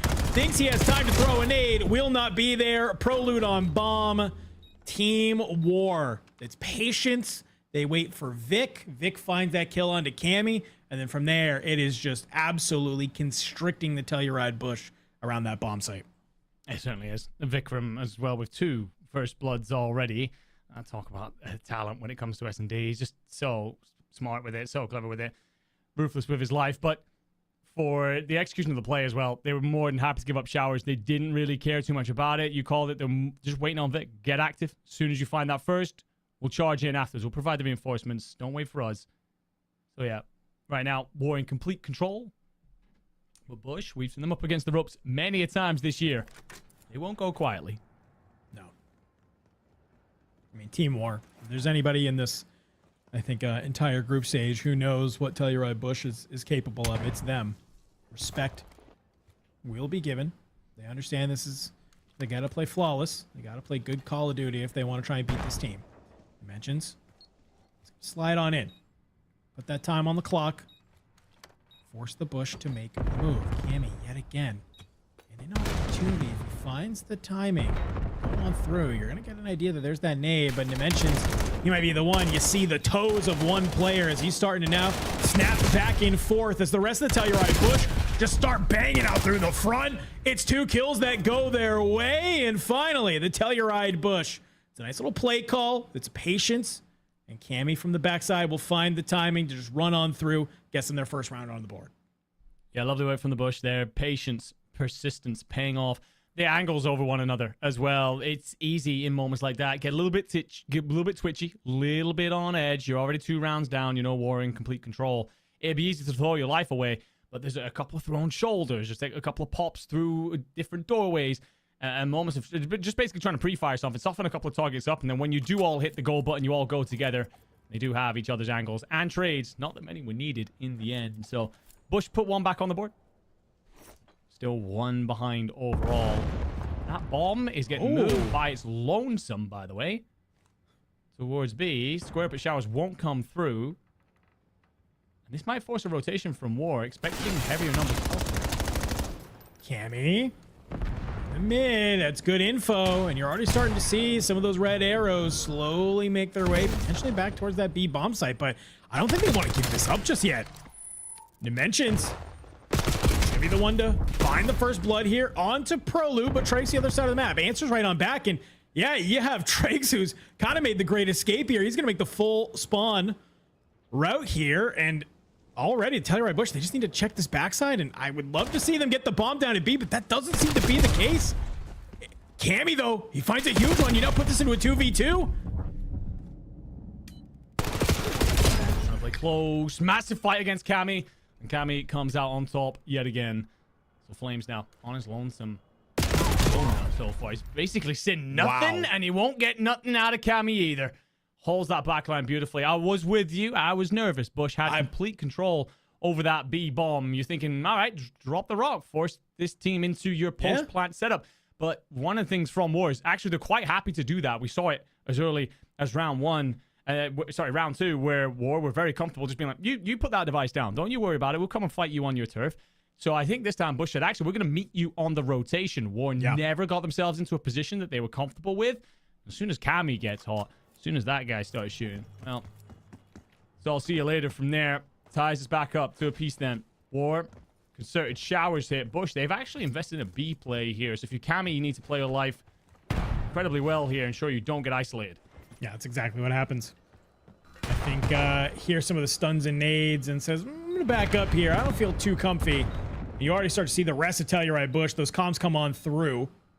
Trakes, Capsidal. They're going to work together here. Dimensions is going to be the player, but here comes the smoke as Dimensions catches Trakes on the slide out. Other side, Vic has a Cammy, a grenade on top of Cammy, and he's going to also find Pro Loot.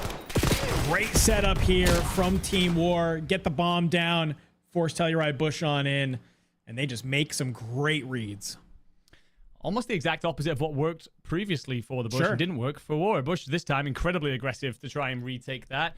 War welcomed them kindly. I'll give a massive tip of the hat to Dimensions there. It's easy to say so when he gets the first blood, but it's that smoke. That smoke drops. Instead of sitting back, instead of potentially letting players cross and turning it into a mess and hoping to get some weird timings, he takes control of the situation, dives into the smoke, basically barrel stuffs, hip fires everything. The Bush players inside of that are not expecting it. They're not expecting the players to actually dive into the smoke. And turns the tide of the fight from the get-go. So great stuff from him individually. Vic as well, 7-3 right now. Huge part of why War lead. Well, 3-2 right now for Team War. Still a close game. A little bit more of a Straightforward setup here. It feels like that bottom side of the map, though. Capsidal tries to go for a chow against Dimensions. Will not manage to find the kill. But Pro Loot down towards the bottom. If they can clear out this bomb site, if they can grab control of House, this is good. Trakes, he might have been able to find it. No, on the stairs. He loses the gunfight. Pro Loot and Cammy are there. And it is just an all-out brawl. Somehow, in the midst of all of that, Pro Loot has grabbed the bomb, and he has made an escape and is on his way to A. I don't think he recognized he even grabbed the bomb either. It's one of those moments you get the notification. Oh, I have it. Great. I'm getting out of here. Great. Decides to take off. Puts the device down. Puts that timer, that ticking bomb on the clock. Forces War to play him. Flames and Icons. They'll just dummy this hand in hand. Sure. Push Pro Loot into a 1v2. Needs a moment of magic from Byron. Clinical efficiency from Team War. I think you hit it right on the head. Just play this together. You don't need to do anything fancy. You don't need to do anything crazy. Icons is going to be the one to hop on the defuse. Teammate just looking over you, just making sure nothing is going to be able to... nothing, no shenaniganery, no funny business.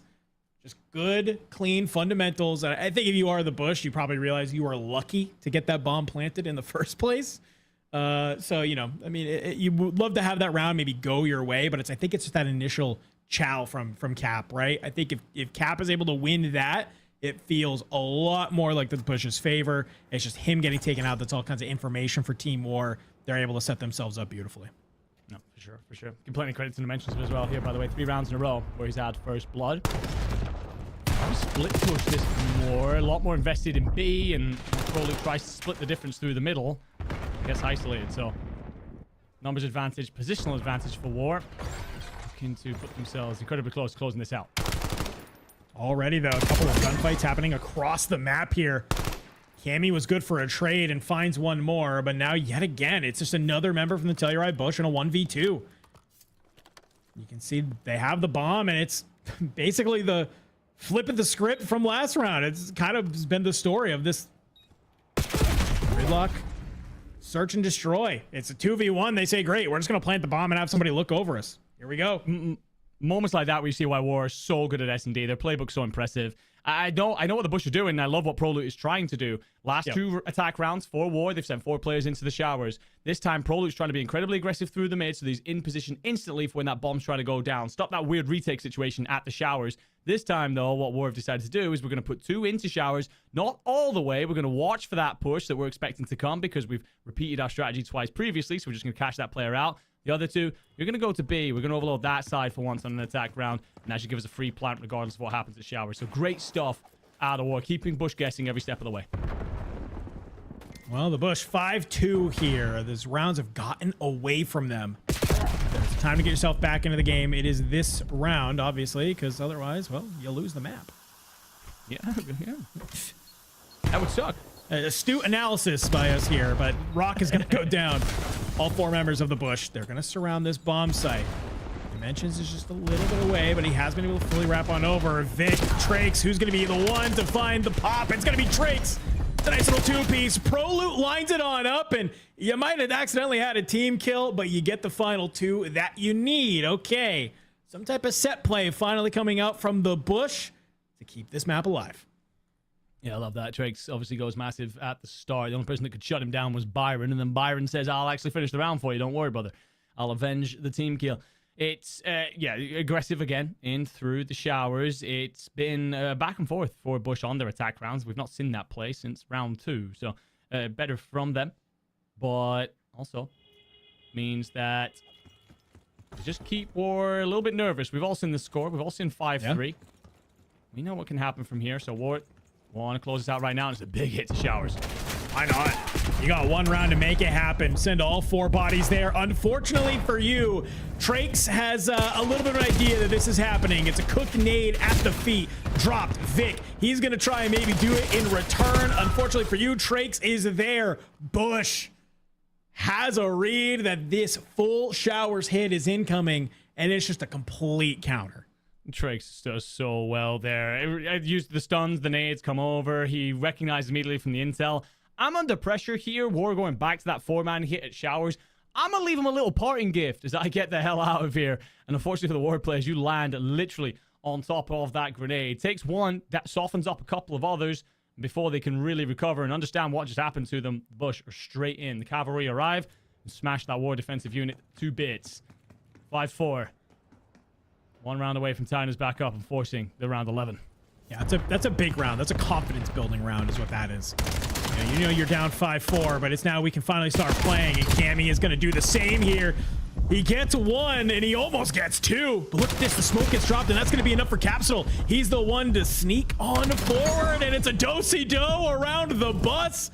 Finally, we start to see Kenyon come alive, and it's just Flames in a 1v4. They're looking for him. They're searching for him. Slide on out. Shots go through. Bush, tie it up. Back from a 5-2. They're sending us to a round 11.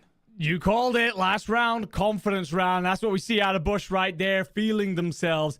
Push a lot of numbers towards that B-bomb site. Again, their offensive rounds, they've split the difference. Talk a lot about War's playbook. Bush have come here fully prepared for all sorts of different circumstances, and well, they weren't ready for it. They get caught trying to get pushed out through that B side. Capsule goes huge on the front.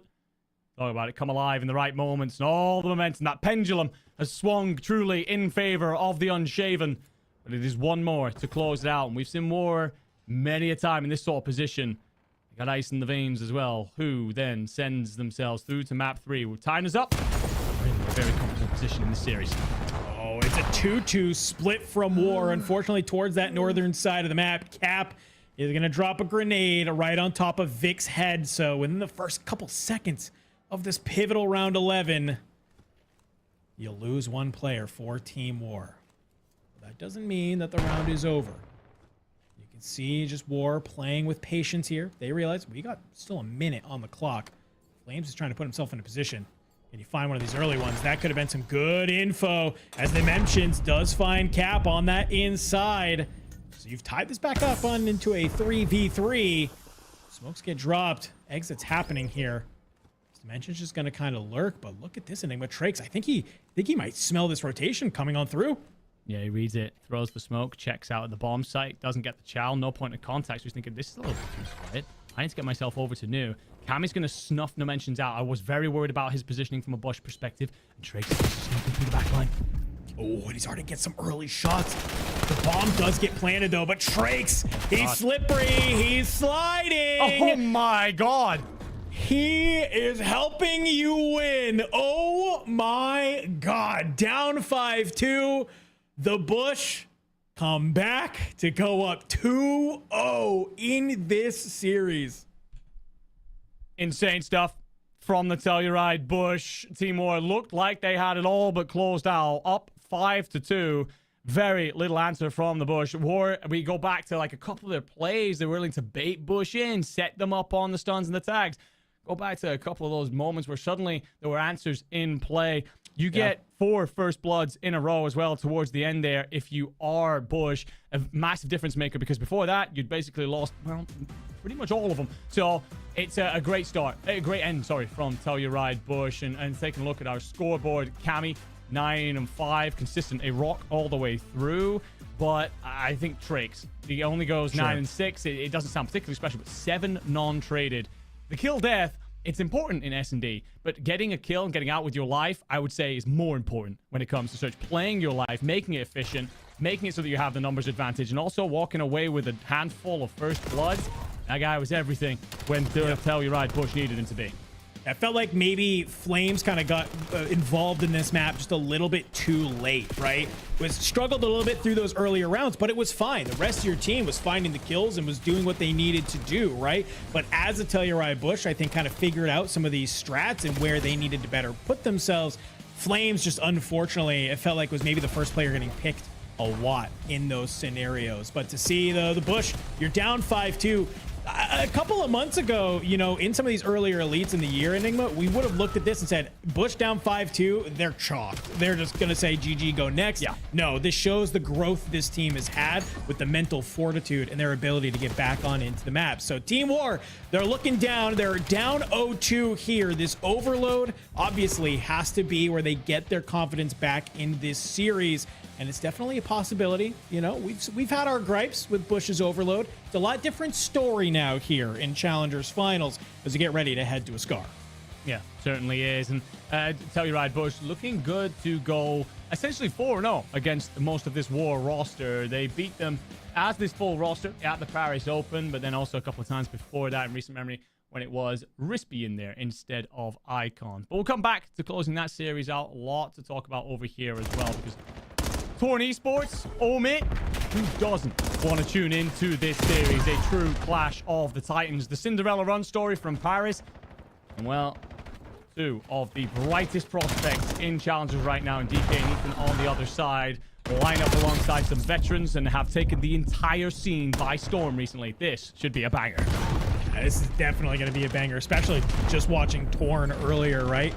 They looked like they were locked. They looked like they had done what they needed to do. They've done their homework, and already we're talking about a Scar hardpoint. I'm looking at that kill feed, and it is looking very purple, my friend, as P2 does go ahead and spawn on up. It's trying to catch these players on that blue side. We'll get found on out, and that is 3 dead in the feed. Make it 4 in return from OMiT EU. And Ethan, he's keeping that M15 ripping. Gonna catch some of those members of Torn off the spawn here.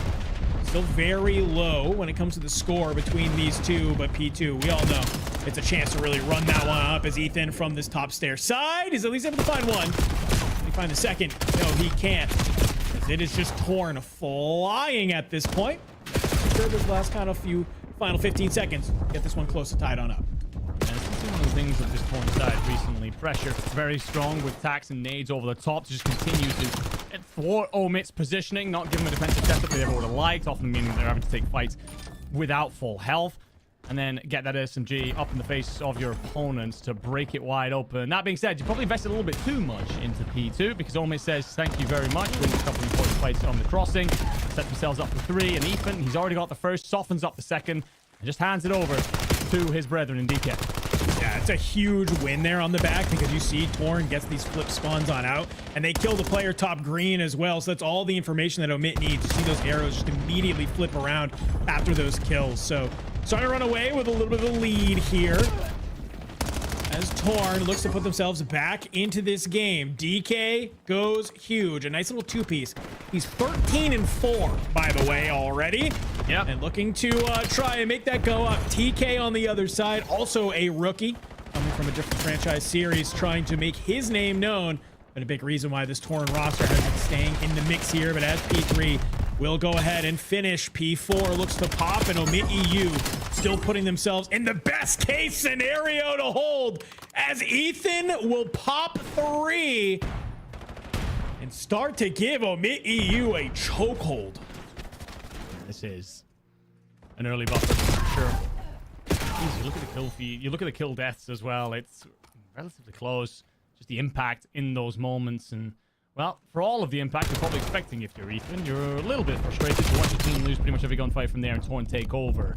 They've won basically 7 of the last 8 gunfights in the moment. But if you push too far out, flip the spawns. Now you might have wanted to do that about 10 seconds later, force OMiT into these back blue spawns, and then get yourself off towards the new hill. But as it stands, OMiT should be able to clear up the last of this scrap time. Mitz might have a little bit of something to say about that, but, well, eventually outnumbered and outgunned, OMiT will start to push their way out through mid. Stuns made it a little bit difficult to find those kills, but pushing through the shops. DK looks to get some of the space controlled here. Still getting these mid-map spawns if you are OMiT. As P5 will come alive here. Torn will have complete control. Running down these members of OU at every single corner. This is a good hold from Torn here. This is a hill that gets them right back into this game, Enigma. So OMiT EU, like you said, we've seen this matchup twice in Paris. Looking like maybe a little bit of a different matchup. I mean, because Ethan's popping 3 pieces left and right, but I don't know. He's going to have to do a little bit more because Torn is keeping it close. But we're going to let that one rock because we have to get back on over towards our alpha stream. Telluride Bush up 2-0 over Team War. Can they close it out here in this Scar overload? We'll just add a little note there to say that Notorious taking the hard point against Rock Esports. They want to win that series, but I'm sure we'll have plenty to look into in the other two. You're right. We got an overload to potentially settle this series. And you're right. We are a long way away from where we were in Dallas in stage 1 when we talked about the issues that Bush had with overload. These days, much more of a cohesive unit also they built over there. Much more of a clutch team as well. Ice in the veins in important moments. You need it against War. The respawns have been iffy at times through the season. The introduction of icons into this roster has made them a far more formidable side. A glue player can't do anything to get the win. Right now, just trying to provide a little bit of protection through mid. Won't do enough in the end, though, and Trace is here to play cleanup, force that device backwards. Or will hold, but not necessarily the position they want it for now. Yeah, good job for them just to be able to make sure that boat side doesn't get pushed up. I feel like that's something we see happen to a lot of teams, right? They give up so much of that boat space, and all it takes is just 1 or 2 kills to allow that EMP device to get slid on in. So the fact that they don't allow that to happen is huge. Device will reset, though, towards that middle side. Is already this battle happening inside shop. So it'll go the way of Team War. Pistol for Icons. He's going to finding a huge kill, and he'll be able to slide it in. First score of this overload goes to Team War.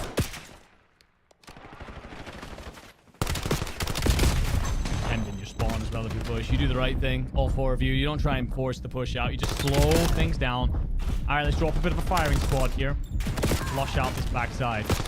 You don't get incredibly far out, but right now, the best effort is going to be with Cammy through the middle. He does get himself up and out. That's going to force War players to splinter and spread across the map.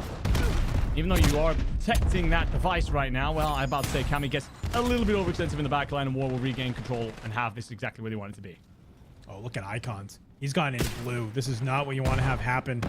He's just sliding all around, and Capsule tries to do his best to stop this score from happening, but won't be able to get there in time. Now 2 on the board for Team War. We do call this quote-unquote good side for a reason. A little bit easier to score, so I think if Team War, they're thinking in the back of their head, if we can end this first half up 4-0, we might be able to play some hardcore defense, but not if Capsule has anything to say about it himself. Here on the stairs as Dimensions tries to push the EMP carry. Will get taken on down. Unfortunately, Flames. He's good for a nice little 2-piece on the swing. Get into a more advanced position than you've had all the way through this matchup if you are Bush. So signs of growing into this matchup, but they're all very quickly snuffed out. Dimensions goes on a 3 streak. Trace at least finds a gap. This southern side spawn still comfortable for Bush for now, but I see more in the kills department because players like Dimensions and Vic are just having the time of their life right now, running amok. Good side or not, it's been a little too simple for Team War. Dimensions on 5 is finally slowed by Capsule, but the trade instantly there. Vic's just sat basically in your spawn. Cammy and Prolo trying to inject something a little bit different elsewhere, but gotta be perfect from this point. You really have to keep your eyes on this EMP device because this is what I'm worried about. A couple of these kills go the way of Team War. You could just open up, and this A side is wide open for the time being. Does look like Flames wants to pick up this device, burn a little bit of time here.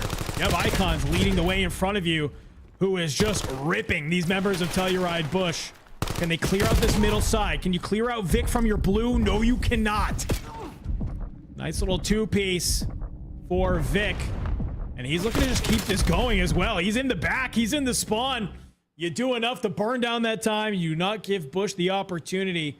Some solid points on the board for Team War, though, as we get ready to head into the second half. Yeah, a fantastic first half from them. I mean, it just felt like Bush never really got out of their spawn. We talk about their most advanced position. Once or twice they managed to get it up towards Motel. But other than that, you really had little in that first half. So Team War do all the right things. We would worried about, you lose that map 1, you then lose the map 2, having been come back from 5-2 down. You might have come into this map a little bit deflated, but they will get their momentum going again. I've got to see this good side put to use now from Bush. Just how much of that was at play for Team War to be up 4-0. Vic is 20-9. Holy cow. Having himself a first half. I gotta attribute a lot of that to him just getting lost in blue time and time again. And he's gonna have a lot of the same firepower here in the second half, as that's 3 dead in the feed for the Bush. Make it 4 as Cammy is there, so you're keeping him in this back spawn. And Dimensions, he's gonna try and use this opportunity with these spawns to get into top grandmas. Will not be allowed, but Doesn't matter because Vic is still shooting 22-9 for the young man, as they are just, quite frankly, slaughtering the bush here onto this Scar overload. Just slowing things down as well. If you're you're not going to get forward there, it's like we're 4-0 up. We don't have to push this out. We can just hold the device for now, set up around it. Pretty quickly in the feed. Dimension's going to be the only one to try and stent this push forward from the bush. An early score, and Bush are right back in this. War would have to drop the anchor as such. Bush and Ready to do it. Set of kills. This should now allow them to explode. Trix is going to go in through bottom blue. Needs support. Find it. Pistol in hand. He's actually able to bring one down in the back. He's getting slippery here on this top side and maybe tries to get a little bit too mousy with it. He's found on out. The team kill does come through.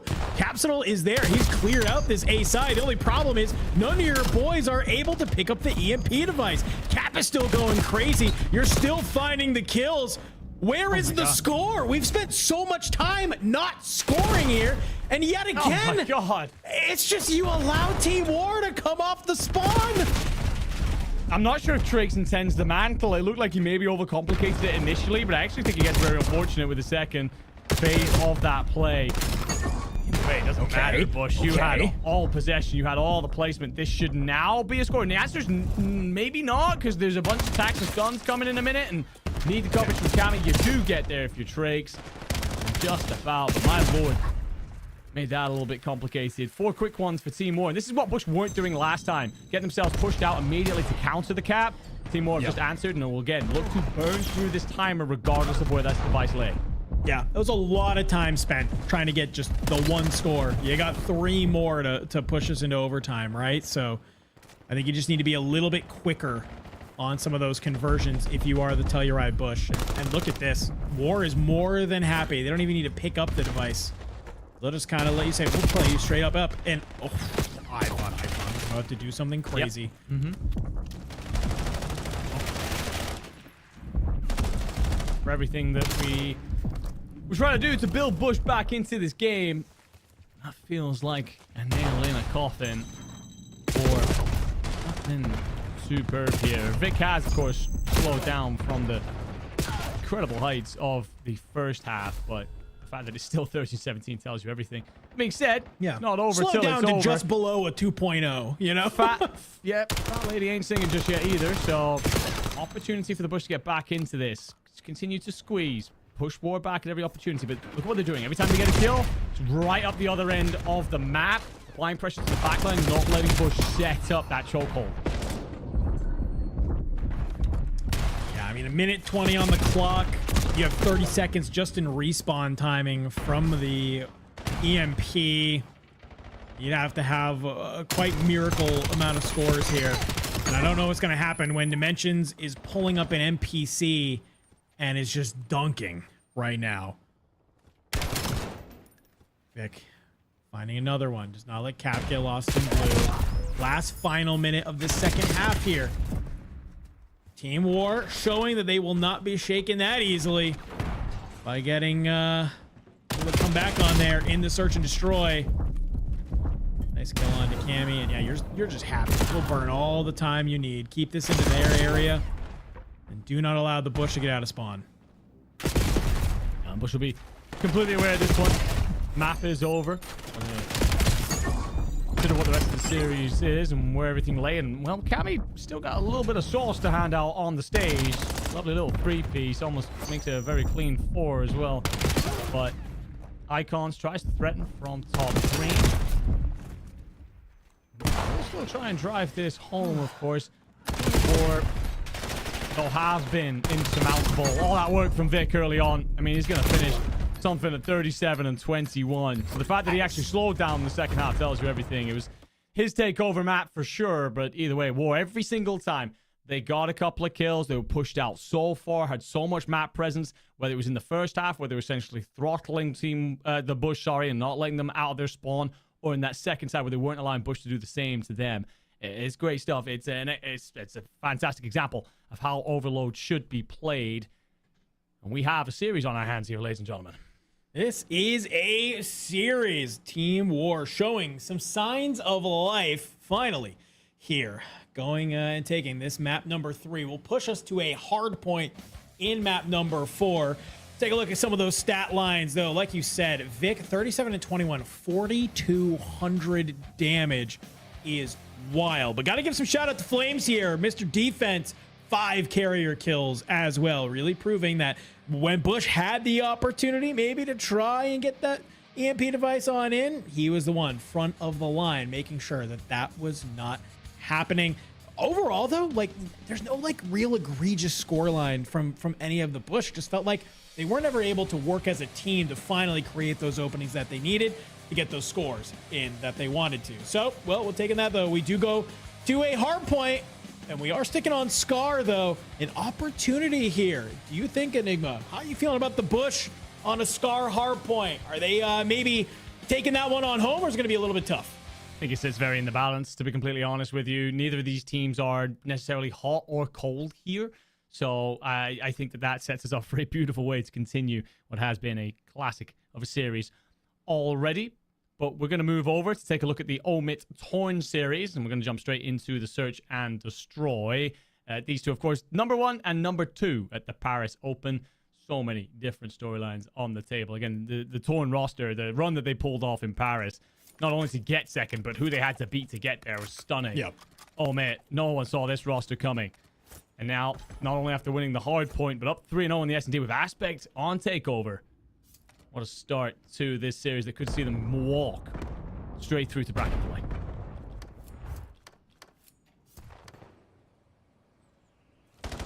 Seeing the setups here. Number 4. OMNiA on the attack. Doesn't feel the need to get over aggressive. Just kind of maybe a little bit of checks, tacks and nades. Make a decision. Looks like it is going to be a type of B hit. Torn does have 3 members here. Mints is by themselves on a little bit of an island there. So the southeast side of the map. But it will get planted. That's going to be Torn's idea to start looking. And, well, Millie, he hops up over the wall, and Dak is just not able to get there in time. TK has to play alongside Mints here. A 2v3. Trades are out. It's TK. 1v2. 20 seconds on the clock. And Denza's going to get all the information that you need. He's making this wrap. Back towards the top. But OMiT feeling pretty good, Enigma. As they go up 4-0 in that Search and Destroy. Let's go ahead. Let's pop back on over towards that Alpha broadcast. Because, man, Telluride Bush, Team War. Do we see the series get tied up and go to S&D? Or do we see the Bush end it here? Bush really want to call it in this moment. Yes, you managed to pull off the combat, the 5-2 into the round 11 to get yourself 2-0 up in the series, but nobody wants to face the team as formidable in S&D as Team War in the game 5. Here on the Scar. Yeah, it's relatively balanced for both of these sides, especially since Icons came into the roster. The Respawn weren't necessarily good when it was Rispy instead of Icons, but he's really been the next factor for his side. The Bush. The hardpoint is typically strong, regardless of the map. Only way you would say they would wander is on Den, but right now early points will go to War as well as set up for P2. Important kill here for Cammy on the flank. He's going to move Dimensions out of position, but that kill there should allow you now to set yourselves up. The Bush will hit this one. 3 members, though, of Team War looking to hold this P2. Shots on that outside. 3, make it 4 dead in the feed for the Bush. It's a great setup. It's even better execution from Team War now, and the guns are staying hot off the back of that overload as they are just finding kill after kill. Bush, it's not even that they're even getting a chance to attack the hill, Enigma. They can barely get out of spawn right now. Stuff feels a little bit like half one from the overload. Momentum's definitely carried over for some of these boys. Okay. Will be a pinstripe feed that'll let Capsule touch the point test as well as catch Dimensions and then light up Icons. And ooh, for a moment there, Vikram laying his sights too. He's done enough damage to stop any sort of considered rotation from War. Bush will be here relatively freely. Drake's trying to get himself into a little bit spot. With that kill from Cammy, should now be able to push through. But Vic already earned himself a Hellstorm. And will profit from such. 2 kills already and forces Bush a million miles away from that point. Should allow War to rotate back in. Stop any sort of swing of momentum. I really thought that sort of P2 to P3 rotation was feeling good from the Bush. They had a lot of control there, but that is, listen, if there's one hill on this map that you love to call in a Hellstorm, it's that P3. Finding a lot of success there from Vic just to kind of unwind all of that progress. And then from there, it's just gunfight after gunfight going the way of Team War. They are up to close to a 90-point lead already. And they are just running away with it. Kills are going to continue to favor Team War here as well. Just hemming Bush in. It does feel eerily similar to so much of the overload that we just watched. Icons 5 in a row, just holding mid and just burning through time. Even if he didn't win that gunfight, you burn through time so that Bush can't push forward here. He still comes out on top. He'll hold the mid ground. Cammy will play clean up in the end, and now you can start to apply pressure because we're already through 20 seconds. The war is flawless up to this point. Yeah, they've been so good. It feels like they're just these key gunfights that like Bush have to win, and it's just they're not going their way. That's just sometimes Call of Duty, right? The gunfights don't drop your way. It can be tough, but look at this. You fly on forward. Capsule does a great job popping 2-piece. Teammates there to follow it up with a trade. You still got 20 or so seconds on the clock.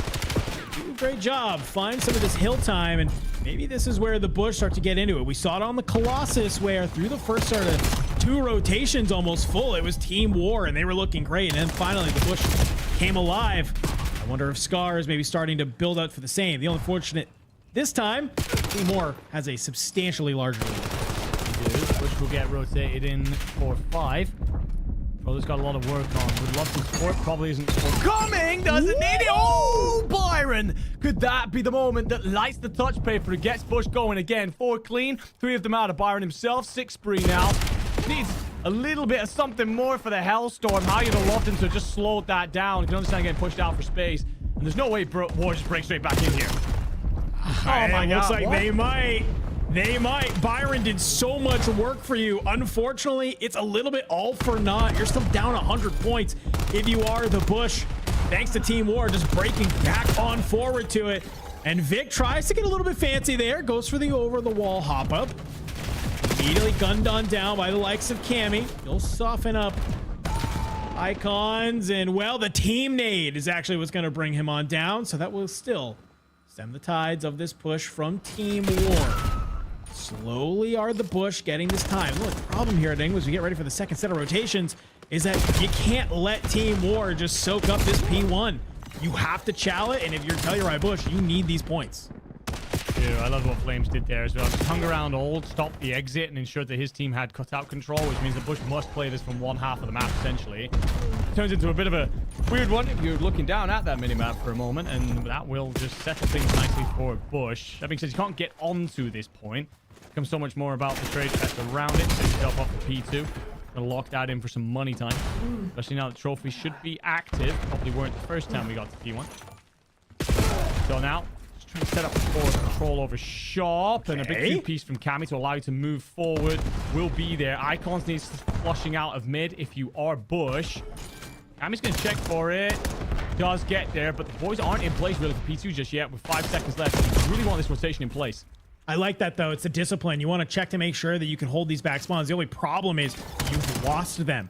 Cammy had the right idea. It was so beautiful, but unfortunately for him, it's just the spawns do get flipped. Does a great job cutting down 2 on the point. The rest of the team, they're going to spawn that plain side. They are flying forward. Can they get the kills to go their way? Capsule, he's going to be the first one. Just too many areas to check, though. It's a pinstripe kill feed that will go into the way of Team War. But I'm looking at this hill right now, and it's just Vic and a Dream sitting here. Telluride Bush, they found all the kills, and now they'll get 30 more seconds. Great, get over that 100 points, but you are still down over 70 against Team War.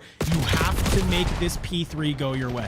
Yeah, you can feel the steam starting to build here. The engine's starting to get going, but it feels like you've got a long way to score just yet. And little scrap moments like this, War can continue to hit them and just sap away the final 10, 15, 20 points because they have built up that early lead. So Bush, I think pretty much flawless. You're pushed out wide. Capsule's in a great little position and well not for very long because Vic hasn't stopped shooting since the first half of that overload. Hellstorm comes in now as well just to rub salt into wounds. Team War would take over control of P3, and that's the second time they've managed that 2-3 rotation off the back of a streak. Yeah. Telluride Bush.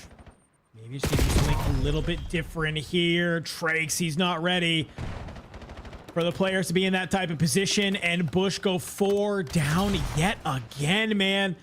Back spawns here. Pro Luke towards the top. And Byron start to find these kills. Had a moment, a flash in the pan in this map where could have been the moment that got the team back into it, but since then has just still been looking a little bit rough. Nobody on the Telluride Bush positive right now in the kill feed. Only 30-ish more seconds needed from Team War to take this map 4. The Bush, all they can do is just kind of throw bodies at these hills. They aren't even allowed to move around the map. The thing as well for War is like Flames is 10 and 18. He's really able to off his feet up in the backline. There are some people in this map with as many kills as he's had in B. So just goes to show how much these three Vic Dimensions icons are taking over right now. Vic and Dimensions as well with over 90 seconds each in the hill. Little moments like that as well. Vic just keeps himself alive. He's basically flexing with an MPC and the AR at all times. Just taking over. Is there an answer? One last hit from the Bush. Cammy's gonna get one. Needs the trades. They are there. What's your hold looking like? You avoid the 100-point club. And OMiA's gotta be pure perfection, and we're seeing that game fight. Yeah, it's gonna be tough though. Flames is starting to heat on up, letting it be known. As through the back Dimensions, he's good for a nice solid 2. It's all up to Cammy. He'll find the kills. Great. Awesome. It's final couple seconds, but you have 5 seconds needed. Hill will pop, and well, War, they're already here. Capsule and Trakes, they had to be the front men to make it happen, and they just weren't able to get it done. It's one thing to come in and lose a map number 4 Enigma to get pushed to a map 5, but for the Bush to unfortunately lose that overload in the way they did and then get kind of slammed in that Scar hard point, this is where you need to rely on that veteranship that's on that team. It's where you need to rely on Donnie Temp to get your head back on in, to get level set, to take this game 5. No, you're absolutely right. This is where the leaders in that Bush camp kind of have to reach around one another and be like, look, last 2 maps, they just haven't been ours. They've been takeovers, quite frankly, from Vic. He's had 2 stunning maps, but also Dimensions and Icons there. We talked about it. Like the Flames basically didn't have to do much. Why? Because his boys are doing everything. So great stuff from the Team War roster, of course. This has now been back-to-back respawns. Again, an area that has improved dramatically since Icons has come into the team. You can see why with the damage output he has here, but also the pressure that this team is applying. We use this word quite a lot. It's a bit of a buzzword in the space, but it felt like they were never in a situation where you're not pushed up, stuns out, nades out. There's always some sort of a pressure applied to Bush, not letting them get any sort of setup in place, let alone at points not even getting out of their spawn. So it's been brutal from them in the last 2. That being said, this is the Telluride Bush. We talked about it. The ice in their veins has grown dramatically through this year, and they did manage to see out the last one in around 11. So all that says to me, game 5 between these 2 sets us up for a beauty. Well, while we get that game 5 cooking for all of you, let's go check out Charlie. This is going to be 3D1 Gaming and Project 7. This is one of our elim rounds. Loser goes home. Winner moves on. So already here in the Search and Destroy, we're tied up 2-2 here on Raid. We're looking, okay. It's already just shots back and forth. Trinity 1, they still have all 3 up though. That's Project 7. We'll at least get the bomb down. Good shots. Go either side, and oh, you really want that one if you Harry 1v2. No, it doesn't get it. I gotta give plenty of credit out to Deppa. Project 7, as they're putting that bomb down, they send 2 bodies just to push out the laundry side, and he just pops a nade perfectly into the middle. The 2 Project 7 players actually had one of the Street 1 Gaming players isolated, probably looking to come out on top there. If it's not for that nade, Depa just places it perfectly. It means that you not only take one with, but then soften up the other target and makes it an easy cleanup. Flips that entire situation on its head. Sets you up for the end engagement. Thought that Harry had done enough in that with those shots between the pillars, but just hemmed in at that point into ring. No escape routes. Lovely stuff from Treaty 1 to keep themselves alive inside of the map and series. Winner of this game, folks, will claim the other bracket spot from this Group C. Okay? So this is why this match is huge, and the fact that Project 7 come into this already up 1-0 is a really good spot. If they could go up 2-0 in this series, they get a nice little 3-0, get to our bracket, which does start tonight. They won't have to wait till tomorrow to kind of get into that bracket play. Gotta get through this game first. Come on in. It's already a 2v3 yet again. Yeah. Harry amongst all the has fun to play Tiki. Surely not. Surely not. Oh, Depa, for all the talk I was giving you last round, you've let that one drop there. Harry will be wondering how the hell he's alive, but it does turn into a 1v1 in the end. Alpha, 4 in a row. The young Frenchman, we had so much to say about him earlier on in the year. Feels like the back portion of this year has just been tapered off a little bit. Opportunity to put his team up 2 rounds here. He and Harry, looks like they got the same rotation in mind. Wow. Huge round there from Harry. Just being able to play around Tiki. We see Henry come in, a nice little 2-piece to help clean it on up. And inevitably the wrap comes through, and well, Harry does a great job. I mean, just think about it, though. Like, he should have been dead. He should never have been a part of Should being have able to push that 100% round been up. dead. That is one of those. I mean, I guess if you are the player inside, if you are Depa, you're not expecting Harry to just walk through, not looking at you. We've all been there. You have that moment where you go, is this a thing? Is this happening? But at this level, you got to close that out. So I'll go 10 points up for Depa and 10 points down, depending on what I've seen these 2 rounds. But Project 7, going to swarm that A bomb site. Not much home if you are Treaty 1 Gaming. Now they've got the intel, but you're going to have to back off here at Laundry. Allow those nades and such to come over, and that's going to allow Harry the time to plant this bomb. That trophy is about 4 hours too late. Just a little bit. As the slides come on through.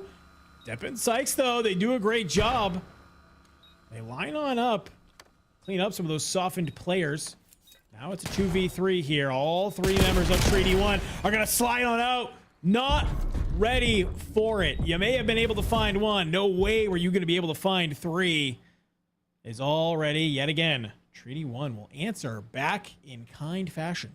I will take back something I said in that round. I said that the trophy was too late. It looked like it at the time, but Project 7 were basically setting up a hit. I'm not sure if it's a stun or a nade, but they pop one over late. And the idea is that the Project 7 players that are flooding that back Laundry side are going to play off the back of it. So they're basically going to use either the stun players or soften players from the nade and basically take those fights with the advantage. The trophy actually saves this side from Treaty 1 Gaming from suffering any such damage, and so allows them to win the fights and then swarm the bomb site. So fair play, heads up from whoever dropped that great stuff from Treaty 1. But so much action, of course, going on. Team War, Telluride, Bush are getting going in Game 5 in what has been a hell of a series. Team War with all the momentum, the S&D specialist. That being said, map 2, Telluride, Bush drag themselves back from 5-2 down to take it in round 11.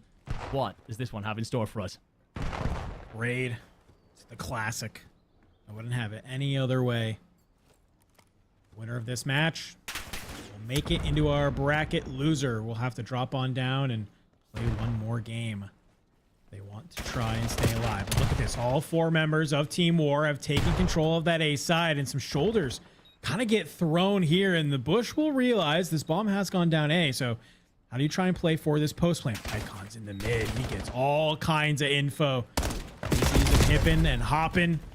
And Proloot tries top rock from mid. Tries to look across and maybe find some of those kills. It's not going to go their way. Vic in the back. Takes down Capsule. Unfortunately, Trakes, he's here. He's getting Nixie towards the front of Laundry. And he will not get lost just yet. Round 1 goes to Team War. Yeah, decisive push. Just overload the ring side. Get the bomb down early. And we see this a lot from War in the early stages of S&D rounds. They don't show too much of that playbook. It's just a big bang out hit. expecting the other team to try and be a bit more spread, a bit more passive in their play, try and gain that information. They look to shell shock very early in their offensive round. So great stuff from War. Get the early round, and we'll now look to set up on the defensive side of things. Bush, though, of course, your turn to answer. Move the bomb where you'd like. It looks like it's off towards the swimming pool. Good shot. I don't know what happened with Vic, but he is now playing lights out. Absolutely rips Prolute to start the round. And you see that's kind of thrown the Telluride Bush into a little bit of a cyclone. Through that mid, Traix is found out by Icons. It's now in a 2v4 for Cammy and Capsule. All 4 members of War. But Cammy, he's in a good spot here. Find the timing. Pops up, finds one. He's weakens up some more, though. Capsule is here, potentially for a trade. He has an M15 in hand, though. NPC, maybe he's able to find a couple of those kills, but for it being a 2v4, I gotta give some credit. That round was maybe a little bit closer than War would have liked. Yeah, Cammy makes that interesting with the amount of damage he gets on different players. I think there's a bit of a blind counter coming through there. You've got Bush send 2 players, B side, 2 players, A side, leave mid open. Essentially what their game plan is to collapse into the middle late on. The thing is, War, they've sent 1 player down either side. Vic goes huge with the first blood. They put 2 bodies through the middle. So they're already set up in the courtyard. And as such, that basically splits the Bush effort in half. When they try and reinforce mid, they basically get shot down. So great stuff from War on the playbook. That being said, Bush probably a little unfortunate overall. Well, here we go. Round 3. I think Bush in this game 5 would like this to be maybe not as close as that game 2 was. And already Capsule has been able to find Vic, but Icons has slipped through and he's into Tiki. Fortunately for you, the rest of your team is dying around you as he's now the only player alive. Capsule with a knife out. He's trying to slice and dice. He has the bomb, but both players from the Telluride Bush, they're playing on top of each other. And Icons isolate this. He can't. He finds one. Oh my God. Oh my God, Icons baits out the rotation. We were wondering how the hell he was still alive initially. Does great in the first instance. But Telluride Bush just caught by that rotation. Fall for it. The smoke, the exit route. Don't watch him check back in. And so it just gets picked up. You got to assume as well, when Cammy initially takes that damage, you got to think he doesn't know where that's coming from. He must have thought kitchen. That's why he's starting to come back down the stairs. So much in the mindset of that rotation must have happened. So it just doesn't expect that player at all to be at the bottom of the stairs. Same stuff from Icon. 6-1, wow. 4 streak. Bush got to find an answer now. Well, you got some nades coming up over the top. Flames is getting stunned and tagged. Backed on down. It's an immediate A takeover from the Telluride Bush. And Cap is looking to put himself in a position here to maybe find some of these opening engagements. Shoulders getting thrown. Prolute's there. Slides out with the Jaeger in hand. Vic in Dimensions dropped. Icons on this back ring side, but you're seeing the arrows start to flip. Cammy and Prolute, they know they got somebody lurking behind them. So for Team War, it's about getting on up. 2v2. Tries to slide through pillars. But Cammy stops you in your track. Just flames. And Cammy has an idea that you're here. So even though Cammy gets ripped, you're getting some good damage. It's a good call out. And finally, Bush will play together. There we go. We see the teamwork finally come out from the Telluride Bush. Great execution. Even better hold. I'll give a big salute to the aggressiveness, the bravery, the cohesiveness of the efforts from Bush there, because what War do is they send Icons on the wrap around the outside. When they realize it's a 4-man hit towards ringside, they send Icons all the way through. Or he's going to try and pinch this in and basically operate where Bush aren't looking. And he needs time. He needs his boys to stay up on the other side. Bush have sent straight through the back of Laundry to smash that hold completely out of the park. And as such, Icons play is never going to have an impact. Gets one on the boards. Long ways to go yet. Feels a little bit like map 2. A little bit. Here we go. It's a fast plant at B this time. Team War and Prolute. He sees just a little bit of no mentions. He will back him down to 27 HP. So go ahead, start mixing drinks, Dimensions. He's going to be able to dive out of Tiki down to the pool. But look on the hunt here. It's Trakes with a pistol in hand. Oh my god. We're playing mermaids here in this game 5. Well, he's finally able to cut down dimensions. Bottom bed, though. Bush line on up. And they are picking apart the remaining members of Team War. It's Flames, top bed. He'll catch Cammy mid-running, but oh my god. Wait, Trakes. are we there? Oh my, wait. I don't know if we get there. I don't think we get there. It's going to be incredibly tight. No, we didn't. Are you? Neither of the Bush players trusted in one another to go and play that clean out. You stay alive for long enough if you're Flames. And while he has had a quiet series by all accounts in terms of engagements, make them impactful, why don't you? Just stays up long enough in bed. If you're Bush, you're thinking that's the one that got away. That's the one right there. If you look back, you've lost by 1 or 2 rounds. That's where you think the momentum could have shifted in this matchup. It's one thing to lose that round to Icons getting lost in the smoke 1v3. You know, that's just COD timing at its best. That's team chem that can be fixed. That's comms, you know? That's what that is.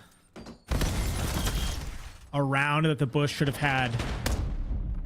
But here we go. You got to shake it off because the game doesn't just stop as things like that happen. 2 players from Team War holding kitchen. A lot of stuns and nades from the Bush.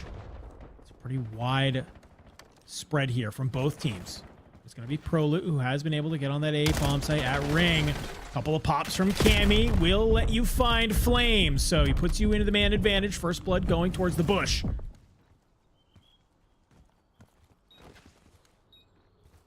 Cons wins it. Good trades. Vic, Dimensions. Vic. Not able to find it. It's just Nemi in the back. And, well, you're at least able to get 1 kill. Doesn't matter. Trades are there. The Bush can breathe a sigh of relief. Cammy goes big because on that initial touch in the back between Icons and Cap, if Icons stays alive, that is a huge problem for Bush. Their head will be on a swivel so much, means they can just be picked apart, trapped inside that ring side. I will as well give Bush credit on their attack play there. That's a very different look that we've seen from them in this entire afternoon. On the They squeeze 3 up through the middle, basically looking to overwhelm what War have been throwing through there. And when they get pushed up, they basically then splinter the War defensive effort, and it gives them the information and the time to get over to A. So great stuff from them. Great adjustments through this. Still 2 down, though. War pushing mid big time. Oh my god, look at this. They're trying to make this fast play through mid, but it feels like Bush have read this like a book already. The kill's coming through, and blink and you'll miss it. It's just Flames. He's alive in the 1v3. Talk about a resurgence here. Oh my gosh. We didn't even get a chance to talk about the last round before this round's already over. Bush. I love the play. No, same. Prolu goes big there, by the way. There's 4 War players sprinting through mid. He does very well to walk away, not only with the first blood, but keep his life as well. Then gets time for the teammates to get involved who are collapsing from either side. Great stuff from Byron. Stepping up yet again to drag this back within 1, and how this match could basically already be won by Bush with just a little bit more fortune. So both teams now playing around one another incredibly well. Bush, for that B hit, hoping Trakes can hold the flank over towards A, make the noise that gives them the space and timing for the bomb plant, and that should be that. Going for this little cheeky spot here. It's going to allow for so many different angles that you can watch for this defuse. Unfortunately, Capsidal does get caught post-plant here, and Icons maybe gets a little too overzealous. Cammy is here. He's going to be able to find it. Do you make the read underneath? You do. What about the player that has been able to maneuver around here? Vic finds Cammy. Trakes has to play his life. Will answer back in kind. Oh my god. And just like that, Telluride, Bush, they're finding the right mix right now of Enigma of those must-win gunfights and just flawless search and destroy play. Again, a very different look out of the Bush on their offensive rounds. We haven't seen this all the way through the map. It is 3 flooding the pool side, and War weren't expecting it. They sent 1 body basically as a scout, takes a look over and goes, to hell with that. Everyone's here. gives them the push out. Bomb goes down. War's response is aggressive enough, to be fair. They're trying to make sure that there's never that bedroom control for the Bush. Problem is, you're running at some of the best players in the world right now, and they cut you down flush. But one of them being the Argentinian. Trakes, 8-4, 4 in a row. Oh, why we're tied up at 4-4. Great stuff from him. A team war. This game has kind of slipped away from them. You felt the momentum shift from their side over to Bush. This would be a huge round for them if they could put 5 up on the board. But it looks like a little bit of a slower pace here. They've been aggressive in the past few rounds, and that patience will pay off. Trakes tries to push towards that ramp side, but well, he'll meet all 3 players that are waiting. And so yet again, still team war. You got 50 seconds on the clock, and you just found the opening pick. They can just kind of play this slow. It's a huge piece for me from the chessboard as well. Drake's sitting inside on do something. Vic's gonna get caught out. So next, it's very well to find Capsule elsewhere. Icon's gonna shimmy shake. It's 3v1 for Cammy. Well, as the reinforcement drive, that should be that, and it is. So Team War then get one back on the board after all the Bush momentum. Just seal it off right there. Cauterize that wound. Felt a little bit awkward. A very different play out of War. Much more passive than we're used to seeing. They've been very gung-ho, whether it be offense or defense, pretty much through this series, to be honest with you. But all of a sudden, just put the brakes on. And Bush, for once in the last couple of rounds, just do not have the answer. Yeah. I don't mind, you know, Trakes, I think, getting a little aggro. Thinks that probably War is going to continue on this aggressive play style. I don't think is expecting to find 3 players all just hanging out at that driveway side. So it seems like both teams now starting to realize that, hey, we can't just kind of bang heads here. Proloot tries to go for a little bit of a stun. Managed to get there, and it's just a full wrap back. Doesn't want to throw his life away. Cap in mid. You have to be very careful here. Slide on out. Trades will come through. Ragdoll sends you into the heavens. But Trakes yet again getting some revenge. Oh my God. Team War. They're just all in the wrong place at the wrong time. The last time these two rosters squared up against one another in a Game 5, it was back in Elite 4. It was when the Team War roster were actually under the name Cabal. It was when it was Rispy instead of Icons. It went to a Game 5 round 11 on Raid S&D. Cabal took it that day. The Team War roster will know that feeling, at least 3/4 of them. But surely coming into this, Bush have built enough momentum to make sure that is a memory of the past. Last dance, we're settling it all right here. Oh, Vic, though. Moments into this round 11. Cuts down Capsule, gives Team War the 4v3, and that is a huge boon for them, especially on this offense. Cammy, though, he gets the shots rolling. Almost cuts down that player. He's found out at the van. It's Trakes and Proloot. Can they work together? No. Trakes is dropped. It's just up to the franchise. It's just up to Byron. He's not able to do it. Team War will take the round 11. Words being exchanged. I can read lips. Unfortunately, I can't repeat it, but I can tell you Team War has some thoughts about how Bush played that one. Thankfully, the Bush will still have one more opportunity to make it to the bracket. But you know, for that Org Enigma, they would have loved to do it here and now and not even need to worry about it. Yeah, absolutely. I mean, we are still expecting this team to march on through to bracket play. But reminder that the way it works is if you get through the winner's side of your bracket, you get drawn against a loser's team from a different group. So they will now face a tougher opponent in the opening of bracket play. If they would make it through, should Bush, we won't write off their opponents just yet. But Team War, they should be blessed not only with making it on through to bracket play nice and early and get themselves off for a lovely little shower, but it's a case as well for them of getting drawn against a quote-unquote easier opponent. A quick look at the scoreboard. Icons talked about him again and again and again. Had himself a great map, but I feel like there's Dimensions and Vikram situation here, because yes, Vikram, he goes 7 and 10, but 1,400 damage with 3 first bloods. Dimensions, 2 first bloods in particular.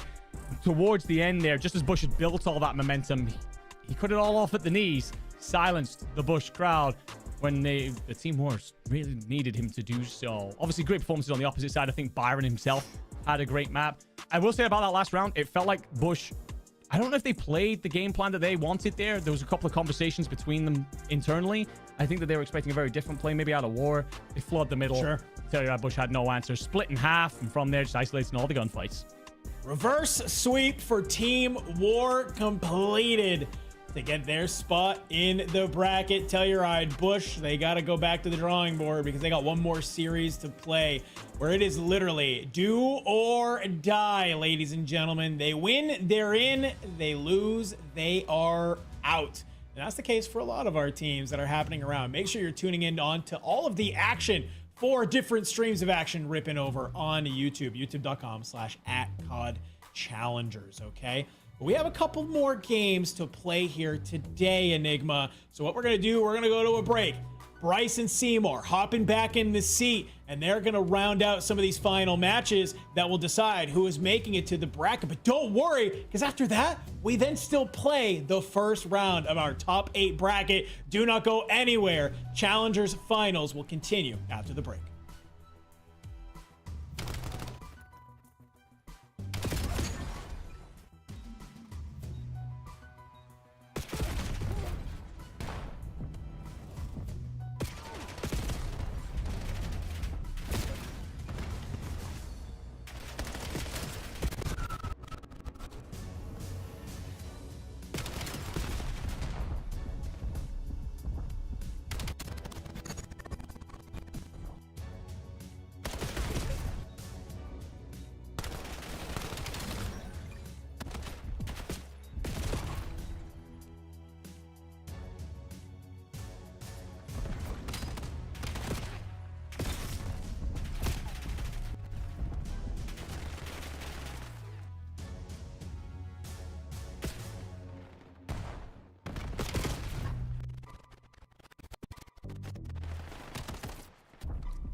Ladies and gentlemen, hello and welcome back to Challengers Finals. We're jumping into another set of games here as we rocket through these groups. And, well, elimination games have got a bit spicy here, Seymour. Everything started to shape up almost like we thought it would. Nobody had Bush losing to War on their bingo cards, at least for these groups. You thought it was just going to be Bush cruising their way into the bracket right away, but the boys on the Barstool podcast, the Bush podcast, are going to have to watch a couple more games today before they feel comfortable getting into that bracket. It's a big one that we're going to be watching for sure, but we got more to watch before we get into this one as Rock Esports are taking on Mindfreak at the moment for a chance at qualification. Rock Esports dropped down into this position, losing to Project 7 Notorious in a 3-0 fashion. So now playing up against Mindfreak, heading into the Search and Destroy. Rock Esports leading this one. But you and I were watching that, and it was not an easy map one. No, it was awful. Rock Esports and Mindfreak both tried to lose it, but we'll see how they get on for this one here. Right now, Rock Esports are not having the best of the time in the S&D. They've got a bit of a pin going through here. But Mindfreak, did he see him? I don't think Kix can see him. Normally Kix takes an awful lot of mid control. This time he's now fighting for his life. A bit of a reposition, a bit of a look through it as well as Fighter goes for it, and that's a double hit to the mid. Rock Esports not getting the points where they need to. Well, there's anywhere that these APAC lads are going to be feeling their best. It's going to be in the Search and Destroy, or they can disrupt, disconnect, and take some isolated gunfights head on. So far, so good. This should be a 5th round for Mindfreak, barring Domex in a 1 versus 4. Doesn't have the sniper in his hand. M15 gonna have to get the job done, but there is no way through these pillars. And that's 5-2 now to Mindfreak. Rock not having the best of times here. You've got to remember, for the majority of this season, Rock with a watchword for excellence. This last half, though, the one they want to forget.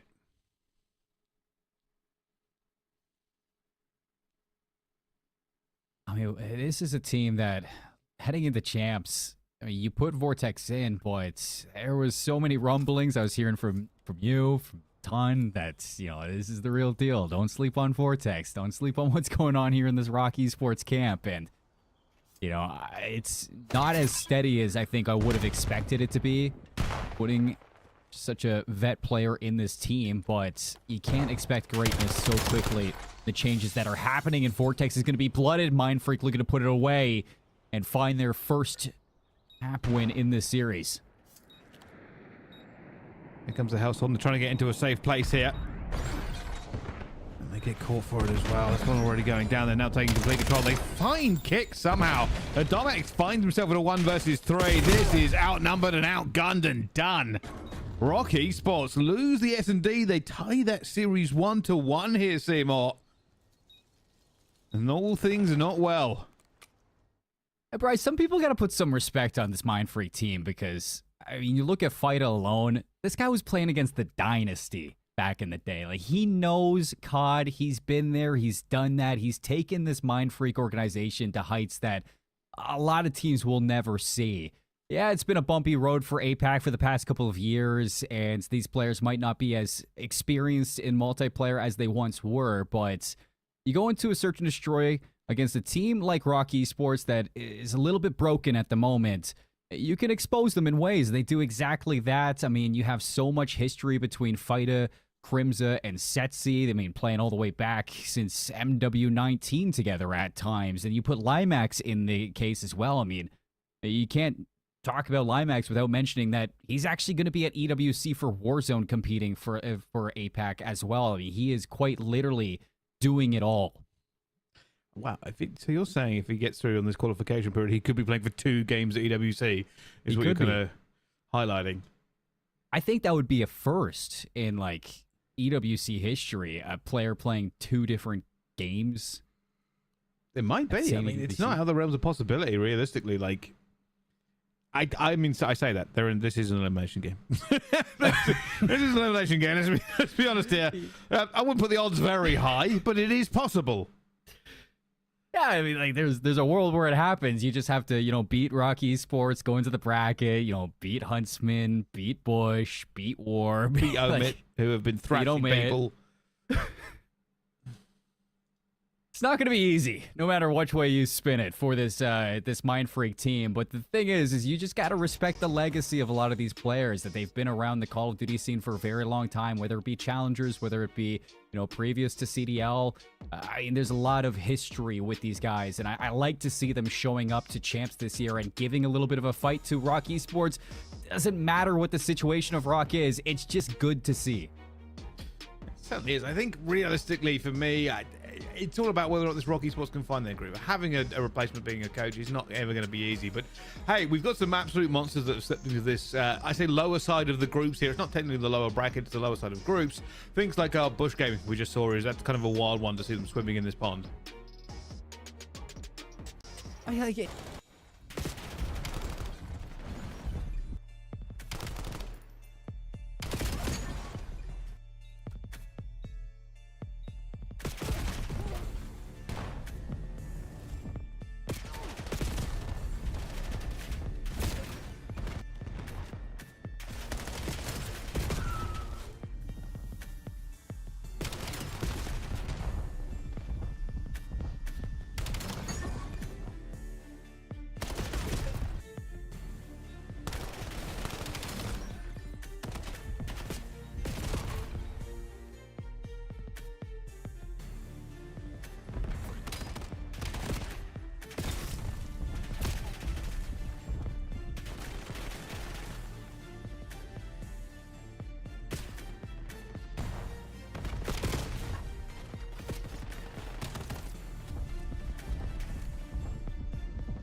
Ladies and gentlemen, welcome back. We're jumping straight into our next game here. More eliminations on the board, and this time it's Tort Esports and Huntsmen.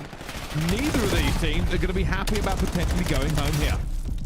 I'm sure that the Optic Watch Party isn't very excited to see Huntsmen down the way that they are with Uli coming in. You expected them to be a little bit more complete as a whole, but Torn, they just got that X factor to them that you never see coming. It is a right hook that hits so hard. And right now, out the gates, I mean, this is completely stark difference from what we saw when these two matched up earlier on today. It was Huntsmen 100-point club in Torn on a gridlock hardpoint. Now you go to a Scar map number 1, and Torn are firing on all cylinders. They really are missing an awful lot here. Bit of a drilling going down, and this Huntsman team are going to be feeling the squeeze. Some of them, this will be the very end of their year. Good hold so far. Back under this. They do have a spawn for P4 as well. A good hold here into the bounce will put them back into contention. There's still 20 seconds here. That's going to bring it back into maybe about a 20-point game. You have the rotation over towards P3. This is Scar. So chaining together 3-4. That's going to net you a good amount of time. No lead is ever safe on this map. Torn's going to know that, so you can immediately see the rotations. The new Awakening is going to read it, and it's on the chase. Really good for the one. Torn just going to forget about him, move forward, see if they can push some pressure on those spawns, but it's not going to work out at all. This is what I talk about. Good bounce from P3 to P4. What Huntsman needed. A little bit of steadying the ship, and now here comes the push. Torn Esports trying to get in position, looking for those back spawns, but already losing one body, losing two. Dak managed to get this back on Uli, and TK is going around the outside, looking for this one, spraying and praying. Eventually his teammate has to help him clean it up, and TK finds nothing and goes down, but it's a good fight by Torn, and they are managing to trade around this and a rip spawn away. Yeah, so I mean, this is a good time for you to get if you're Torn. And the only thing now is not getting trapped in the back of P4. So you can see those red spawns are going to be a little bit of a blessing for Torn now to fight for this P5 rotation. You still have Awakening to worry about in the back line. See what Wake can do in this position. Nade's going to draw him out, and that's 3 unanswered from Torn to lock down these spawns for P5 setup.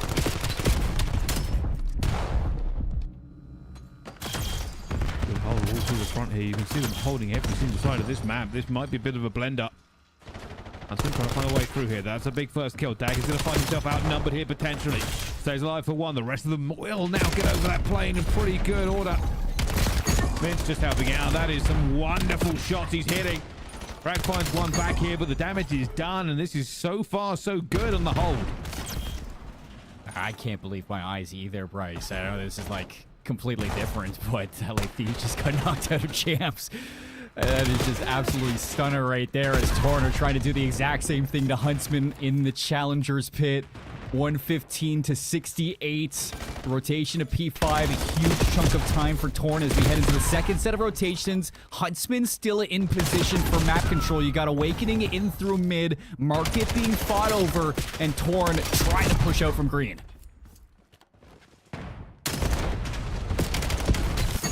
Trying to hold down this P1. They're in a good position for it. They can push that spawn out towards the back of P5, and they've done so.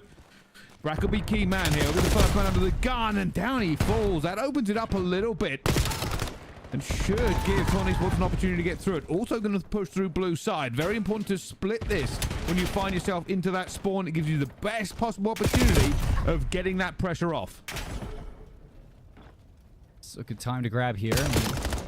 Going to cut this lead down any margin heading into P2, but just look at the spread that the Huntsmen have. I mean, this is an effort individually all over the place right now, and Torn trying to be a spear to piece through the middle of this armor. See if you can win this rotation over towards New. Millie will be the first one here. Big fight versus Awakening. Backs him down, plays his life, trying to be patient here to allow some teammates to get into position, but as soon as you cross, nice shots coming through from Yuli. Mint's now going to be surrounded, and he needs his teammates to come up big.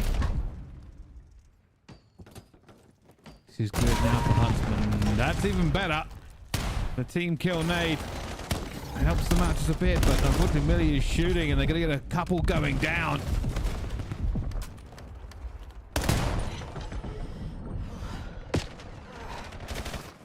Still holding good here.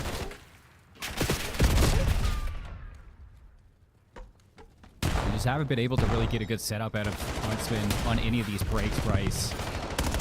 Every single time they get here, Torn is doing such a good job at using their lethals, the tacticals, just to keep Huntsmen out of the hill. Trophies, too. Huntsmen cannot get through. You need to see a rotation out of all 4 of these members locking down these routes. Every single time, it is way too disconnected. Oh, that's bad enough. Look at how Mint is moving. How on earth do you ever expect to slow him down? Eventually they will do, and well, this is a good opportunity again. Just when I think Huntsmen are out of it, positioning is working for them on this map. The rotations haven't been bad. Right now they don't have the spawn for P4, but they are looking to get back into this. This is the setup that you're looking for. You got ARs in position, Green being watched, and a player awakening, just continuing to keep that margin away over towards the boat side. It's a good flank from Torn that is going to break things up for the moment to hold on to this lead that they do have. Give them a chance to fight for a little bit of this time to P3, but as we exit from our Bravo, we can see that our Alpha stream is ready to go, Bryce. This is what the people want to see. Push on elimination, and they got to go against the French squad of OMNiA and Invicta. And OMNiA and Invicta are a good team, but Telluride Push Gaming one of the favorites for this tournament. They found themselves in this position. Who walks away the victor? Right now, OMNiA and Invicta obviously getting that first flurry of points off of that P1, but it's not about that first P1. About that rotation to P2, and see that they're trying to punch through it. It might be the case OMNiA and Invicta give up the rest of the time on this P1 as well. And I gotta ask, because we saw OMNiA versus Team War earlier, expected to see it again, and this is one of those maps that came up for OMNiA that looked really, really good. Both of their hard points were strong. They win the Hacienda 250 to 189. Bush, a lot of the time what we've been seeing them go to hardpoint has been either the Scars or the Colossus. So you go to a Hasi. This is a first look at champs for this Bush team. I'm really curious on what their look's going to be. A little pressure here from Prolude. He can make it. There's the first domino. Bush trying to make through here, but Mighty manages to fire back. They're very slow here, Bush. They're trying to get into position in the right way, and it has cost them a couple of players. Reinforcements now flooding through, but Capsule makes 2. Capsule now into the hill. Can he make the 3rd? Not going to happen. It's in a headbutt from Bush. All that work, all that time going around the back, and they've still got to headbutt the front. Big lead for OMNiA and Invicta. Off the P2. Now trying to work for some position over P4. See if they can flood their way out. Bush. Nice cut off through mid. Shrakes nearly finding all 3 of those members. It will be a cleanup from Cammy with the MPC out. Solidify this rotation early, and you also have Capsule playing close to the gate, so that's really going to funnel OMNiA Invicta through the middle of the map. They're going to have to play through top secret.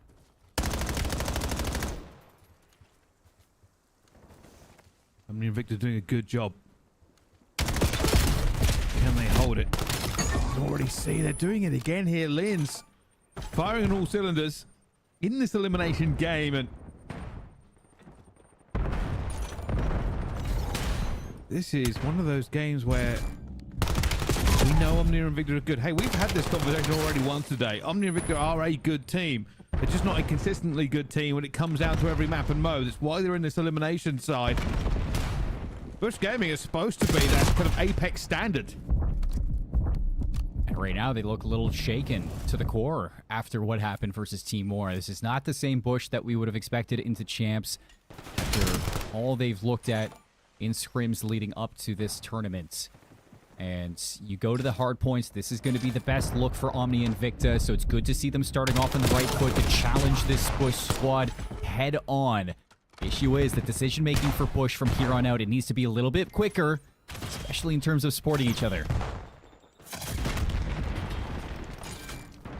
So far holding. Lins is trying to go for this one, and Lins finds the gap as well. He finds one. Can they find any more? Everybody piling into the kill feed. It's Cobra to 1v1 versus Trakes, and this time it will be Bush that walk away with the advantage.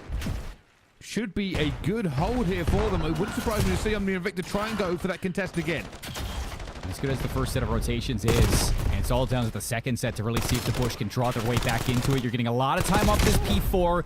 Now I just have to start thinking about getting positioned towards top halls to see if you can transition this back into the first. The second set of rotations, scrap time goes your way. You're cutting things down into about a 30-point deficit here on Hacienda. As for OMNiA, chalk up the rest of this time. Gotta see if Bush can get a quick break at P1 to see if they can cut this lead further. Oh, Trakes with a wonderful little kill there. And this is kind of where it went a little bit right and then all wrong for them. Bush, not a bad kind of response to the P1 in that first set of rotations. It was the P2 that caused them all kinds of trouble. Might see a bigger emphasis on getting around back towards these spawns before it comes close. The patience for Mighty. Hey, that's one thing you got to give for OMNiA and Invicta is that when they break hills, it is a full-fledged effort from the entire squad. Doesn't always work out. Bush are going to do good at trading you. I mean, that's what you expect from a lot of these top teams. It's not ever going to be easy to break these hard points, but Bush got the rotation to P2. You got Prolute just off leash, seeing what he can find in this transition.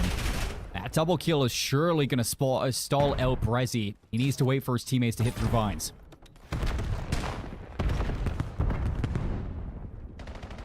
They're waiting. Oh, Cammy and Capsule.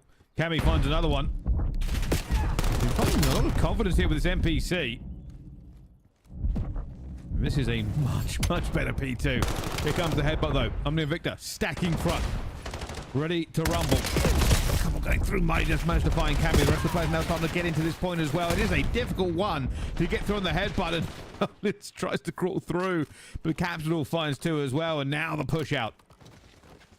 I mean, you're destabilized, you get knocked off your pedestal, but it's just a matter of time before you step right back up. And Bush, all of those woes at the start of this hard point have completely been neutralized. One more shot from Mighty. That's not even going to work out. Byron wins the last two for scrap time.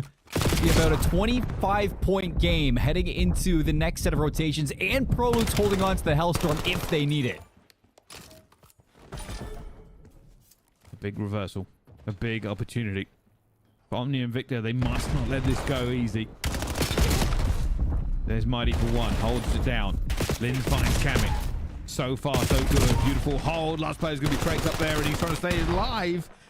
Oh, he's running. Running eventually gets caught. OMNiA and Invicta. Great first rebuttal. It's a little too late to call in that Hellstorm, too. I mean, you definitely don't want to see it probably now. 30 seconds. By the time it hits, it's only going to be down to maybe 10, 15, so... Stick to the guns. Bush going to break back in. Keep this one as close as could be.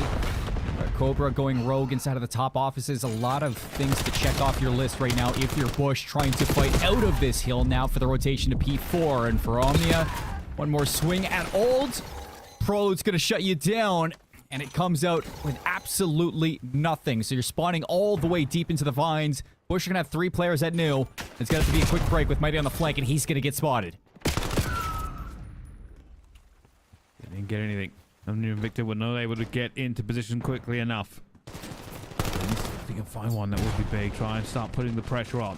Nade's going out. Rest of the teammates trying to get around this at the same time, but already taken down. Cobra alone here. He's not in a tradable position. Doesn't need his trade. Finds two. Not going to find any more. The rest of them now getting into it as well, as Brezzy will find it off the back of Cobra. And that has got them back in. That is as easy as could be for Brezzy. Minor lead here. It's the Hellstorm from Prolute. Now it's going to force everybody away from the hill, and Bush, they deal with it perfectly. 3 clean kills. Nobody's going to drop, and with it, positioning in through top halls to just continue to snowball this lead heading into the third set of rotations. OMNiA and Invicta, they came out with a pit of fire in their gut, but Bush have extinguished it twice-fold on this map number 1 as they're right back into control, not letting OMNiA back in. No bad side here from Telluride Bush. I mean, Invicta, we're trying to fight them to the bitter end here, but they have been struggling around this P1 for the last 2. And looking out towards it, should find Cammy. Knows the play coming to Chow as well. Does well to get the second, and Brezzy will get his trade. Back into the point. Every single one they can kind of suck from this P1 is going to help them out. They do not have spawns for P2, but time still on their side. Like I said beforehand, I mean, Hacienda not too different from Scar Hardpoint either. He'd ever truly feel set in stone when P1, P2 rotations do exist. So you win majority of this time over to P1. See if you can win some fights through the lobby and transition this one clean. It's only going to be Trakes in the back. He's got to stay alive and just buy some time for these players to hit from the front. They've got in. They've allowed them through that front door. Cover getting ready to stack here. Big kills going down, but it's Capsidal who's the hero. Oh, Capsidal for 3! Cammy cleans it up for 4, and that should not be happening. Telluride Bush Gaming have broken the back of OMNiA and Invicta. That's Big Dog Cap right there, coming out huge. He's also going to be on the flank again. Nobody reads it. He is flying at them. 6 in a row for Cap. Incredible stuff as the Bush are flying through this map now. 20 seconds left. You can win it off this hill. OMNiA getting flanked once more. Oh my goodness, there's no resistance. There is nothing slowing them down. Bush have said enough is enough. You gave us a good game. No more. Really just shouting everything. Some of these shouts absolutely unnecessary, doing it anyway, and there we go. Flow state achieved. Now, this is one of those series where I am not expecting to cut to the cameras of the Bush and see smiles on their face. All 4 of them are dialed in. We saw them in Atlanta. You get dropped into the lower bracket. We know the business that this team can handle. And right now, it is the similar spot. It's not going to be the lower bracket run that you're looking at, but you are facing elimination from champs. And you know you got to step up to showcase exactly why you deserve to be in this bracket. And for these 4, I couldn't imagine a champs bracket without them in it. So OMNiA Invicta, they're trying to play spoiler here. And for the most part in this map 1, you got to give them a little bit of respect because they had it, Bryce. And you thought that OMNiA were going to do exactly what they did to Team War back in that first series of the day that you and I saw. It's just Bush are a different beast. They really locked in there, and that was a beautiful set of rotations around the second and third. It certainly was. Well, we're going to find out how the rest of these games are going. This is over on Delta as we get into the hard point between these 2 squads, and it's Rock who are fighting for survival. Champions so far this year at the major. Rock Esports could be taking an early night. And Mindfreak with the last second cap and the overload and gives them the lead here. I mean, this would be quite the tale for Mindfreak. Like we said, storylines from 8-pack. You love to see it. 6 in a row for a fight for Limax to open up this game number 4. He's already got himself a Hellstorm, soaking up that time. 25 seconds. You got the perfect setup towards P2, and Rock are looking to break it. Trying to get in. Trying to get something going here, Rock. And, well, you can have 14 seconds, but you throw the spawn away. Now as they get over towards the other side. Warlick going up top looking for it. A couple of players with them, but Mindfreak are dug deep here. Haven't really kept any map control, though. This could be a bit of an issue, but you already see Rock Esports have got close. They're going to try and hit this with numbers. They've lost 1 at the same time. Set's going through, and he goes down to Dom X, but the trades are good enough. Mindfreak holding. You know that these players on Rock Esports, they could just pop off at any time, and for Kicks, he's going to take it down, give Dom a little bit of a flank from behind. You flip out those spawns, you get the break. 35 seconds. This is some much-needed time for Rock Esports just to build yourself back into this map. Start to get some kind of control in this series. Again, beautiful nade from Kicks, shutting the door on Mindfreak for this hill. And with it being P3, I mean, you don't want to find yourself flipping these spawns again. So yeah, Mindfreak, you got to start playing to the rotation. Waiting, gets that first player, puts himself in a good position. Rotation very much needed here for Rock Esports. Now towards the back of be set. Last man alive that's in any sort of capable spot and isn't going to last very long. Warlick's now cutting them down. This is a hard hill to break if you've got the bodies in the right positions, but already Vortex goes down. Set's going to try and make his way forward. This one's going to be called in from Limax. See what you can get off the back of it. Good fight from Rock to clear back into P1. Avoid this Hellstorm at all costs. And Back Dojo 2 going to be held down. Crimson's got a lot to deal with. So many players around them, and they still haven't dealt with the players through the small windows. So Esports happy to just jump back in, strong arm Mindfreak away, flip this lead with lots of time at P4. Well, this is going to continue on with those as we can see the rest of the games going on. We've got Torn versus Huntsmen already. Torn looking good. You've got OMNiA and Invicta, which is our Telluride Bush Gaming, which is our main game though. Mighty has a sniper out, but already takes a bit of damage. They know somebody's going to be here, and well, they're backing up. Cobra running for his life. Going to be running away for the most part. OMNiA first blood. That's going to take them over towards A. Got Linz in a great position, just tucked away, looking for a timing on these players inside throne room. And for Bush, they really need to wait for Trace, but this is a long flank to take.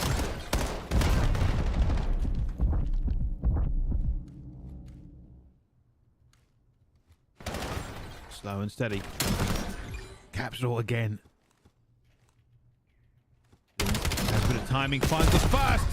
The snap is not quite good enough, but it will be good enough for Bush. Look, I gotta say, I mean, Linz was in the perfect position to just continue to fight for throne control. There is no reason why he should be making contact after his 3 players die on that site. I mean, that is OMNiA and Invicta with full control of A and really no assistance in getting that bomb down from the player who is really set to make that flank. The flank never comes in. You get pinched out from Trakes eventually. OMNiA and Invicta just wait a little too long.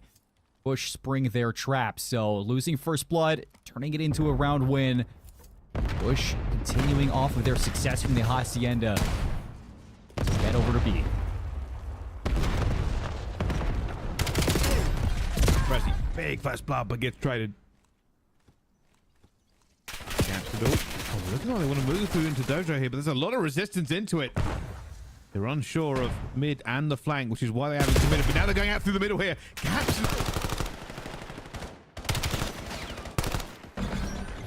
This guy's on skates. He is on wheels right now, the way that he's moving around. And he's not even turning it into kills. He is just baiting for his team. And you cannot lock down these shots. OMNiA and Invicta getting trucked so far in these rounds. And you could just see that Bush. There's like a moment in that hard point where you can see the lock-in from Prolute, from Trakes, Capsule as well. And it was just a complete 180 in the second half of that hard point. It is continuing into this search and destroy. You desperately need to douse this fire if you're OMNiA and Invicta going into this attacking round. You gotta see them put Bush to rest quickly. This might get ugly.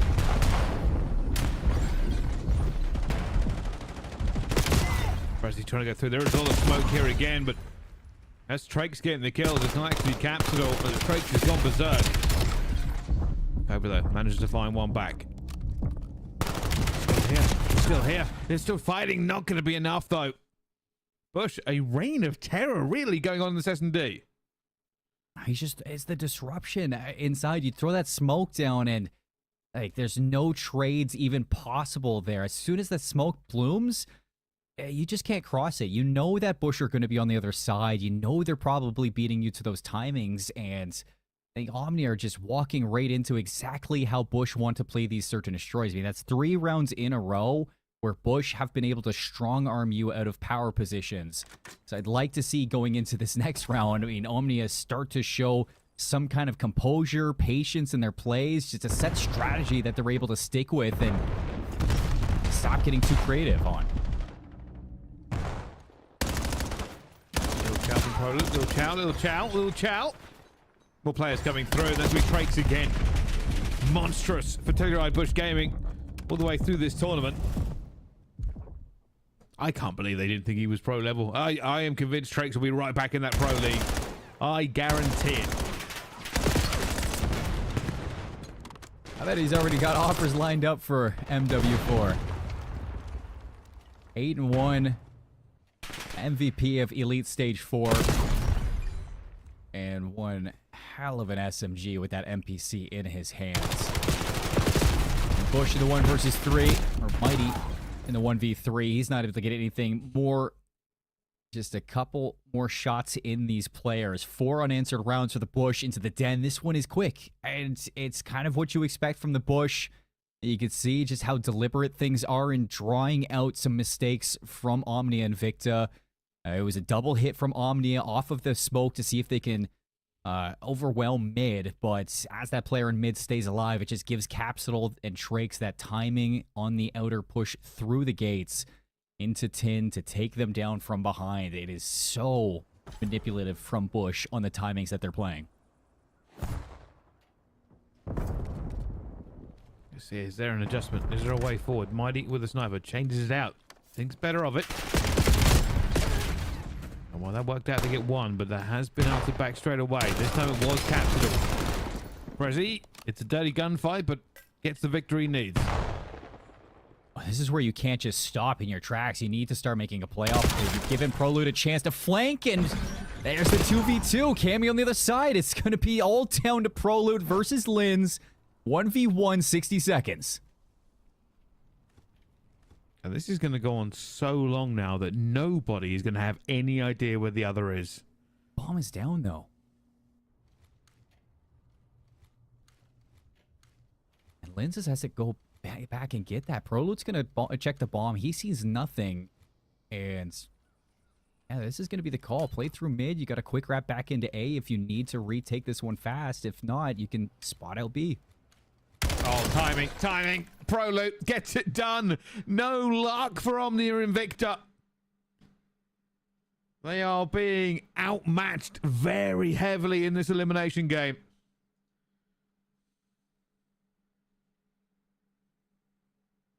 It's truly as unlucky as it gets. I mean, that is COD timing in its worst for OMNiA and Invicta, and I think there's just a couple moments on these A attacks where you see the brakes pump for OMNiA when they need to just get going.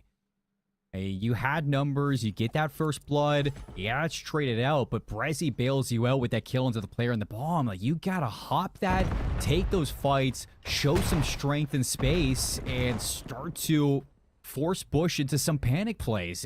Bush are so comfortable in the adaptations that they're making. They need to start picking it up here if they're OMNiA. Well,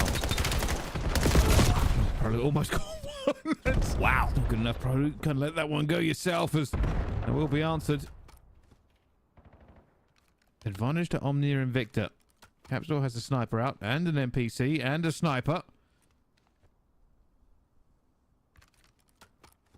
Everybody stalled.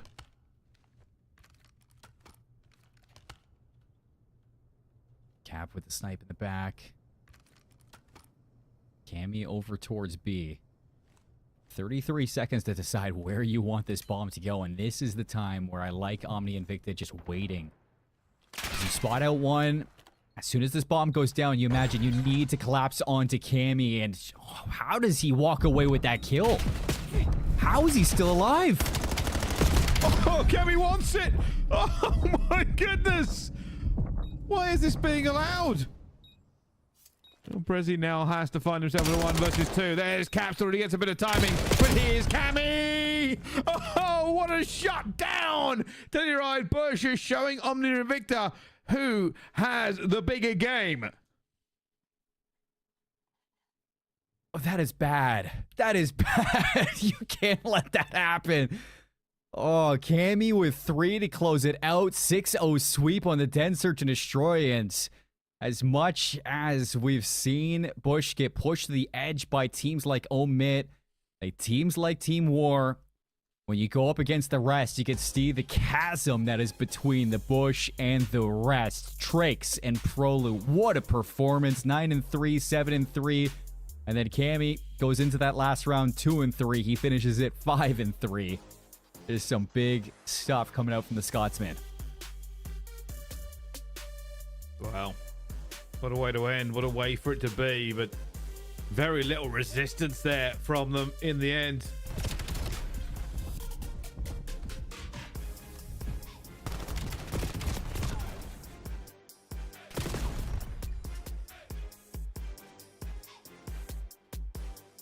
Ask yourself, you see OMNiA Invicta really pulling this one back, Seymour.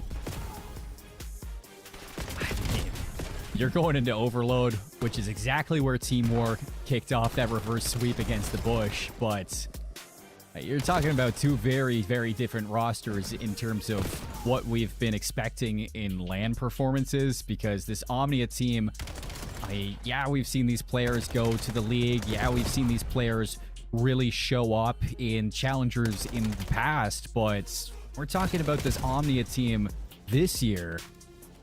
You go to LAN in Dallas, you place top 12 under the banner of Clutch Rain, Birmingham top 16, Atlanta top 12, Paris top 12.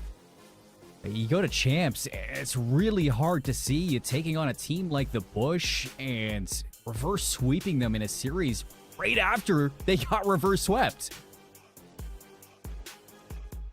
Well, this is turning into an incredible run for basically everyone involved, Seymour, because I am watching some of the other games.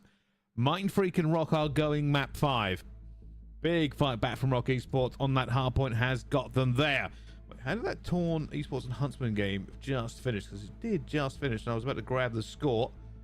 It looks like Torn Esports are going to win the S&D. Wait a second. I might be wrong here. I've gone to the wrong point. Huntsmen up 5-4 now. Is that a tie game? It is. It is going to be a tie game between those two.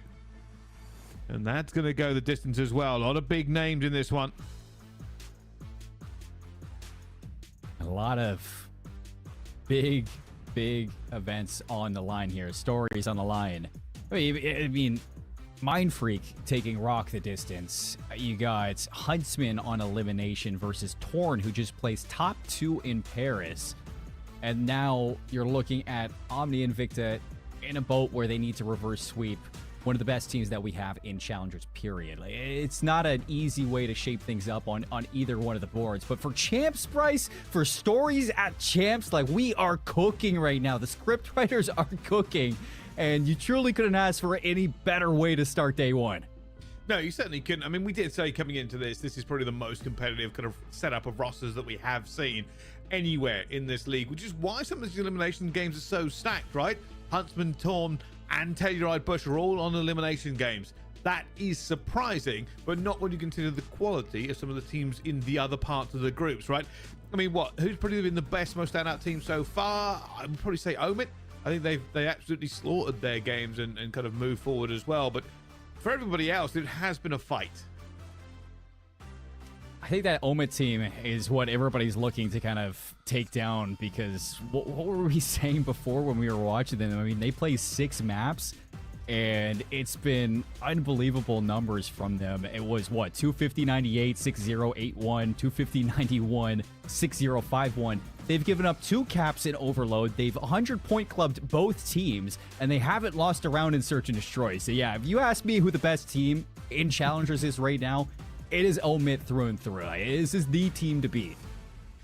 100% is. And like I said, people were kind of expecting that OMiT team not to be here in its current form. You know, there was a lot of offers and speculation around players like DK and Ethan about whether or not they would be playing in this Champs or the other one. So we'll find out whether or not it's been kind of a moving goalpost for them. But obviously, it's not the end realistically. This is Challengers Finals. Champs is ongoing. EWC is just down the line as well. So everybody looking to make a name for themselves. And I'd quite like to see that OMiT team, if they do well here, go against some of those teams at EWC. I mean, not to mention, we were kind of having some fun with some stats that we were drawing up. If OMiT wins, it's not only Denza winning Champs 6 years apart here in Challengers, but it's DK and Ethan joining the likes of Purge as being 3 of the only rookies to ever win Challengers Champs through like the entirety. So it's quite literally history in the making. You love to see the stories just start to align, and it's just going to be a great one. I know, 100%. And I think with all those kind of players you're talking about, great amounts of talent, because so many players have gone from Challengers into the league this year. And that kind of just means that when we get to something like EWC, we're really going to have another wonderful kind of Pro-Am showdown again. But speaking of EWC, if you don't know what we're talking about, you can take a look at this here. Let's find out who's built for the big save. Heretics ready to dive in. Let's do 4 and Snoopy. Come on, what's the more? But Hydra with the switch impossible. He's making top room. So damn happy. So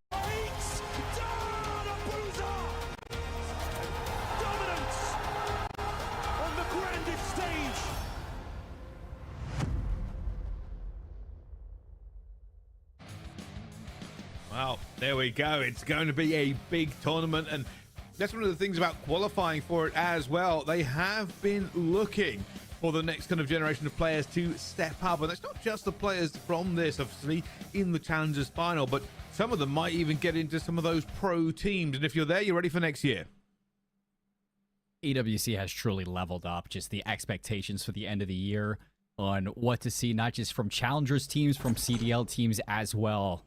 And I mean, you go into Black Ops 7 and OMiT, you got to remember what they did in Black Ops 6, sending the Tiny Terrors and the FaZe Dynasty packing last year in Riyadh. This time, with this OMiT roster and what they're cooking, I mean, there's a good chance that they could send some more teams from the CDL away.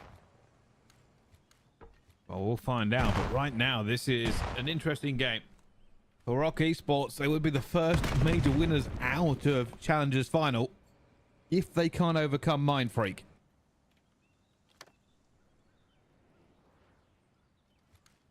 Major 1 champions. A whole slew of roster changes from Open 3 to now.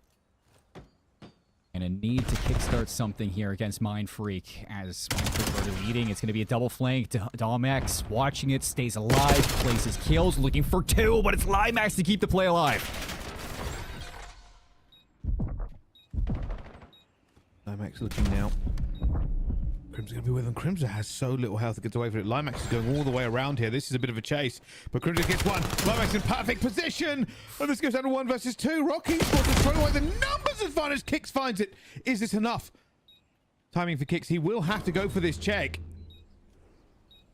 It's all timing. It's all timing. Kicks over the wall and far away. And Rocky Sports get around. Though they did their very best to throw.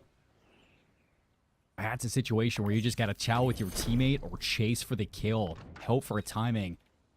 These guys on Rock, they are not going to let you defuse that. 15 seconds left. Not a lot of time to make that decision.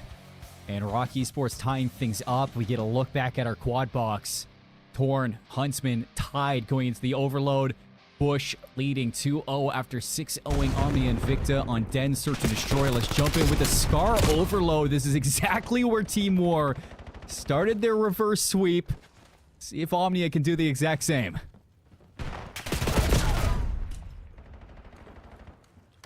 Well, this should be Telluride Bush's game, but who knows? Maybe, just maybe, OMNiA and Invicta had the world's best team talk and they can fight back into it. If they haven't, this could be over very, very quickly. So what kind of improvements can the Bush look for that we didn't get to see against Team War? I think that a lot of the slaying early on was leading over towards Team War's favor. I mean, when you see 2-3 go down, Bush were really late on taking map control, especially to either top blue or top green. So what I'm looking for from this team is when they get 2 down, who's going to be the player to start to get into these power positions to set up the spawn traps, because that is a necessity on Scar. Both teams are still fighting for positioning, and Invicta are not doing a bad job of it. A couple of kills going down though, but Trakes, well, that's 4 down. That's going to be a score every single day of the week, surely. Trakes is already here looking for it. Finds a kill. Does. Oh, this man is moving at double speed of everybody else. Trakes. There's another wipe. They're going to go for this one. They're trying to flip the spawns. They've got it. They've got it into P2 as well. Trakes now going back for this.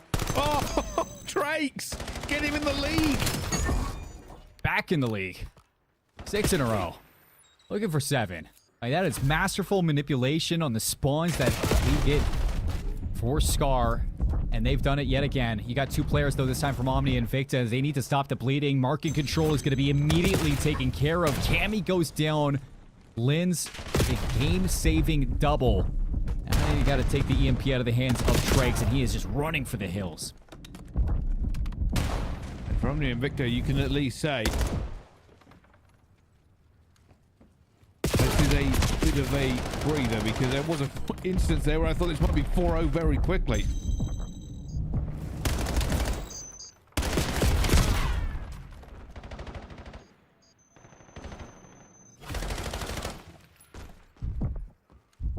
And it might actually be a 4-0 very quickly. I'm not gonna lie. This is not going particularly well for OMNiA and Invicta, and this is an elimination game, so we might be saying goodbye to a team this early. 6-10, 7-11, 6-9, 4-8. I mean, Bush are trampling through this one. And it almost seems like this OMNiA team has beaten themselves going into this map number 3. It is deflation all across the board. Cobra looking for Hail Mary's clutch. Nice swap to the secondary to clean up Cammy. EMP back in the hands of Bressy, but I think you get this one across the line of scrimmage through mid because you got a long play from Mighty over towards Plane. That is about it in terms of map control. You are stuck through mid just trying to fight yourself out of this hole.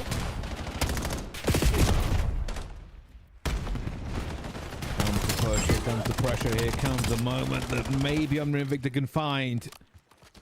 A score would at least give them some semblance of hope here as Cobra's trying his very best to do so.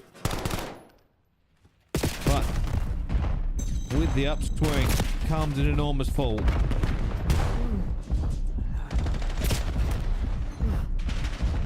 There's only a minute left in this round. Even if Bush don't get that 4th capture in to end it early, a 3-0 lead on Scar. I mean, we sometimes see that as just enough to win it outright. Cap's going to be on 4 in a row. He's going to get shot through the wall, but you can start to see Prolude trying to get this bomb trapped in at his top green. He is immediately going to be dealt with there. Brawl's going to be crossing over towards the trailers. It's one play from Cammy to see if he can do it himself. Team nades onto Trakes, and with 30 seconds left, this might be the only chance OMNiA have for the rest of the half to get a cap, but they're just going to leave the ball behind.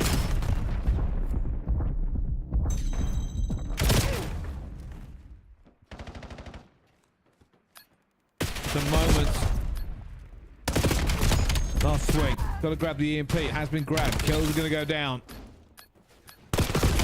Cobra. The kill he needed to make here. They still have a bit of time. They still have a block up. Still have an opportunity. They're going through the house here.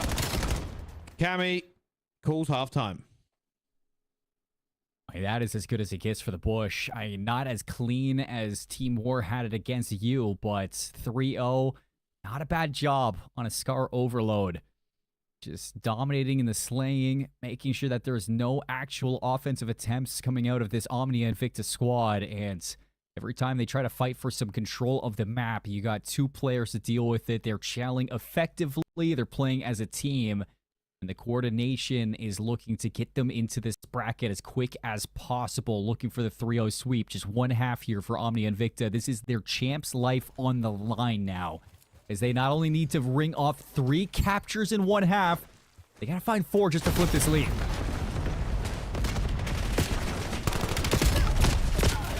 Absolute trying to open proceedings again here, but OMNiA and Invicta would have to show us a whole new lease of life. You can see that they might be feeling a bit of pressure. Now that either makes diamonds or it makes a mess. They will have to start swinging for this. They're going to have to be more aggressive. Look at Trace just dancing around. That's just all to buy time. Capsule won't be able to win that, so a couple big wins coming up from OMNiA Invicta, but the issue is, still got a player behind you, and nobody's picked up this EMP device. You see Capsule off spawn is going to be the cutoff player. See if you can slow things down. He does exactly that. So another situation where OMNiA are just a little too slow to the punch. Mighty's going to try his best here, and it looks like his best will be enough. First cap on. It ain't over. Still fighting, and this could be opportunities, but they don't win the gunfights there. Especially with a 2-cap game, they have plenty of time to make a difference, and, well, this will have to be one of their big guns. It's Cobra. Should have been picked up for the league a couple of seasons ago, and now in not the best position. You even think about this time last year when Cobra nearly had his spot on the Royal Ravens, and that all bumped away. OMNiA Invicta have had quite a predicament when it comes to land placings, and it just is not connecting when it matters most. Bush You've got Prolute and Kami playing some of the best COD that we've seen all year for the two of them. Is that what they've been waiting for? To get over the hump to be champions once again. OMNiA trying to shut this one down. You got the ball in hand again. Trying to make its way through A, but spawn up for Bush. They're going to be right there. And the defense holds strong. Every time OMNiA and Invicta cannot move that EMP forward into a score. And his time burns. Big kill from Brezzy. Keeps this pressure on to Telluride Bush. They'll have to try and find him, but Capital is the answer.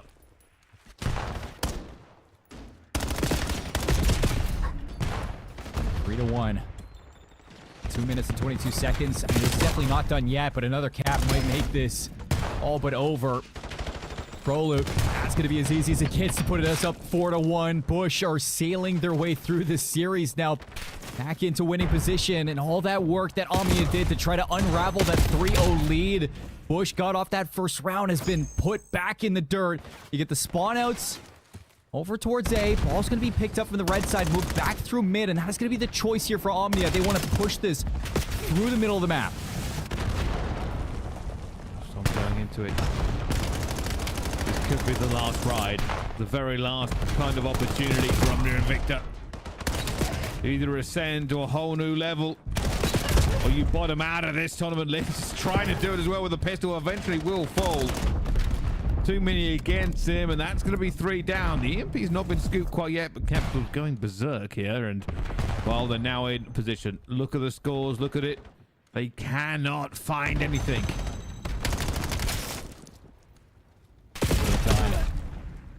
Minute 14. I mean, this is starting to become impossible.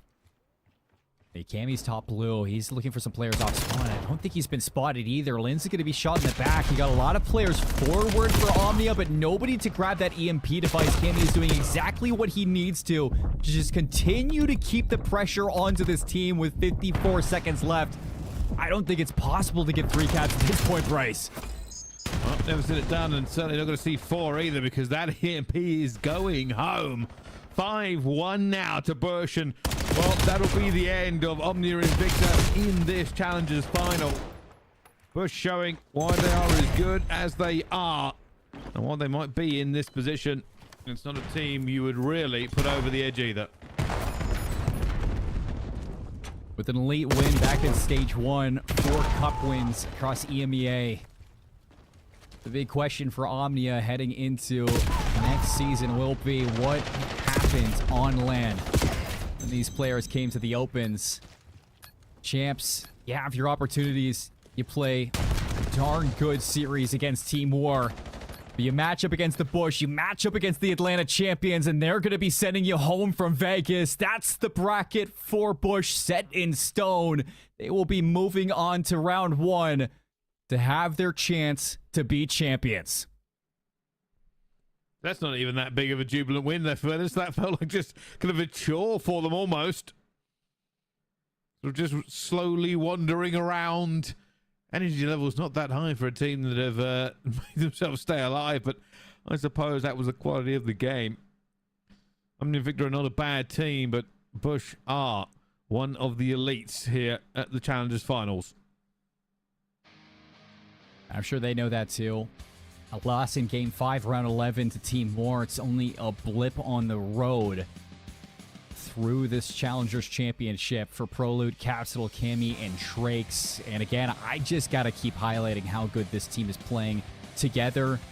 I mean, even in their Atlanta win, it was so many clutch moments to keep them alive. So many players individually stepping up when you needed them most. But since bringing Shrakes onto the roster, the consistency has been through the roof when you're looking at just Prolute, Kami really settling into this leadership role and what they're able to bring to their team in total. But hey, look at this.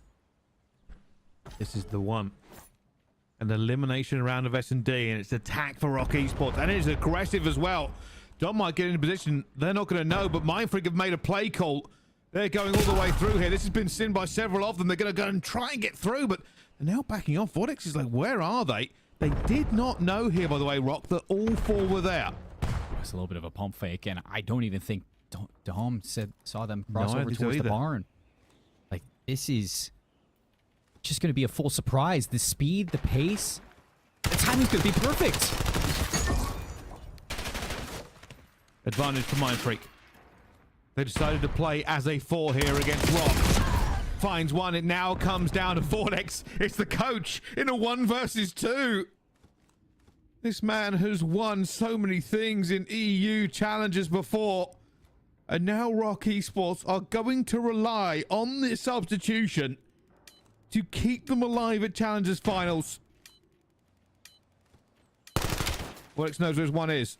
Little love tap. If he goes up, he goes down. There's too many bodies up here. Vortex is still making his way through. There's no way he gets this right.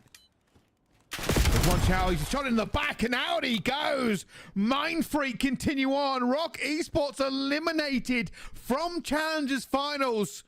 Early doors. That is a major champion that is now walking away. And look at them let them know. I mean, Vortex not up for the task for a 1v2 to keep this one alive. Major 1 champions are going home from Vegas. And just look at what that means for the boys in blue. The boys from APAC, which only time that they went to an open this year was in Atlanta, placing top 28. You go to champs, you have your opportunity to swing for the crown. You don't miss versus Rock Esports. And that is going to punch their ticket into the bracket. What a story for these boys in Mindfreak. Well, that is an upset and a half for Rock Esports. Now, we'll obviously have to try again here, but that is a disappointing finish. We have more games going on, though. Torn and Huntsmen are moving forward into their games. It's the last game, I believe, of this set, and Huntsmen are up 2-1. I'm just going to put this one down as well. This is the best placing that an APAC team has had on land since 2020. That is a big margin for these 4 players. See how far they can push through this bracket. Awakening and Huntsmen, though, trying to send Torm away. It was a Game 4 victory for Torn Esports to send Huntsmen down into the lower side of their group. Huntsmen looking for revenge. See the watch party watch their boys move into the bracket to stay alive in the champs. They're going for it. This is a good break, though, by Millie. And Brack answers right back with a 2-1. 1 in the point, and it'll be Mince. I think it was Millie, actually, that made those kills, as everybody's still fighting for their lives. But Torn Esports finally getting some points on the board.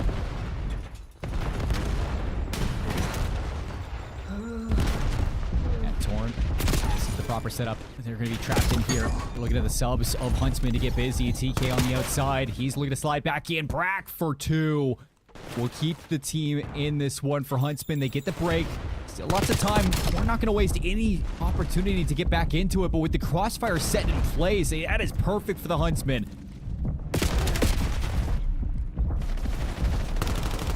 Oh, they're not really giving them anything here either.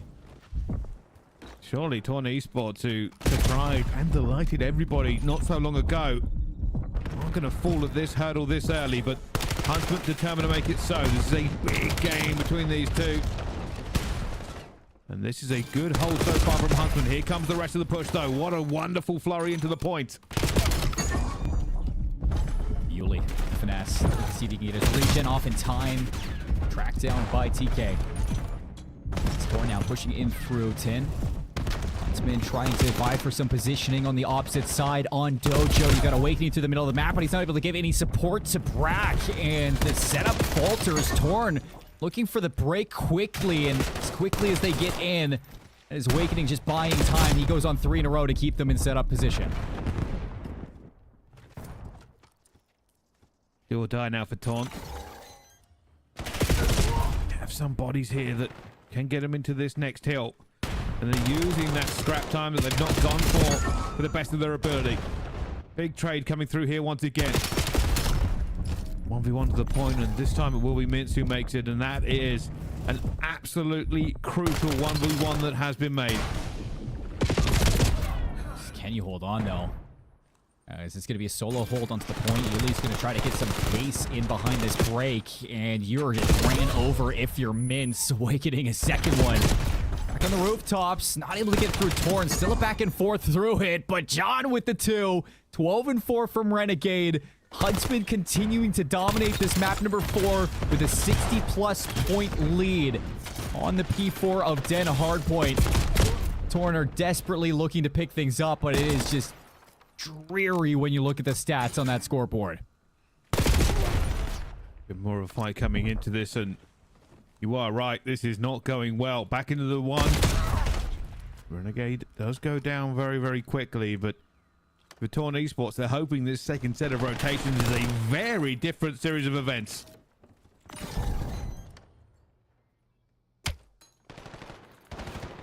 Renegade. But it's not going to stop Renegade. I mean, for Torn to mount this comeback, you not only need to start thinking ahead when it comes down to these rotations, but you need to be quicker on these setups. Every single time, Huntsman's been able to dissect you in a matter of seconds. So how can Torn rise to the occasion to stay alive in Champs? It is now or never.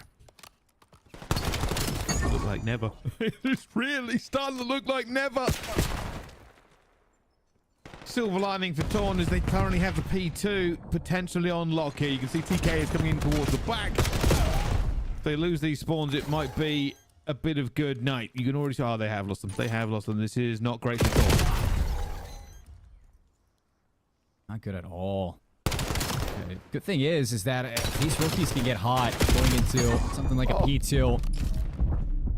That is where you're going to start digging yourself out of this hole. Unfortunately, you are going to find absolutely nothing on the rotations yet again. Brack locks down those back spawns. You were spawning in Narnia, except for Dak. He gets blessed. So if the timing works off, you're not going to expect this one if the Huntsman should be blindsided by Dak, but he gets world starred on the staircase. Somehow, Huntsman shut it down again.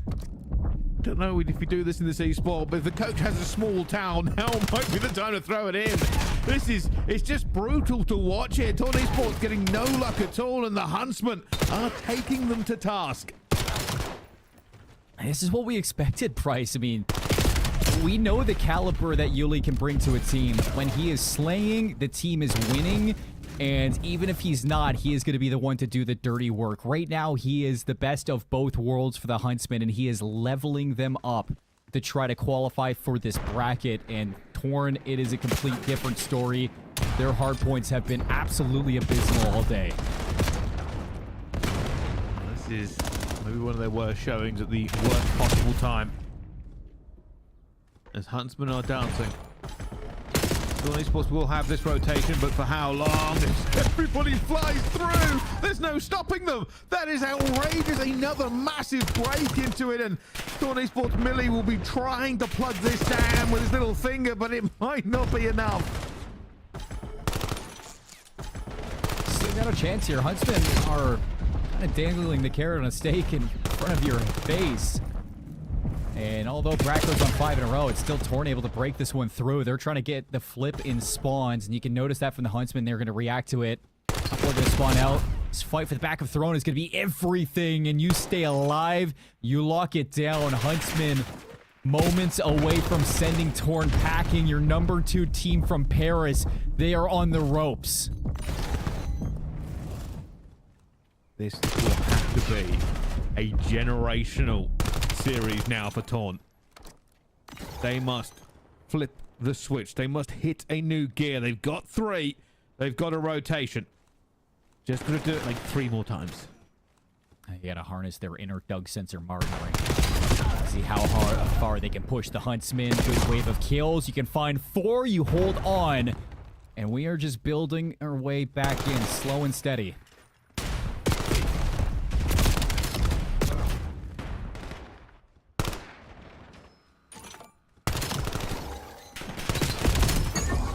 Oh, Millie. That engine's starting to purr, but you've already been lapped once. You're going to have to really start moving and shaking to get yourself back into this game.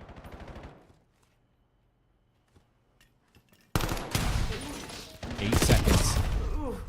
That is all Huntsmen need to send Torn packing, make their way back into the bracket. In round 1 later on today, Torn going to be into position. Back through the middle of the map. He gets shut down. So 3 players now looking to set things up. You have mid-map control. You got a player out to dojo and somebody watching couches. Esports are hoping for a miracle of all miracles. Double already going down though, and well, they're still trying to fight back to back here. Bracky's fighting against one, but it's gonna go down as well, and 7 seconds is all that Torn Esports will have left here. And it's gonna be done, it's gonna be dusted. Torn Esports also fall. Titans leaving Challengers Finals early. We saw Rock go. We've now seen Torn. I said this is the most competitive I have seen a bracket all year. And you can see the new kid on the team. Yuli, no stranger to brackets, no stranger to Challengers champs. Fist bumps his coach, fist bumps his teammates, then heads over to Torn. Give commiserations to a team that has really shocked the world of Challengers since coming together. And you're bowing out early, but I'd raise your heads high if I was Torn. And the performance that you were able to do back in Paris, the teams that you were able to topple, and the roster changes that you almost forced heading into champs. A lot of what we get through this event is because of Torn Esports and the run that they made. And it was one hell of a story while it lasted. Well. That is just not the way you want to finish, is it? But Huntsmen will stay. And that's a big name going forward as well here. I mean, it's going to be the case, realistically. We've got to cut these 16 down to 8 through the groups, and some names have to leave us. Some will rise, some will fall. And honestly, it's the same thing with Bush, that, you know, when you take yourself away from just looking at the stories and looking at the competition, like Huntsman is just one of those teams that you have to see this team make it through to the bracket. And the fact that we get to have that chance, I mean, this new look Huntsman roster, we haven't seen Huntsman on land break top 4. It was top 4 at the start of the year. Other than that, they've really fallen short in land performances, Bryce. So you come into champs, you put Yuli in place of Johnny, and this whole change up for Huntsman is really supposed to take away from, yeah, we're a slaying team, we could get kills, but you put Yuli in there, it almost completes you in terms of fundamentally knowing how to play this game. I mean, these are winners that we've seen go to champs, win, go to majors, win. We know that they can walk away with a lot of series wins at the end of the day. So I think with Yuli on it, I'm happy to see the Huntsmen playing through this bracket. I'm excited to see how high the ceiling of this team is. Yeah, I think that's the case here, right? This is just the kind of the warm-up, the starter for everything that is to come. And, well, speaking of more to come, there are more and bigger games coming right after this break. Don't go anywhere. Challengers final right after this.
Welcome back, everybody, to the Challengers Finals. Enigma and Dandro back here to round out your day number 1. Let's head on over, Enigma, because we are now into the first round of the bracket. Matches are getting set up. Picks and bans are happening across the board, and we're going to kick it off just taking a little bit of a peek with what's going on our Delta stream. Reminder, folks, you can go to youtube.com/@CODChallengers to keep up to date with all the action and all the matches that are going on. But this is going to be OMiT Brooklyn taking on none other than Mindfreak, who just had the upset over Rock Esports. Let's go ahead. Let's hop on in. It's a Sake hardpoint. Map number 1 here. Reminder, we are in the double elimination bracket now. That we most certainly are. A couple of interesting stories coming into this one. Of course, Mindfreak coming back into things. Obviously, a lot of us remember the days of seeing these guys in CWL once when. Names like Fighter. Live max on screen right now. Obviously, to qualify currently for the EWC by getting top 3 in this event. Already qualified for the EWC. Call of Duty Warzone, so attempting incredible feats. On the other side of things, you've got OMiT Brooklyn, DC, Gwyn, Paulex, 2Real. These are names that any of you who've been around Call of Duty, whether it be the league or Challenge yourself, you'll recognize. They've been in and out of that level. Star-studded lineup for sure. And kicked off this tournament incredibly hot. Going into P2, relatively even. All early spars so far. Yeah, you saw in the back there, Sets was just kind of waiting out, trying to hold those spawns. Unfortunately, you got Paulex popping a big 2-piece to help bring down some of those members of Mindfreaks. That's going to be OMiT Brooklyn kind of bullying them off. Is P2, and they're getting these front side spawns. So you're just going to try to figure out how you can start to work this. So OMiT Brooklyn on to the hill. A couple of kills go the way of the Australians. 2Real yet again. 2Real for a 2-piece. How about that one? Just trying to keep the dream alive right now for OMiT Brooklyn. Let them continue run up the score. Only 15 seconds here on the P2. We can see with the spawns. Mindfreak already setting up for P3. They are set up incredibly deep as well. Don't want to risk flipping themselves out accidentally by getting overextensive. It's a Hail Mary from Paulex that lands right in the dome of Crimson. And Sets returns his own artillery at the feet of DC and Paulex. 2 reasons to answer, and he's very much so at the forefront of everybody's mind right now. The spawn out is there for Crimson, by the way, who could set up a pinch should his boys slow this push down in the front. Ooh, huge kills go their way. 3 dead for OMiT Brooklyn. Last player is in no position to get anywhere close to that hill. So Mindfreak get a nice little wave of kills. Flip this back into their side. Continue to soak on out. DC 1-7. Peculiar start from him. Will he be able to get hot? Sets just continuing to glide around this P3. 20 seconds still remaining on the hill, but a good hold from Mindfreak will let them keep this competitive, and they're going to throw kind of one last life at this. Can you rip them off? No, you can't, and you're actually kind of okay with that because coming off spawn, Sets is there, gives you what you need, and already you're set up for new. Yeah, early rotation again from Mindfreak. This time, though, you just need to avoid that bit early.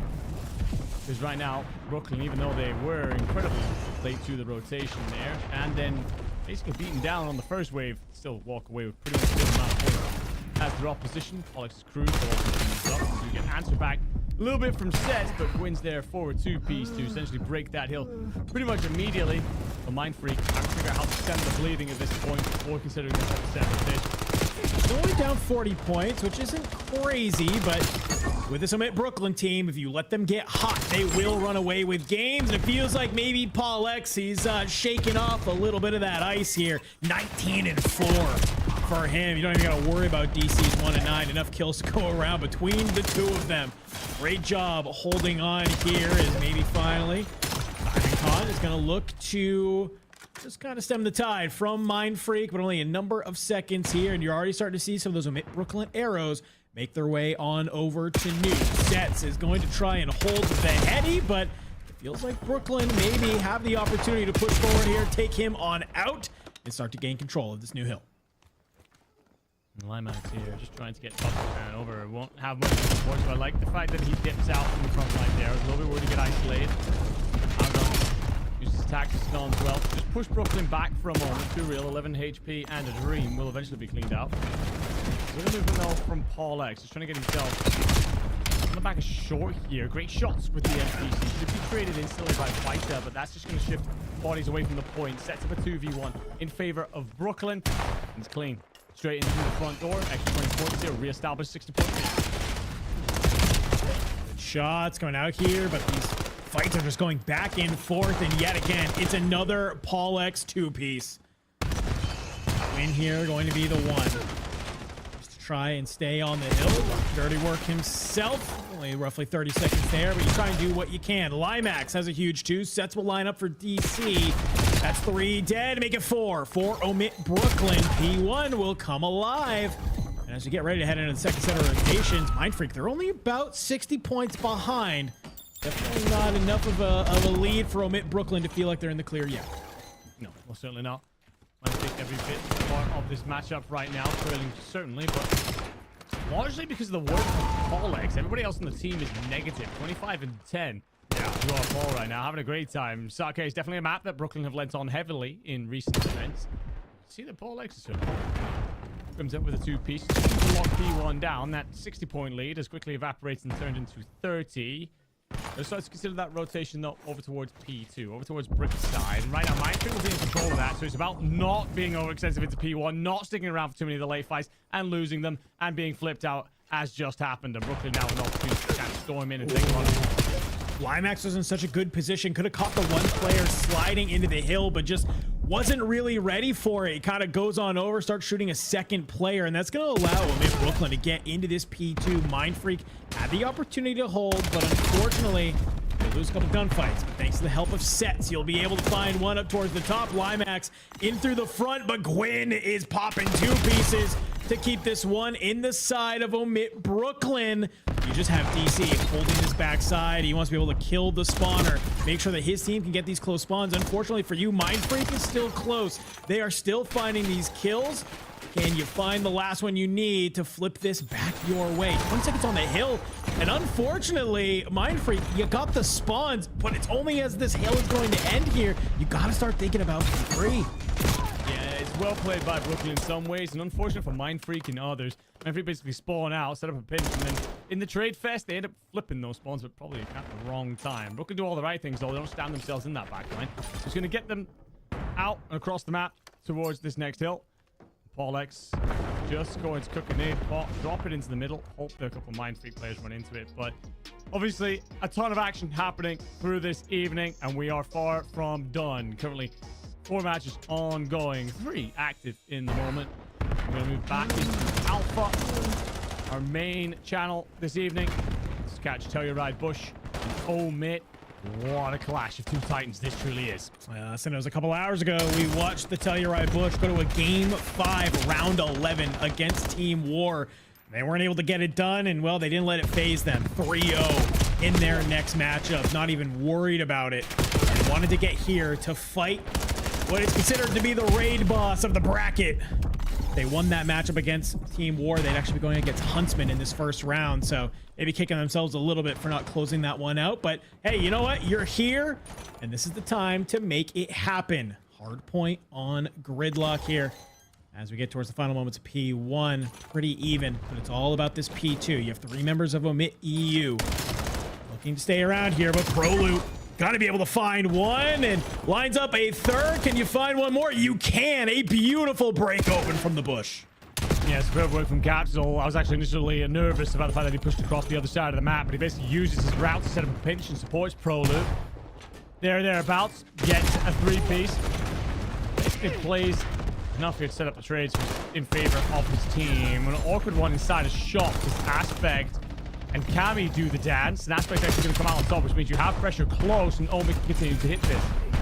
Eggs bouncing around with such a force in that earlier series, and is coming back with a vengeance right now. Pops a nice little 2-piece. Jaeger's out. Not able to get the third, but at least you soak him up and get the damage on in.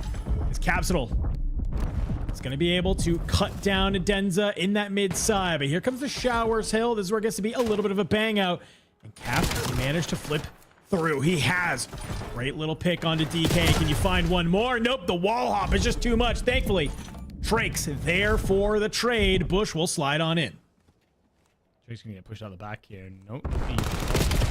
He's just going to try and hold OMiT at bay, but Aspect does well to track him between the two pillars there. DK, slow start from him, a rare one. 2 and 5, 3 and 5. Well, I mentioned slow start. Does pretty much everybody, but Prolu, Capsule will bully their ways back in. Still 30 seconds on this hill. No reason to send it again if you are OMiT. Prolu's just going to slow down that push. But now watch all those OMiT arrows flood. Try and clear this out. And if you're Bush, you might welcome that because it might give you a 3 rotation straight over to the next hill. I was gonna say, I love that Prolu, not even worried about that hill, has already started rotating for new. Unfortunately, he's just a little bit too early. 3 of those OMiT EU players, they're gonna be able to beat him there, and we'll get a nice quick kill. So while that's information, now Bush, they gotta kind of think about what is our game plan now to crack on through. Well, it's Capsule from the top side. It's a nice little 2 kills for him. It's a great way to put your team in the position to start soaking up these points. This hill gets mixy. This is where you're going to start seeing that NPC meta really come alive. But for the Telluride Bush, they're looking at all the right angles.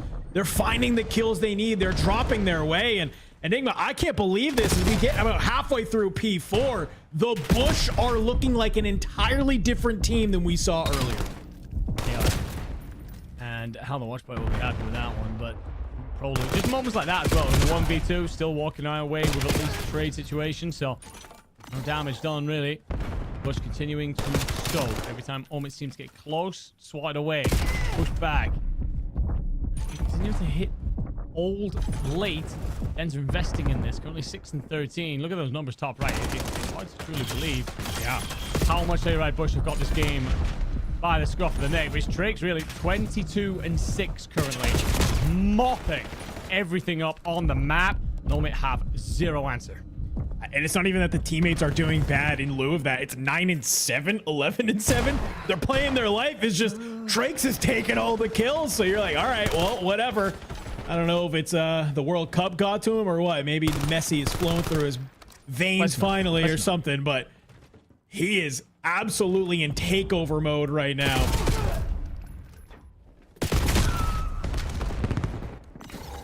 Will go the way of OMiT here, and you will get pushed through for the backside of P2, so soak up whatever you can of these final 20 seconds. Bush, though, have already begun the rotation on both the north and south side, so nothing being given in the middle of the map should let OMiT know that actually the hit's coming through elsewhere. Because the noise made in the south, with all the OMiT arrows, they turn and face it. They won't read the players coming through the back. That's Cammy and Prolu arriving for Bush.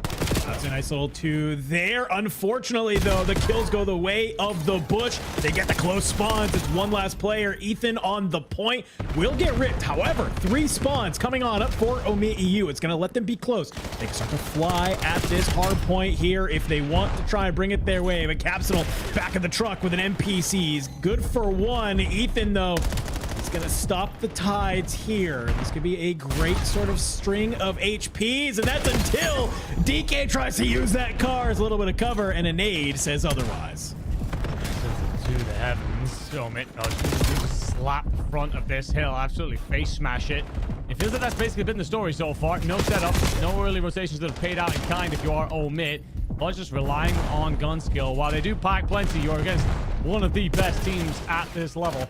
So they are largely handling that situation. OMiT down by 90. You do have one player rotated in for you. That's going to be Aspect, but Ethan is going to try and support with a nade through the middle. He actually gets a stick onto Trakes. That's an insane throw on a dime. You do now manage to get the numbers in and at least a couple players, and finally, hopefully, a setup in place. If you are a European fan or an OMiT supporter, you will get yourself in and start to try and drag back some of this deficit. Yeah, Bush need to just play a little bit more clinical here. OMiT EU feels like gunfight's finally starting to go their way, but this is what you like to see. Well, that's until you have Ethan lines on up. It's a nice little wall bang, and he cleans up the one that was low, and he's not going to let it stop there. Still snapping as they're going to hold on through. Final 25 seconds here on this P3 side, so OMiT EU starting to get back into this game. They can chain a couple of these hills together. This game becomes a quite different story here already. How are the Bush going to respond to this newfound resurgence? I think it's getting DK into the game for them if you're OMiT, but Bush, they've done a great job of just shutting this all out. And largely off those earlier rotations, you finally seen OMiT win on a couple of those back-to-back hills now, where they'll get there first and start to apply pressure to the point. Aspect's going to attempt to play cutoffs here. Gets the first. That'll just slow the rotation over for Bush and pick up a hell of a lot of information for his teams to act on. Oh, 2 huge kills in the back there on a Trakes and Prolute. They were trying to hit from that backside, but it just wasn't enough. OMiT EU will stem the bleeding, and just like that, it was over a 100-point lead for the Bush, but a couple of hills go your way, and all of a sudden, you are 30 points away from bringing this lead back into your side. Now, can the Bush deal with this? Aspect from below, snapping, looking at all the different angles here, trying to figure out where is the Bush pushing from. Is it from bottom? Is it from top? Where do I need to put my guns? Clears out one down below. There's another. Can he find a third? No. Prolute will stop him, but the trades are there. Yeah, so opened them up enough to make that simple for the teammate. And you talked about it, was 100-point difference just a moment ago. 20 the gap as we head into our third set of rotations. Will they cruise? Keep calling it cruise. A Hellstorm's been brought in from the skies, and Prolute will eviscerate DK, Ethan, Denza. And Ethan answers in kind by dropping it onto Trakes and Cab.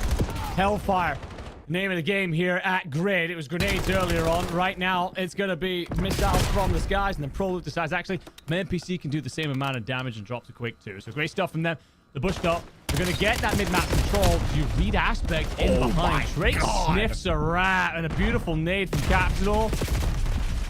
Could well send Bush on their way to not only mop up the rest of P1, but P2. In the end, another set of nades. Actually, I think it's a team nade this time. Unfortunately, drags you down. So Bush, they've done well here on P1, but OMiT, it looks like they're going to be rotating in for 2 nice and early. Yeah, I like what Bush is really doing here, and the fact they actually kind of come out on top in that trade of Hellstorm v Hellstorm. They get 3 kills. It's only 2 kills for DK on the other side, and it's that opening that lets them soak up so much of this P1, right? So you're seeing those spawns come on in, and well, as we get down of the rest of P1, P2 is going to pop, and OMiT, they're in a great position here. Bush, I think they need to kind of play together a little bit more to crack open this hill.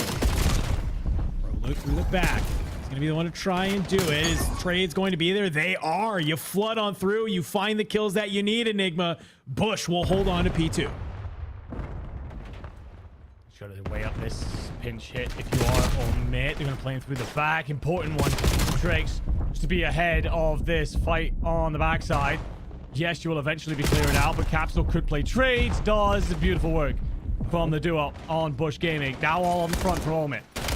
Great read. You see the arrows just immediately turn. They get those kills into the back, and they understand it's that P4 spawn that has to be coming in from OMiT EU. You see them. They're able to get there. It's only a couple more seconds needed for the Bush to take this map number 1.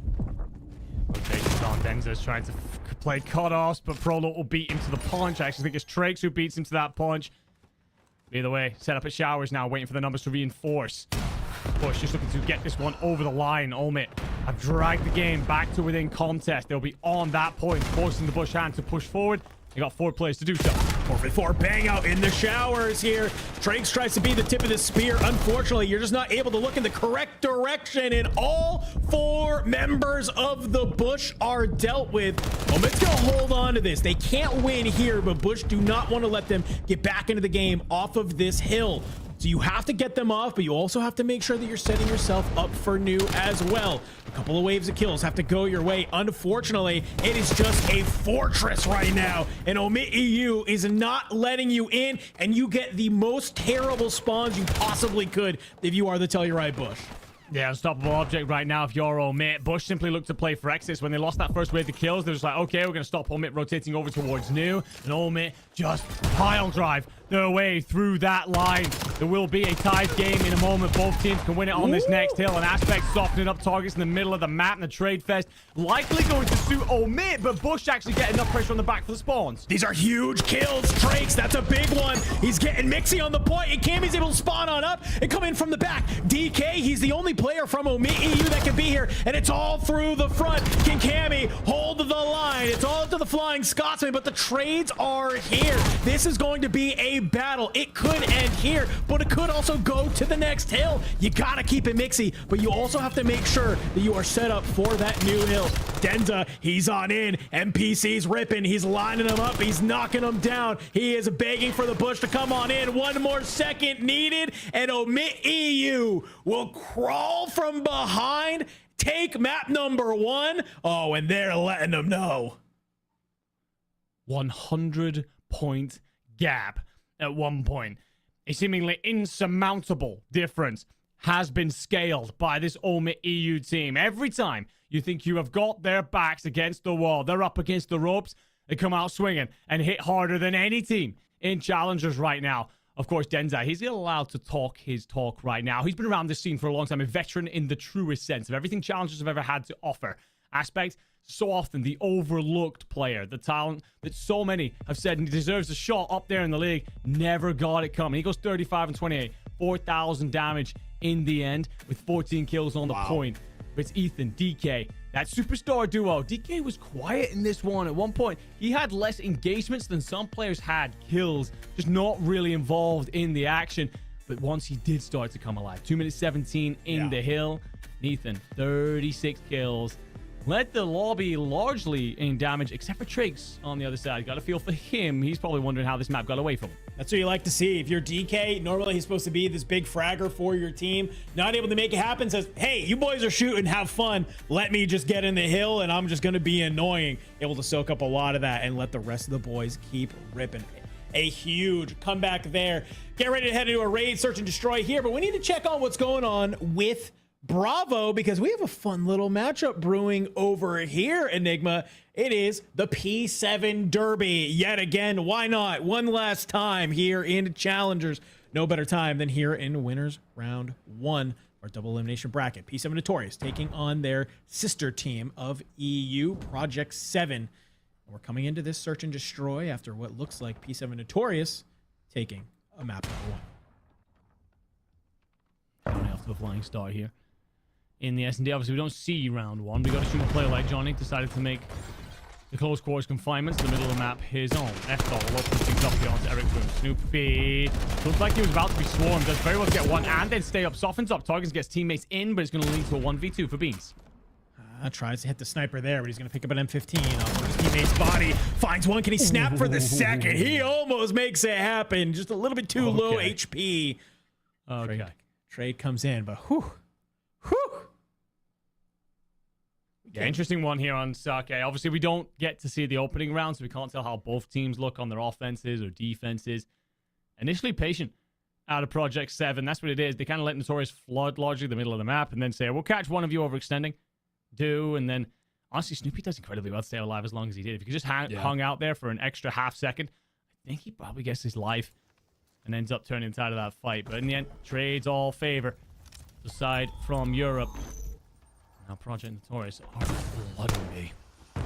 So he's already going to go out. And, well, Johnny, he's just flying with Snoopy right now. Maybe a little bit of success. We had some questions. How does this team work with 3 SMGs on it? I think you're starting to get a little bit of a look at that now. It feels like you're just flying forward, but maybe a bit of an overheat. Because Eric Boom is going to be the first to drop. And F-Dot, he pops up from the back, takes down Beans. 2 players together. Mythics finds one. Can he find the second? No, Johnny, he's going to be there, but you did the damage. That was enough for Henry to go for the swing. Second round of the board for P7. I guess we got to call him just Project 7. Yeah, we're going to have to go with P7 Notorious and Project 7 because the Derby puts in a real pain in the ass spot. But Project 7, I'm going to give them huge kudos here. Project Notorious clearly had a game plan, an executable one from the book there. Smoke drops into the middle, rushed the bomb site. Project 7 seemed to completely understand that because they hit the outside of the maps and then collapsed, basically set up a wide pinch instantly. So great stuff from them. Again, guys, reminder that there are currently 4 ongoing series in the opening round of the bracket here, Challengers Finals. All of our attention, or most of our attention, is going to be here at Alpha. OMiT, Telluride, Bush Game, and OMiT clawing back a 100-point deficit to take the hard point. See if Telluride Bush can maybe make their nightmares of raid turn into dreams after that earlier series here today.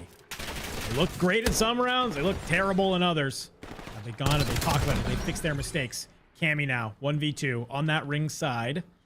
You have 2 members of OMiT EU. Not planting the bomb just yet. You got 45 seconds on the clock. Just be patient. Real question is, what's the play for Cammy? He's hoping to find one here, isolated. He's going to try and pull it. Just peek his head through the pillars here in a moment. See if he can catch one. Catch one low. just 1-1 by themselves, and the end spot's absolutely nothing. Probably gets a little too antsy with it. Probably trying to catch a timing, hop someone who's planting a bomb. That's a little bit much of himself. Either way, first round on the board goes the way of the OMiT roster. And their setup was designed entirely to bait Cammy in. So, great stuff from them early, in control, but again, as it so often works in the early stages, Bush with their opportunity to dictate, shift the bomb where they like it to be played. Hopefully, I've discussed a couple of things about, as you said, that earlier raid that so unfortunately went against them. Felt like it was theirs to win. Had some great strats, though. Can they execute those same strats here? Prolu makes his face known top bed, but it's an immediate just push on back, and I like that. Bush just kind of respecting maybe the aggro push coming out from OMiT EU, but with all of that noise and movement, they've been able to fast wrap back to this A bomb site. All 4 members split, and we've seen Bush, they love to do this. Get a little bit aggro onto this other side, and you just wait for these players to push on up, and maybe you find those kills. Unfortunately, though, Denza's going to be the one to find first blood. Prolu, he answers back for 2. Capsule finds a 3rd, and it's just DK. Up over the top in the smoke. And oh my God. Get chin, son. Oh, yep. Okay. That felt like a statement. That felt like a statement knife. That wasn't a, I ran out of bullets. That was, I'm going for this to prove something. A real slap in the mouth. Huge plays from Bush overall as a team. They recognize where OMiT are applying pressure. They simply just rotate as a squad immediately. They don't waste any time. They don't try and bait anything out. They just get themselves straight over the other side of the map. But then also Byron goes huge. There's an attempted pinch play coming through. Cap does well to hold out at Laundry, but it feels like that setup is coming through to essentially pinch you in. Byron reads it, gets himself on the heady and slaughters both. Gives Bush the round to tie us up here. It's all 1-1. I think Bush would like these search and destroys to just at least be close, you know? Don't have to come back from a down a number of rounds and string them in a row. So tying it up early here, really good time. However, OMiT EU, gotta play patient. Denza might have an opportunity kind of lurking in bottom art here, but Traix is gonna be the one. Finally swings mid. We'll bring down Aspect. There's a regrouping from OMiT EU, and I don't mind the 2-2 split right now from the Bush. Not at all. We're going to come back to that later on. See how much it hurts the OMiT side. Zethan gets himself into Tiki here. Checks out the backside. Smoke's going to go over on top as well. Wants to get pushed out here. You can feel how itchy it is to find some space. Actually, he's going to find a kill relatively for free as Prolu's caught with his gun up. That's a huge kill. Goes for another little bit of a pre-fire. Capsule playing in his back basketball. He's looking at the right area at the right time. Will actually be able to find the kill that you need. 2x2. It's a swing on out. Cammy and Capsule against Denza and DK. However, it's a dance in the tiki bar, and unfortunately for you, it's closed. You're being cut off, son. As Telluride Bush will go up. Second round here in the map.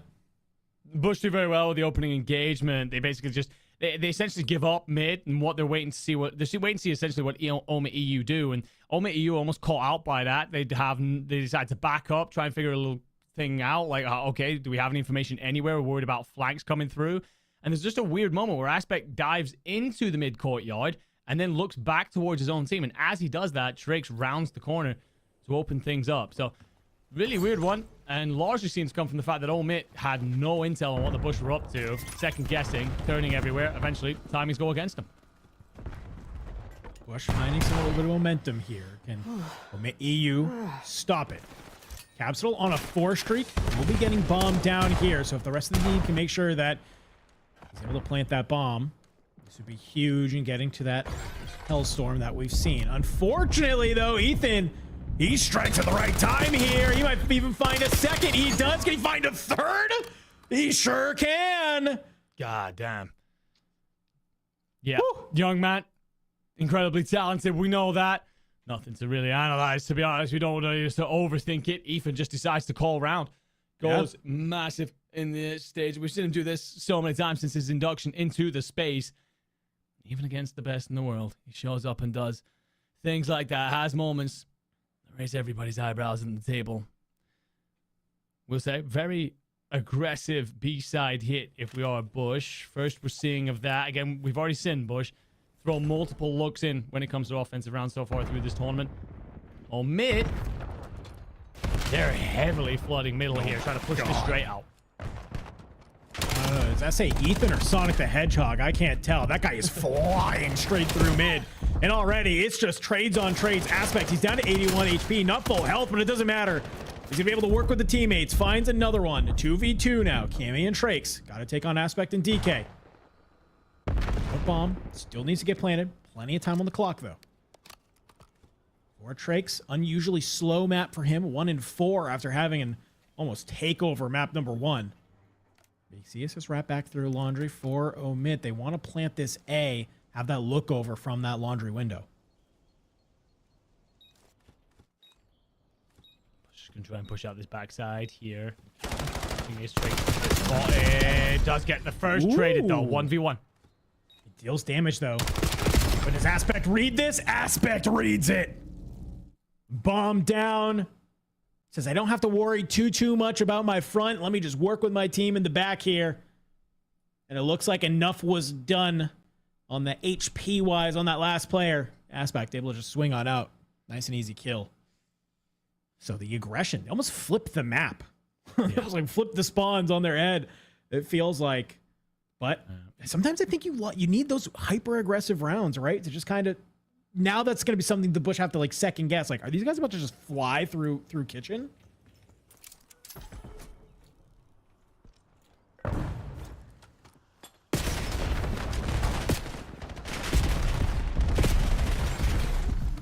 Ooh. Pro loot first to go down. That is going to be bomb dropped in mid.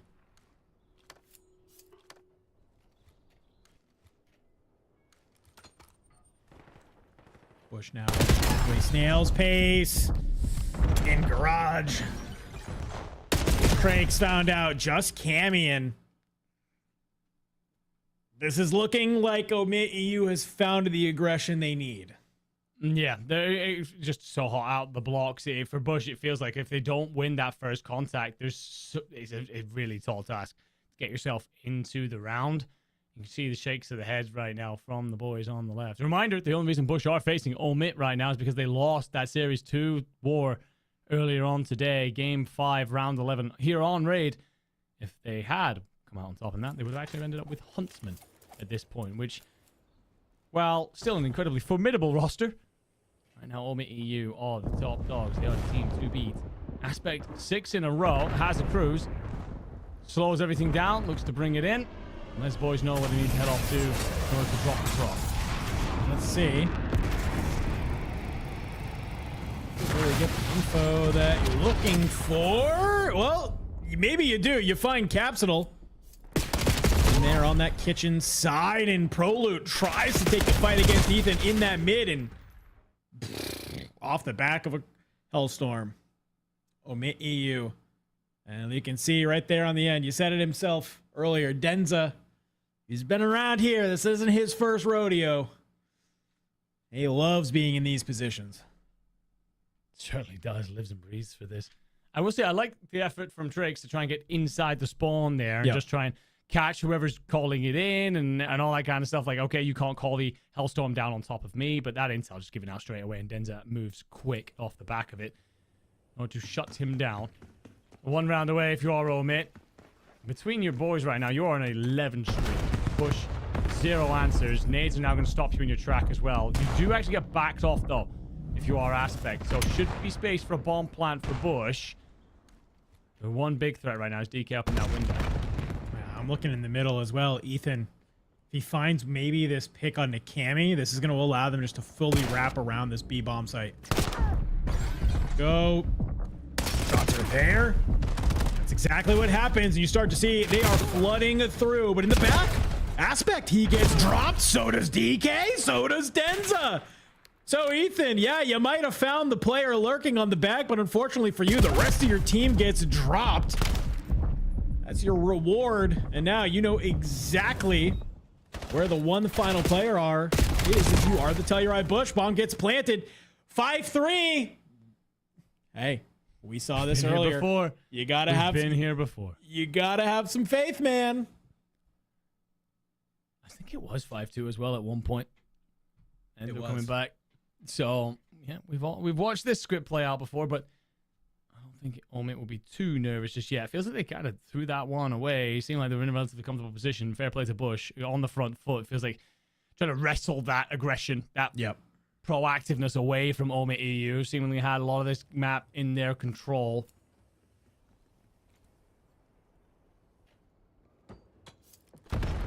Say one round at a time here, folks. As we start off, and it's just guns up, shots going down just across the mid lane, and well, it looks like Ethan, he's the one that's going to come out with the last laugh, as Trakes has already been dropped, and it's a very quick bomb plant at A. 45 seconds on that clock. Olu, got to be careful. Capsule. Sorry, Cammy found in that mid side. Rolu drops, so now it's just Capsule. Just for one, and you're not able to take down the player at the pillar. OMiT EU up 2-0 against the Telluride Bush. They're looking a little scary. I think they are walking in here, reminding everybody why they are the talk of the town. Looking a little bit terrifying, to be completely honest with you. Spot issues out the orders to the rest of the team, but it's a weird one because like there is these two are supposed to be two of the elite teams in what is an elite championship, but the quality gap that we're seeing right now, this incredible stuff from OMiT, so aggressive, so much so on the front foot. Bush had their list of plays, but there was just so many moments where you're just getting run over by a death ball in the shade of blue. The difference in the non-traded kills. 21 on the side of OMiT. You're never clawing those lives back if you are the Bush. You manage 11 if you are Bush, a deficit of 10 in the end. Show why OMiT seemingly had it all so simple. Majority of the first bloods as well, but particularly their control over the middle of the map for OMiT, whether they were deciding to get incredibly aggressive through there or let go of it, felt like they were always making that decision rather than reacting to whatever Bush decided. Well, hey, we still have 3 more maps in this series, but it has to start with a Den Overload if you're looking for the reverse sweep, if you are the Telluride Bush. We saw that Scar didn't necessarily go their way, so maybe Den is the pick this time. But while we get that match set on up for you, let's go ahead. Let's take a little bit of a peek at what's going on over on our Delta stream. Reminder, folks, this is OMiT Brooklyn taking on none other than the APAC Mindfreak. As we come on over, it is currently OMiT Brooklyn up 2-0 in the series, but we are on the second half of this overload, and it's a tie game overall. Yeah, there's no individual player really taking over here. You could say that DiamondCon has had himself a map at 23 and 14, but largely counted out by 2 wheels 13 and 21. From the Aussies, pretty much balanced across the board, a true team effort. DC decides to throw himself off the map somewhere. Give the kill feed bug a moment there. But DiamondCon now with this device, just looking for some support, trying to move this device around, let the ticker do its job, and now just push these defenders around the gaff. And Fighter gets caught out by it. Wasn't sure what he was looking at. And, well, you get a 2-piece on Crimson as well. Tries to run it through Solar side. Limax trying to play cutoffs. Does enough to get 2. Yeah, that's a great moment of defense there from Limax. They'll finally clean up that last player, pick up the EMP device themselves, but look at Crimson. He's now finding himself in that P3 room. You can start to get a little bit mixy with there. Pop out, find these players off spawn. Unfortunately for you, it looks like maybe DiamondCon has the exact same idea. He's going to slide down the stairs. Take down that player, pick up the EMP device, start putting it a little deeper into Mindfreak territory. It's Fighter. He's just trying to draw some of these arrows while the rest of the team comes off spawn and pushes on forward. It's pretty much a 4v4 bang out right here. As trades are in, you're trying to hop through that top Solar side, but it's some patience from OMiT Brooklyn that might net them what they need. You just gotta win this fight against Fighter if you are DC. Finds one more, and he's just going for the rewrap. I'd say at this point, just DC and a pistol against the world. I mean, like, the guy's 13-15 and just doing loops of the map with this device in hand. And he's just gonna walk it home. Sets is in the right position. Unfortunately, just prioritizes the wrong target on the initial. So now A last-second attempt from Mindfreak. Otherwise, you're being dumped down to lower bracket. Brooklyn are marching. They kind of have the setup, though. I mean, you have the overload device. You're in here in mid. All you need is a couple kills to go your way. Yeah, and Limax, he's in the back. These are a couple of kills. He's able to find Gwyn. Will be taken care of, but you might have done the damage. Unfortunately, though, it's just not the right side of the box that you're looking at. And it's a slide on out. You kill the bomb carrier. So we'll get done. A last-second score there from OMiT Brooklyn will net them the win in the overload. Give them a nice little 3-0 in their first round of the bracket. Send Mindfreak on a run through losers. Yeah, DC there makes the right call. Just checks out the right side. Literally the right side. And ends up dropping the guy with the device. Otherwise, I think if he shoots at pretty much anyone else, we're tied up and going on to overtime there. So, incredible performance out of OMiT Brooklyn. And OMiT Brooklyn themselves are looking much more formidable at this event than I probably expected. Don't get me wrong, they will likely run into tougher tasks as they go. But the recent results, Elite 4, top 6, Paris, top 6, Elite 3, top 6. Again, different iterations of the roster, but some of the same pieces still all involved in that. Thought they'd come into this tournament and be pretty solid, but again, I guess we'll find out a lot more when they face the likes of the Bush and so on. But they've pretty much walked over any task in front of them so far in this tournament. Let's take a look at the bracket now that we have our first official match done and dusted. You can see there on your screen a couple other ones close to potentially getting their. Team War currently up 2-0 over the Huntsmen. We see right now OMiT EU, that's our alpha match, is now 2-0 over Telluride Bush. And for the P7 Derby, well, it's tied up 1-1. So yes, folks, we are now into our double elimination bracket here. We're going to get through this winner's side here tonight. But don't worry, tomorrow we're going to be chugging right through this bracket already. Great games happening all around. If you want to check out all the action, make sure you're checking it out on YouTube, youtube.com/@CODChallengers. But we got to get back into this alpha match. A chance for the Telluride Bush to start the reverse sweep here on a Den Overload. Who'd have thought at the start of the year we'd be asking the team that couldn't buy a win in Overload to start the ultimate comeback in Overload. Of course, with the growth this team have seen through this year, it's plenty possible. A little bit less so, as you just let Aspect walk the device home here. Now Bush just trying to set themselves up around the new device, but there will be 3 bodies really here for OMiT, and you win every single gunfight. Bush blow out the blocks here. Prolo's got to go big to hold. It's just not there. It's just too many bodies. They open it on up. I mean, this is just classic Overload of what you're looking at doing. It's let's get a score, let's camp where the device is going to spawn, and that's exactly what happens. OMiT EU, they get the score, they find the kills, they force that sort of back spawn, and then they're able just to play on top of the Overload device, get a couple more kills, and then just slam it in for a nice quick 2-0 here. Already halfway through the points they need in this first half. Now we start getting this broken side spawn. It's not as easy to grab it here, so finally it looks like some of these kills start going to the way of the Telluride Bush. Ethan, though, is at least able to find one, but DK looks to stop. Pro loot here with the key device. Can you find one more? You can, and you're just kind of sending shots down range here. Get a couple wave of kills going your way. Open up this awning side, but they're staying aggressive. I like it. You just need some of these kills to go your way. Pushed up. It just feels like when they get the device, they're trying to force it forward. He's landing in the lap of OMiT, who are now just going to send this the other side, and you are scrambling if you are the Telluride Bush reinforcements, Proloot and Cammy to meet. Dentist just punching gap, finding holes, making them himself. Proloot now again got to go big. We'll find the first and walking it home if you are OMiT. Incredible stuff from the European roster. Cammy does beautiful there in the back, by the way. Stuck in a 2-piece. Needed it because he was 1-8. The Bush with very little answer. Now trying to get pushed out for some sort of mid-map control tricks. Cammy got to come alive there in the mid-cut to help out. Still looking. Mid-spawn. A little bit of back and forth kills. Proloot, he'll be do good to find 2. He's looking for 1 more. Trying to spot Denza. Not going to be able to. Good shots there. I mean, yeah, if you're OMiT, you think you would love to just try and maybe get this one done and dusted.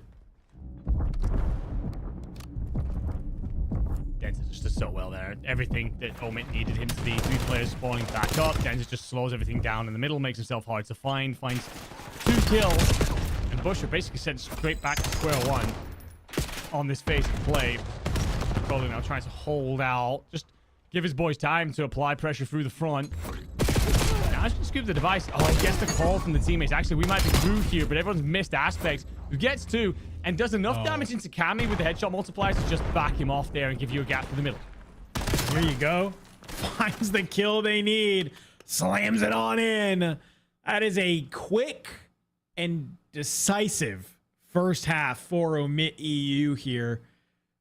I think of the Telluride Bush. I mean, the good news is that they just gave you the blueprint, right, of how you can score 4 goals really quickly.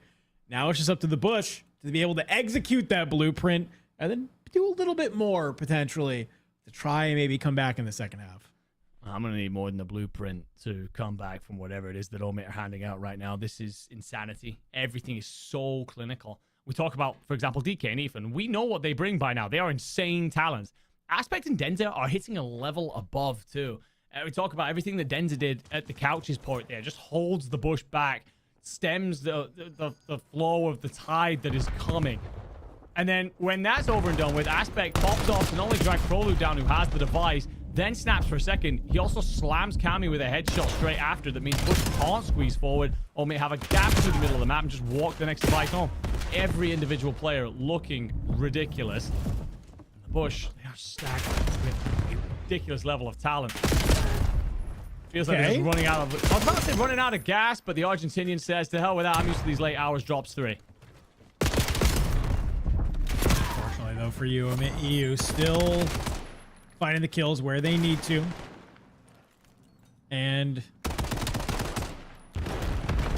Ethan at least doesn't really feel the need to like have to get hyper pressure right now. Can just say, hey, I'm just going to kind of play around the back. You get some kills up towards that B side, and this is looking wide open. 3 players from the Bush, though, will come through, but DK will be tip of the spear. Help you get some of those kills along with the help of your friends and score number 5 in this overload on the second half. Just feels like Telluride Bush, they can't find the right timing of kills that opens up the map for it to go their way. When you do seem to find a little bit of progress around the map. Getting shot out just straight in the kill department. Prolu does incredibly well. For 2. And buys boys time to arrive and support. A bit better from the Bush. Ethan now just trying to slow everything down with the Semtex. Incredibly well placed, but it doesn't read Trakes on the outside. Trades up there, though. Aspect needs a second to pop the mag in. Dense's nade is on a dime to drag Capsule out of the play. Put the rock in the middle of no man's land. I mean, Bush are finding some kills, but they're never kills that can result in any sort of forward progress, right? We've just seen them going back and forth on this dojo side over and over and over again. You'll get some kills there, and DK with the device in hand, he says, yep, I'm not going to push directly through that side. Guess what we're doing? Finding these kills over in spawn, and I am slamming home goal number 6. That is there. That is 5 now for Aspect. That is there. 3 slams already for DK. This team is just trying to do it. And are they about to get number 7? They are. Feels like, unfortunately, feels a little bit like Bush have just burnt out on this one. OMiT have been ruthless, clinical, so effective. This is a stomping of all sorts. But I think Bush, they've had, what, 3 series before this. Incredibly long ones. It has been a day at the office. Just run out of steam here against the best team in the game currently. Whereas OMiT, they've reminded us truly that they are the best side. It has been beautiful to watch. Trakes will put 1 back on the board at least. Okay. Snaps in for a couple of beauties towards the end. We've still got a minute 45. Obviously, don't see a full comeback coming up, but we'd love Bush to put a couple on the board just to remind themselves they are able to hang with his OMiT roster when they're finding full flow. Yeah. Minute 30 left on the clock here. Denza 22 and 15. Make that 23 and 15 as he absolutely rips Cammy. Still just playing this dojo side. DK's at least good for 1, and just kind of trying to figure out what the play is here. Ethan, he'll scoop that EMP device. Already start kind of floating back over towards B. This is something this OMiT team has done really well, is scoop the device, and if they don't immediately feel like there's a way forward on top of this goal zone, they'll fly. But you can see there, this is one of the times I wish we had mics in the venue, because I'm sure Denza is saying some very polite things over that monitor at his opposition. That looked like a GG's well played to me. That's exactly what that was. Denza congratulating his opponents on valiant efforts, of course. Again, he's been around this space for a long, long time. The players on the other side of that stage he's matched up against and probably come off on the wrong side against many a time. So to get his lick back in this event, obviously glorious. But he's also looking down that roster that he's constructed alongside him, that he leads with that veterancy and thinking, I've got myself some shooters for Challengers Finals to round out this year on the ultimate high, potentially. Whereas for Bush, it's back to the drawing board again. I think they've just burnt out. It's been an incredibly long day for them. They've gone through multiple series, been dragged into game 5 round 11s. And I think you got to the back portion here. You recognize that OMiT were a step above. You just got to head back, get your head down, get up tomorrow, refresh, go again. I mean, even when you look at these stats, like, look at just the damage across all 8 players here. Very comparable, right? Obviously, OMiT is going to have a slightly higher, but it's not like somebody's dropping 4K, right? Or anything that's there. Like, the kills aren't anything super, super crazy, minus aspects 25 and 16. So that kind of just tells me OMiT, I think, just had a little bit of a better chance of getting those kills and then being able to take advantage of them. We saw a lot of back and forth. Telluride Bush, they just weren't ever able to do that and then kind of end up in a position where, okay, now we can move this EMP device forward. That's there. So OMiT EU will move on in our bracket. Don't worry, though, if you are part of the Unshaven, this is a double elimination bracket for a reason. Bush will drop to that loser side and have to start to make the run, something that they have had to do before. So definitely cannot count them out yet, but a nice little 3-0 for OMiT EU against a very formidable opponent this early on. I think it's a nice reminder to everybody that they are indeed the team to beat. Yeah, of course, the squad right now, everyone has in their sights. We're trying to usurp them from the throne, but that's not all the action for you guys. OMiT and Bush ends here, but this round of the Challengers Finals does not. Let's get back over to the Project 7 derby here on Bravo. I'm seeing a couple of loud voices. Beans in particular, they're getting relatively animated. We're in map 4. We're in the hard point.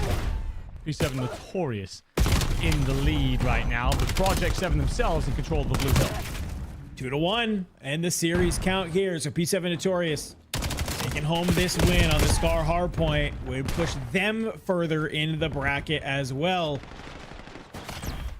Let's go ahead. Let's see what we got here. P4.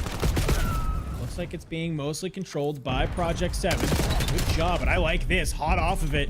You still have a couple of seconds, but they are starting to fly at this new hill. Unfortunately for you, you got Snoopy in the back, who is just going to catch so many of you on this rotation. A little bit of split spawns coming on in. Project 7, if they can time this correctly, they can maybe find the opening that they are looking for. Unfortunately for you, Project Notorious is just looking all the way through the front. And already Mythics, he's ripping, bringing it his way. You're holding this corner.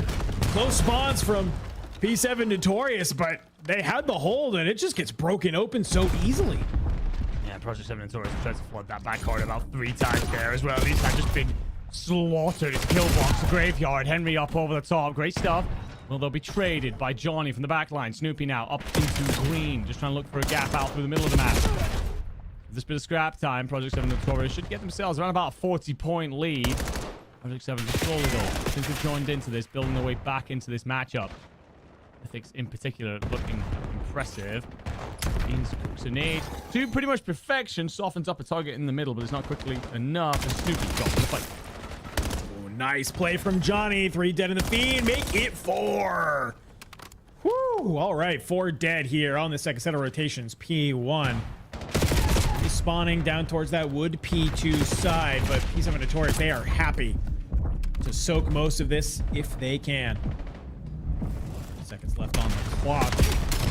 Well, already, let's see where the spawns are coming in, but I'm not really seeing a lot of movement down towards that southern side. I would expect some of these players maybe start making their way towards P2. Henry, though, huge 2-piece through that shop side until he gets cut down. already as P1 comes to an end here, my friend. Oh, look who's already waiting on that new hill. It's none other than Eric Boom. He'll get found out. Stop this. P7 Notorious. And this roster came together a little bit nervous about the amount of AR presence that you might not have, especially for maps like Scar. You're not really having to invest in it too much because they're so aggressive on the front foot. The SMGs are getting to go to work. That being said, Project 7 will keep you out. Great set of nades and a huge play that required 0 trades and, well, basically 8 in a row. You are Project 7. Notorious bullied back. A huge hill here would basically tie this game up. Scale, that momentum would very much so sit in the balance. But, and again, 4 yellow in the feed. Just like that, Notorious breaks straight back in. Eric Boom does a really good thing there. Comes off of spawn and he just waits. He waits for his 2 other teammates to also spawn up and they just hit that full topside stairs as a 3. Trades go their way and then they're able just to hold on to the rest of this hill. Just kind of ensuring that they are racking up this lead more and more here. About to go on to an 80-point lead to get towards the end of P2. Nobody playing towards that P3 plane side so far, as we are maybe going to see a technical reset for some type of reason or the other. I think players are just going to kind of keep running around, as unfortunately it looks like we have lost some of the players from Project 7. So we got staff on point. They'll go ahead. They'll take a look what's there. We're going to just stick on board with this just to make sure, just in case. We'll wait and see. It was looking good for Project 7 Notorious, Enigma. And if we do end up in some type of reset situation, I got to imagine they will maybe continue to come out shooting. Yeah, no, agreed. Project 7 Notorious doing great. There was that little passage for Project 7 where it felt like, okay, these guys are warming into this event, this map, sorry. They are starting to pull that gap back, but that P2 in particular there towards the end that P7 Notorious had to break, perfectly done in the end, and it just re-established that gap. We'll find out what happens with this one, guys. Don't worry, we'll get all that information back to you. For now, we'll park it as a P7 Notorious win, but Little ass. hold this space for long enough. We know how this goes. But Project 7, you do come off, it turns out, on the wrong side of this. I think a couple of questions internally about where your hard point currently lies, because again, P7 Notorious with 3 natural SMGs running amok on Scar, what once upon a time was a very AR heavy map. Even what it is letting you down right now. How are you letting that Notorious team run you over so much so? Yeah, no, I think it's a great call out, especially it's been so interesting to see how Scar has evolved, right, over the course of the year, right? When we saw the NPC meta come in, you're right, this was a triple M15 map at the start of the year, and now we are at a triple sub map, and what felt like such like a slow, really kind of have to be really fundamental, you know, Call of Duty map, all of a sudden plays at an insane pace. So it's no surprise to see that a map that is now playing at a much faster pace. You meet that up with a team that has basically 3 SMGs on it now with the addition of Johnny, to see them be able to come out and be in these instances where they have a 90-point lead over their opposition, right? So we'll get some information on what's going to happen with that game, don't worry. But let's just kind of take a moment to breathe, because Enigma, we have been literally non-stop action for the last, what, 8-9 hours of basically just something ripping like that. All of the Challengers coverage. Just give me some high-level highlight moments for you on the day of what's been so cool to watch as we made our way through this GSL-style bracket and now into the double elimination side. I think it's one of the very top. Obviously, you could talk about OMiT EU dominance and all that kind of stuff. I think that we expected that coming into this event, even though they continue to still do it, and it baffles us a bit. That consistency, it's still their top ceiling that they've shown through the year. I think Timor, I think that their look has been great thus far. They've been a really strong side. I know that we have spoken about how that change from Rispy to Icons has really improved them, but I just don't think I didn't expect it to be this much. So I still expect them to run out of gas at some point, that honeymoon period to kind of fizzle out. Pretty much every player on that roster looks light out at the moment. So kind of tipping them. I know you did some predictions away from this broadcast.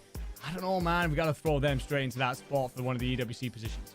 I think we do. Let's remind everybody that obviously with Challengers Finals going on, yes, you want all the pride, the guts, the glory, the money that you get from winning Challengers Finals. But there is sort of a secondary thing a lot of these teams are trying to accomplish while they are here this weekend. Reminder, folks, top 3 from here at Challengers Finals will go to the Esports World Cup to play for Call of Duty Black Ops 7. So what does that mean? You make it to winners finals, you're in. You make it to losers finals, you're in, okay? So for some of these teams, this is going to be sort of the opportunity when we talk about maybe having to make that loser run. Telluride Bush, this is a team that we have been talking about that should be making it to EWC.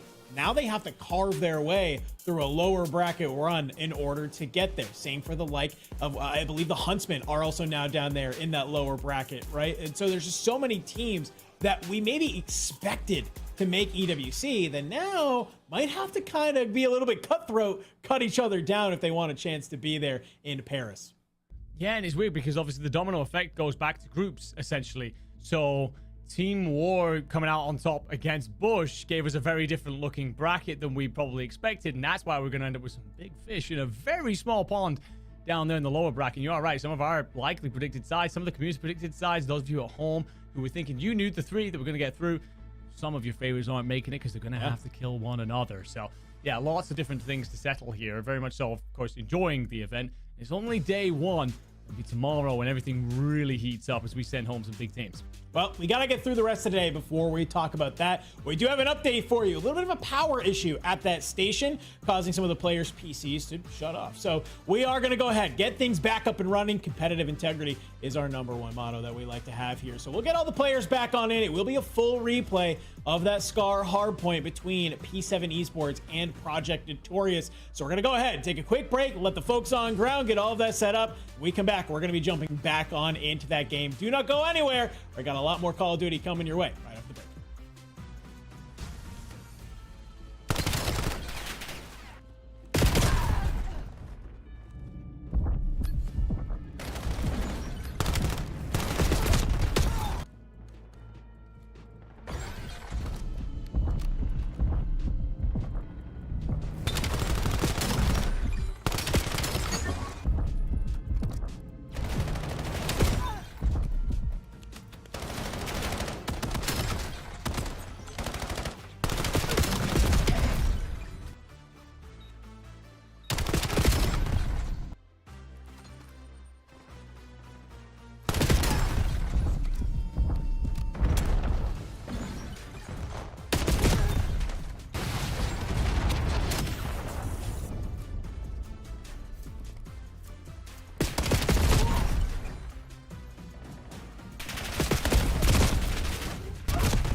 Welcome back, everybody. We have solved the issues. Players' PCs back up and running, and so are we as we come into a Johnny three-piece. Wow, okay. Maybe Project 7 Notorious. They were already looking pretty good in that first round of the Scar Hardpoint, but maybe they want to get this one done even faster. Yeah, Johnny says, you remember that score that we were at before the reset? Yeah, I'm looking to scale it back one. He was pretty big to start it. And P7 Notorious will take all the points nice and early. Kind of Project 7 to let them reestablish the lead, really. But Snoopy getting pushed out the deep back here. Make sure that no one's on the flank. And Project 7 are spawning in Narnia, as is the dominance for P7 Notorious. That being said, everyone will be back down. You got to be wary of Mythics. Beans is so all control for the boys in gold. 48 out of 60 on the P1. You normally see a lot of teams don't even try and bother for the P1, right? They're looking to flip spawns and the like. But not for Project 7 Notorious here. It's a great hold, but we got to look our eyes towards a P2 here. This could be a huge fight. Henry, able to slide out, and it's a nice little two-piece. Pops himself back behind Jens. Waiting for the boys to come off of spawn. Just continuing to keep this M15 hot, get the damage where he can. Get any one of your teammates to look over you, start shooting. It looks like you can. Pinstripe kill feed though. The kills though go into the way of Project 7 Notorious, and you get 16 points on the board if you are Project 7, but it's just not enough time. Are looking. It is of course still early stages. You know, we're only at the end of P2 after all. Henry has decided he wants to get pushed out early for B3. Try and be a nuisance green side. Doesn't go anywhere though as Bean shuts him down. Snoopy will lose the fight mid-map, but Johnny's there for the instant trade. There, boom. Well, he has support from the skies to call in. Uses the kill too. F-Dot though picking him up and then moving through. Might just cause Notorious to turn their heads a little bit. The setup from Project 7 on the break isn't bad. Just not winning the gunfights you need to. Johnny will lie down, get some support in. Aim the hill for his own. Yeah, good trade. Johnny, just keep that head down. You don't need to pop up. You got Beans in the window. With an M15 who's just trying to help soften him up for you. We'll get taken out eventually, so 25 seconds on the hill. But as we get done, this P3, it's already still an 80-point lead for P7 Notorious. Similar to what it was in that first game we played. So staying hot here, Project 7 Notorious. Look to just try and maybe make one last play.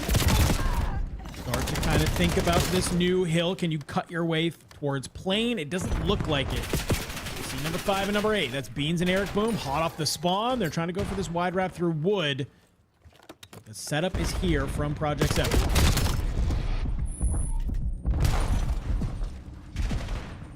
Right, now tries to play this hand in hand with Beans and in tandem swing the back, clear everything out, and march immediately into the hill. Project 7 try and immediately reinforce this point, but the cavalry's arriving too late, gentlemen.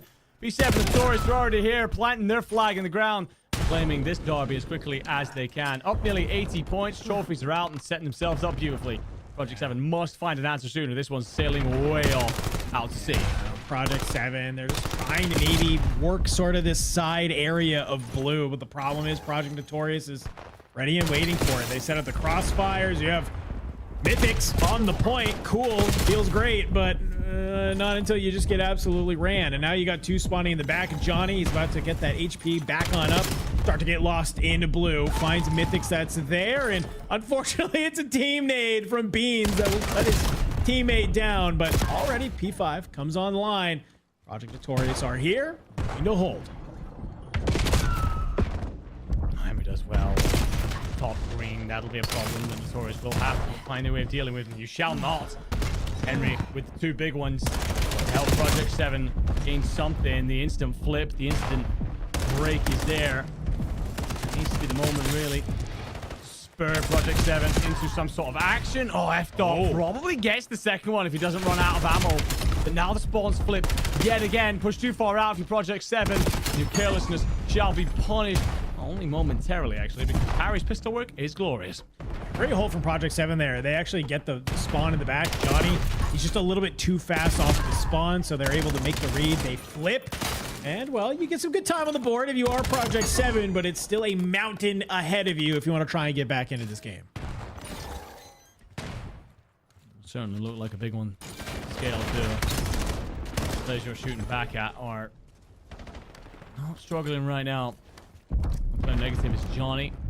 He's got a minute of hill time, so that one we can draw up. That's an even playing score. Right now, Henry just play out for this P2 side control. You then get active on P1 and hope that that rewards you with P2 spawns a little later. But this is almost 15-20 seconds too far ahead of that play. And Notorious, they're just playing this from the front. But F. Mythics combined for 3. Get this 20 seconds, rotate cleanly into 2. You could drag this game back to where you want it, but Benjamin Beans goes big in the back line. And all of a sudden, that set I was talking about for Project 7 seemingly collapsing, but they just go, all right, we'll punch the other side and kill 3. Beans bottling his British veteran as he finds a That's nice... a lot of bees. Yeah, that's a lot of bees. Not the bees. Johnny, though, bottom of P2. It's a great job, but, I mean, P7, it's still a long way to go, but you're finding the ways to do it. You're doing all the right things. Kills are going your way. You're putting them in these spawns. It forces your entire team just to look in one direction. Just kind of able to hold on. Did a good job of holding the P3 as well. If they can just stem the tides of Project 7 Notorious. That's the problem when you go up so early in these maps is you can do so much work. If you're a Project 7, for example, and all of a sudden, you're now doing all this work, you hold a couple hills, and you're still down, well, 80. Yeah, it's tough. There is a lot of huff and puff, but you are doing good enough. The big bad wolves right now that are P7 Notorious. Rotation battle is on. Mythics trying to be ahead of the curve here. Snoopy will meet him, and Mythics might get bad timing over there. Eric Boom through the middle, an important part. The play gets it all wrong. Henry beats him to the punch. Great adjustment from him midway through that gunfight. Snoopy's nade is a doozy. Just open the kill up a little bit, give you the 3v2 numbers advantage for the Flood. Eric Boom somehow slides across F. in that top side. Won't be able to find the damage that's there, but it's a little bit topsy-turvy with the wall jump. Snoopy looking to maybe do the same here. Not going to be able to land, but these nades from P7 Notorious. So good, but it's also, yet again, we got to be honest, does it matter when the rest of your team is firing like that? But Eric Boom puts 3 on the board. Holding down this hill. Trophies could get invested if they need. On a 4 streak. Couple more. A Hellstorm could be a hell of a way to put away this map number 3 and, well, march your way forward in the bracket. I love how we've talked so much about how P7 Notorious basically have 3 SMGs on the map, and NPCs the meta and everything else. They're all running ARs. They're all just going, we can do it with any gun. And Eric Boom says that I've got it with a pistol as well, as he moved to 5 in a row. Project 7 Notorious looking all in sync right now. Smelling the roses. Will be pressure close from Project 7, but I just feel like I'm never seeing a consistent set of gunfights won for the Europeans.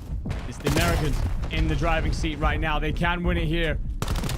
Must be broken. Drag it yet further, but it feels like we're only delaying the inevitable at this point.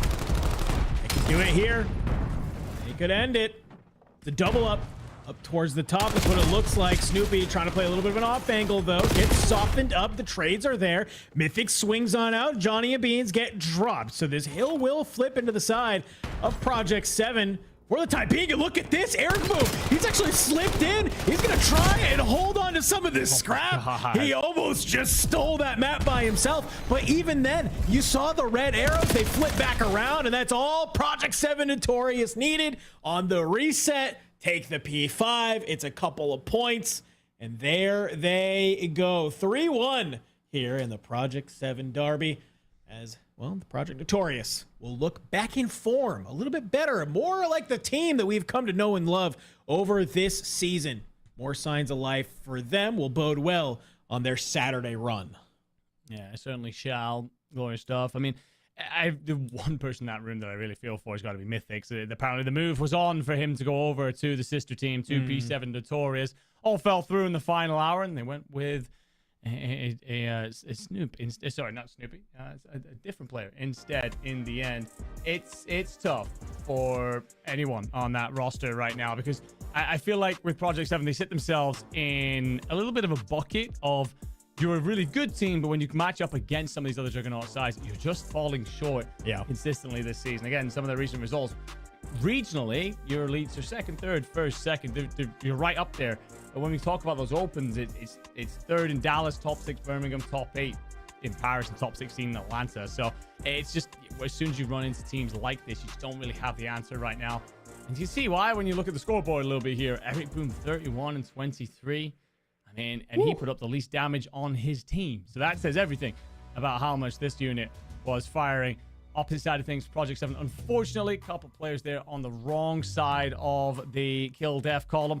And also, just across the board, a complete lack of non-traded when you compare the two teams.